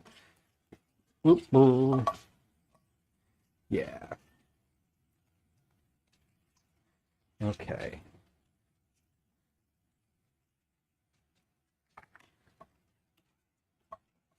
This is looking all right. I'm pretty happy with this so far. It's not on this. You know what? Let's fuck it. We have to put it on the stove. Let's put it on the stove because it's got to start to cook. I'm gonna put my rice on this back burner. Okay. I'm gonna put my sauce / lentils here on this burner. Bring this camera over here so that we can see what's happening on the stove. Mainly for my benefit, honestly, because this is the type of thing where I will sort of object permanence. I will forget that I have stuff on the stove, and then it'll just be over there kind of simmering away. Oh wait, that's not the right scene. That's the right scene. We got it. By golly. Okay, now let's make sure it's in view. There it is. I'm gonna put this other can of lentils back in the fridge because what is this thing I'm in? The cabinet. Because I don't need to, I don't need 2 cans of lentils. Let's add some peas into here. Just a little bit of frozen peas as well. We got to keep the big bags of frozen peas and corn because this is just both of these things are like, let's add some vegetables to it. Which one, peas or corn? Tonight it's peas because I think they'll go better. How many? How much peas? I don't know. Let's see. How many come out of the bag when I do this? Probably about that many. Not too many, but enough. Enough to make it a little noticeable. Okay, so that is on. I'm going to give that a stir to incorporate, and then we'll turn our attention to the cheese. So I have this sauce on. It's up to it's like a medium high right now. Once this boils, I will get it, drop it way back down. But the rice is coming along. And Let's get a little container here. We got a little need a little lid to put this spoon down on, or something to put that spoon down on. I'm not sitting it on the counter. That is a dish. Okay. Parsley's going to go on top at the end, this chopped up parsley. And now let's get our cheese grated up and ready to go. Kathy, enjoy your dinner. I hope you have a good one. I hope it wasn't too taxing to make today. I know often Kathy is sort of making dinner alongside here. So I hope you enjoy the rest of your Tuesday evening. Happy Wednesday ahead tomorrow. Put this blender away while I'm at it.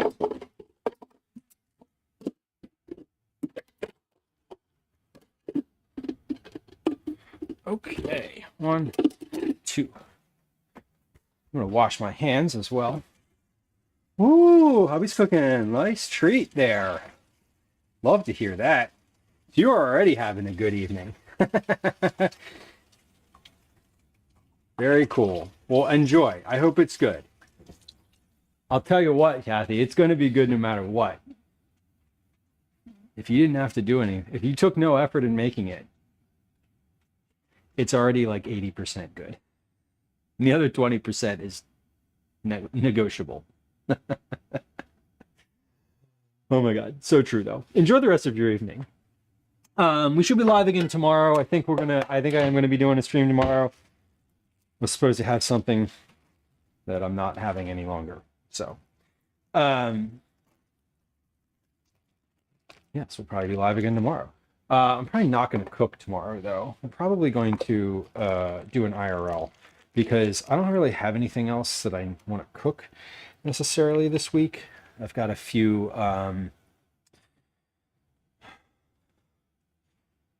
yeah, I don't have I only when I planned out my week for Sunday, when I planned out my week yesterday, I only planned out 1 day worth of cooking, or one cooking situation.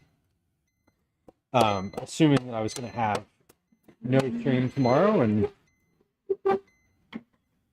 now we do. What are you doing? What? Getting the snacks. Okay. Why don't you put your iPad down on the counter? Just put it down while you're up in the cabinet. Okay? There you go. Timer just went off for the pasta. The rice. Let's check this. So there's no water left in here. We're going to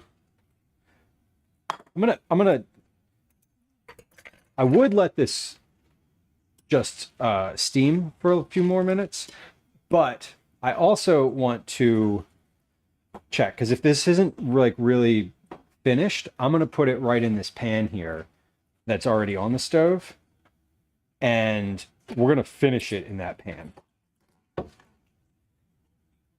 So let's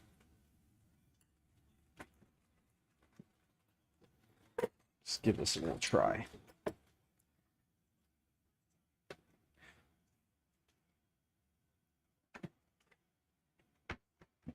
That's okay. Yeah, that's actually finished, I would say. So I'm going to let that, I'm going to turn the heat off.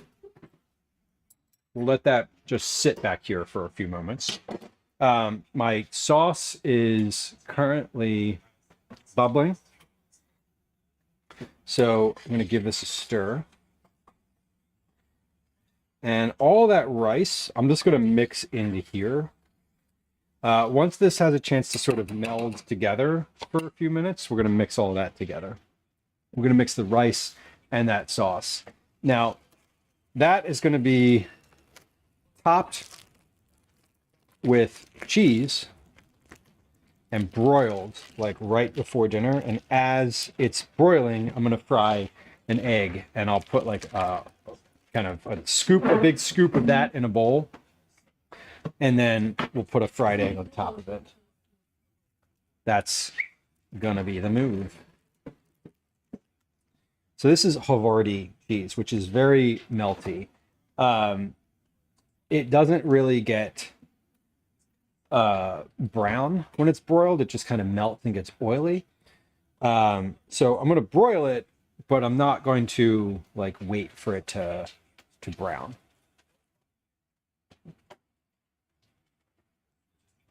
Could you please? I will. Did you ask Mom if you could have those? Well, I asked Mom if we could go to the corner store, Okay. and we said, no, just get something. Okay. That's as good enough as permission for me. These are special snacks that I bought for Gwen that have yet to be opened. That's why I was asking. Okay.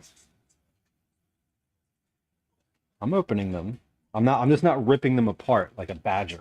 I'm actually opening the bag so we can reclose it.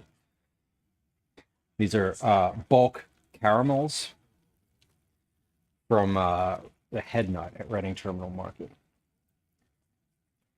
They sell this bulk, like these little candies, like basically they buy a bunch of candy and like repackage it into like, you know, into their own bulk packaging. So these are Kraft caramels. Thank you. One of those. Okay, you're welcome. Have you had these before? These are super rich. And I don't mean like expensive. I just mean like, you're not going to want like 10 of them. I don't really like things that it's like dark chocolate. It's not like dark chocolate. No, what I'm saying is they're like really chewy, they're caramel, but like with those, you kind of suck on them for a little while. It's like a hard candy. Think of those as a hard candy. So like you wouldn't get 20 Jolly Ranchers at once, right? You'd get like 3. So just like do that. Okay? Yeah. Cool. All right, I'm gonna put this cheese in a bowl. That bowl is not big enough. That bowl is big enough. Okay.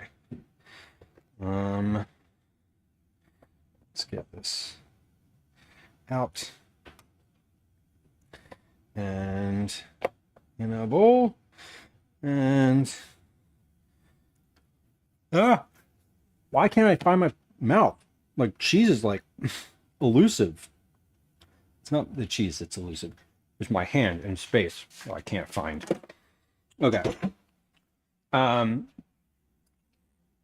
This sauce is definitely boiling away. Come on over to the stove here and let's take a look at this as it's cooking. So I'm gonna taste this in a second here.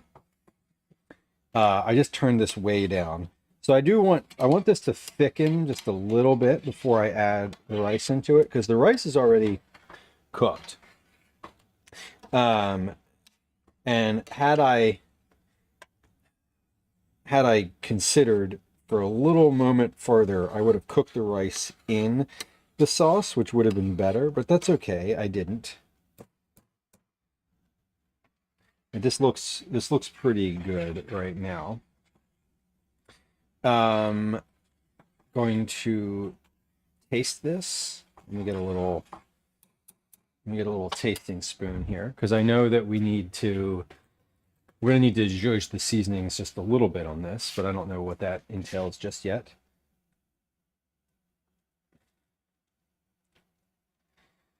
Okay, so that smells good.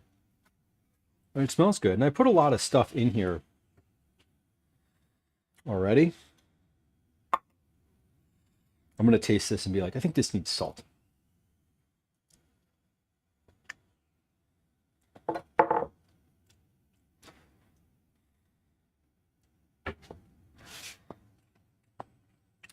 What that needs is a little bit bigger of a sample size.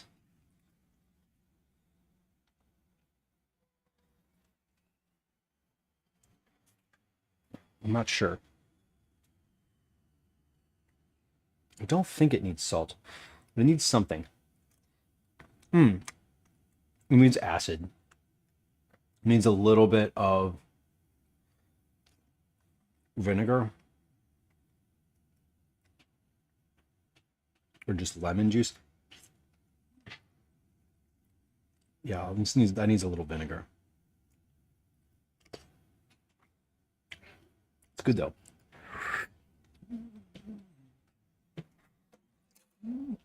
All right, let's add. Oh, what do we got? What do we got? A little red cooking wine. Sherry. Oh, maybe a little bit of sherry. A splash of that.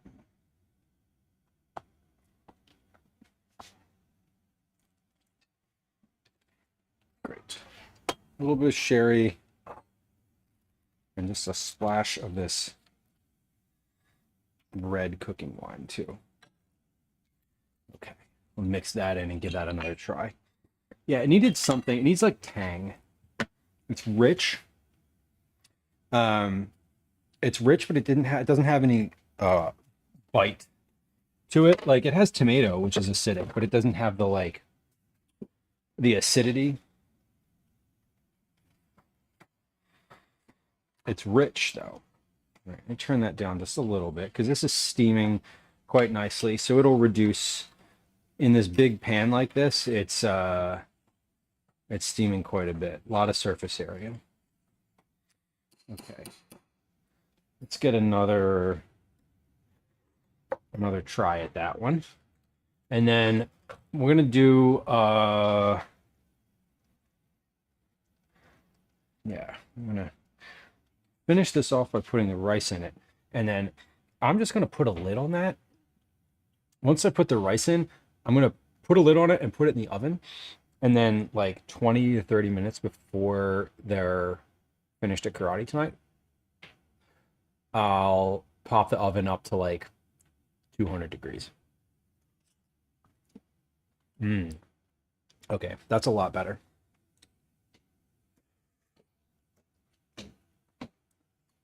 Much improved.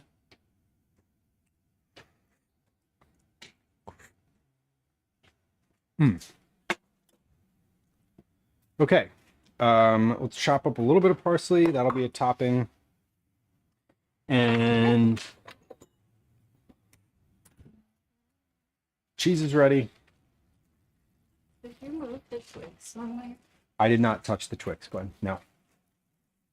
Calvin might have. He was in there. Literally right there. I got them. He's had a cookie and some caramels as well. Okay, a little bit of parsley for a topping. And then I'm going to add the rice in here in just a moment. The rice will absorb a little bit more of that liquid too. And then maybe I'll just leave it with the lid off for a few minutes so it can steam a little more. I don't want it to cook too much more because it's looking pretty good right now. Okay. Move this out of the way. I was thinking of doing another batch of the recipe that I was working on. I don't think I'm going to. This dinner is pretty good as it is. I don't need like additional vegetable components here today. So let's get we have our cheese, we have our parsley. Let's mix in this rice.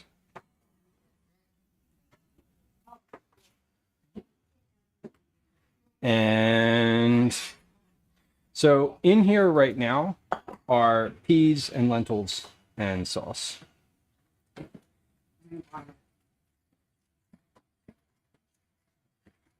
Okay, I'm just going to mix all of this in. You got? She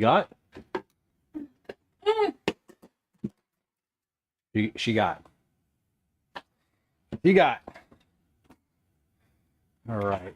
DJ Harley, I don't know that I would call this a soup necessarily. This is a, I guess it could be. You could probably just eat this. You could probably eat this as a soup. Getting ice in my Crocs here. This is a mix of a bunch of things. This is like a tomato sauce.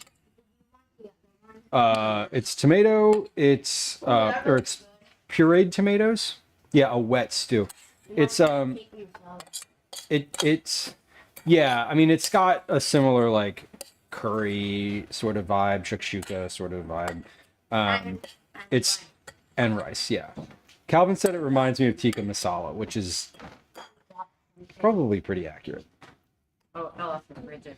Okay, so what I'm just making like a rice, it's a rice stew.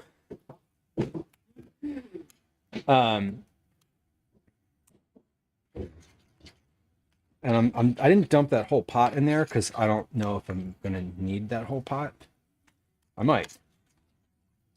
But I made, so the sauce is a can of stewed tomatoes that I blended, parsley, thyme, caramelized onion, garlic, bouillon, a bunch of different spices, paprika, salt and pepper, obviously, MSG, a bit of what do you need? Oh, okay. And then I sort of stewed all that together. It also has peas in there, brown lentils. And then what I'm doing is just mixing in. Babe, stop freaking me out. I'm mixing in this rice, and we're just gonna put a little like cheese on top of this and broil it. Broil it at the end. Your bones? I can carry your water if you want. And then I think I'm just gonna fry an egg for each like bowl. So the goal is like just put this in a bowl, and then fry an egg on top of it, essentially. But I'm just sort of making, this makes a ton. There's like leftovers galore here. But I wanted to just sort of make something up to make it like easy. And yeah, I am just going to add the rest of this rice in here because I made it, and like I'd rather have leftover finished meal than leftover rice. Jordy, hello. Welcome in. And we did the rice with leftover vegetable stock. So, oh, and there's a little bit of yogurt in the sauce too. So this is basically just like a rice, a really like rice stew. Rice stew. No curry powder. I did put paprika in here though. A little bit of Aleppo pepper.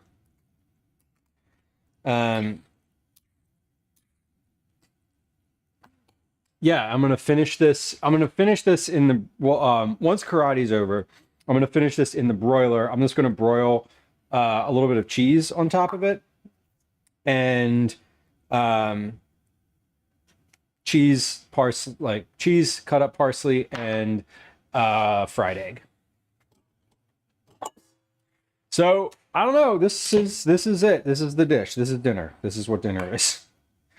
It looks like it's a rice stew. We'll just call this a rice stew.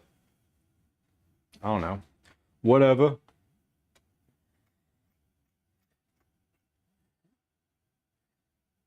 Looks like that.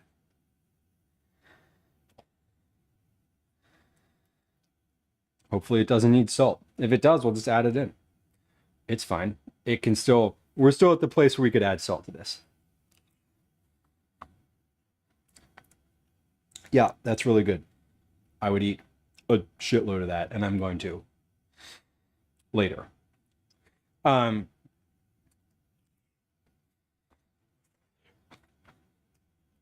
to think if there's anything else in here. I mean, I did put a lot in there. So when I say, you know, when I'm working on a recipe for a work purposes, keeping it simple, right? When I'm making up dinner for myself, just open the cabinet and just grab spices and start adding them in. See what happens. Oh, I also put a little bit of sherry and a little bit of red cooking wine in here. You know what? If you are watching this on Twitch, you can rewind the stream and watch this happen. Because I'm probably missing at least one more ingredient.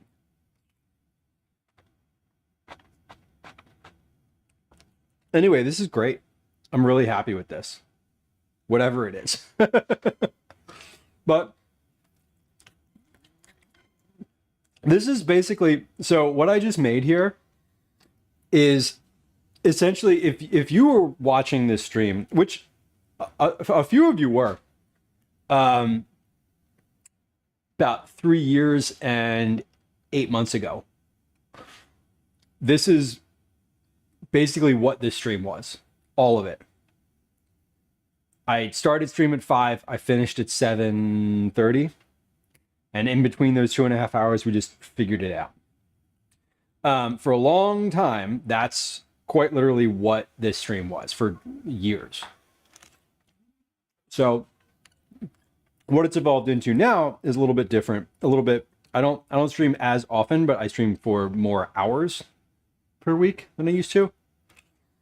But like make it up, use it up meals are my favorite type of meal. So I love being able to do this on stream. Because it's fun. Like this is the type of thing that I enjoy about cooking, is just like you have a little bit of you have a pantry. You're like, what are we doing? You know, I was like, should we do pasta? Should we do like, I was thinking something with eggs, 'cause I got a bunch of eggs in there. But we used up, you know, a can of lentils. We used up some broth. We used up, you know, just using what's in the pantry, using what's in the fridge. We're going to use up two different blocks, little ends of a block of cheese. So very satisfying. Very satisfying. We're going to be live tomorrow as well. I don't know what we're doing, because I didn't plan for stream tomorrow. I didn't actually have any intention of streaming tomorrow. I had plans for tomorrow that fell through. So y'all are the beneficiary of those plans falling through. Maybe, or not, or you're the victim of it. Depends how you see it. But regardless, we're gonna stream again tomorrow. Probably gonna do an IRL stream. I will probably be live sometime after. It'll definitely be afternoon. It might be like 1 p.m. Weather's supposed to be nice here in Philly tomorrow, so we may try for a bike ride. We may try for a walk. I would kind of like to get a long walk in. That would be ideal, I think, for me, but I don't have any plans yet. We're gonna figure that out. I am gonna figure that out this evening, and you will find out what we're doing on stream tomorrow when we go live and do it. But that will be tomorrow. We're gonna do 2 streams this week, today and tomorrow. We're not doing our usual Thursday stream. And then I don't know what next week holds just yet. We're gonna be, we're a little up in the air for next week. I'll probably be live, but I don't know doing what or exactly when just yet. So that's next week, though. Tomorrow we're definitely going to be doing something live in the city of Philadelphia. Yes. So today, what are we doing now? where are we going? Where are we going today? I think we're going to keep it in food and drink today, but let's see who's around. Let's see who's online today. Tuesday is a normal stream day for me, but usually I don't end until around 19:30, 20 hours or so, which means that I'm not quite positive who's live currently. I see a couple folks, friends of the stream. I think I know where we're gonna go, unless I see something else in the meantime. Let me just look at channels I follow and not just food and drink for just a hot moment here. Softy, hello and welcome. It's nice to see you. I hope you're having a good Tuesday. Tuesday, May 26, 2026, in fact. Wow, there's some good folks streaming who are not streaming in food and drink, but I do think we're going to keep it in food and drink, because I always love that. We like to support the friends who support us. I think we're going to raid someone who we have not rated before. I don't think. Anyway, they are doing a co-stream with another food and drink friend. So we're gonna raid Dominica's Tavern. How do I even spell that? Why can't I? Domini raid search channel DOMI Domini.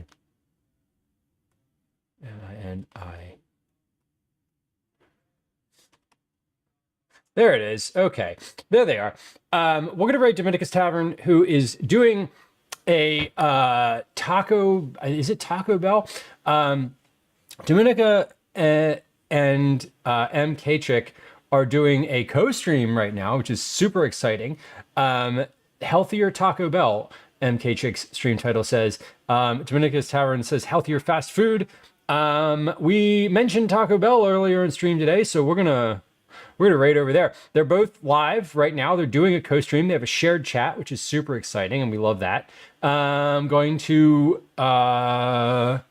encourage you to please follow both of these people, because both of these folks, both of them are really lovely. I've met Dominica's Tavern in real life, and they're great. We'll be live again tomorrow. We'll be doing an IRL. Here's some goodbye sounds. Here's some raid messages in the chat. You can go ahead and copy those if you want, or don't. That's up to you. You can kind of make up whatever you want. As well, here are some social media links in the chat for you to peruse. And then once those have posted, there they are. 1, 2, 3. I would appreciate and specifically ask for a subscription on YouTube. There's a link to that in the Twitch chat. If you are so inclined, please go hit that. Thanks, YouTube. Speaking of, thank you for hanging out today. I appreciate you. If you're watching on YouTube and you're finished at the end of the stream, you can follow everywhere. There's social media links in that chat. Hit the like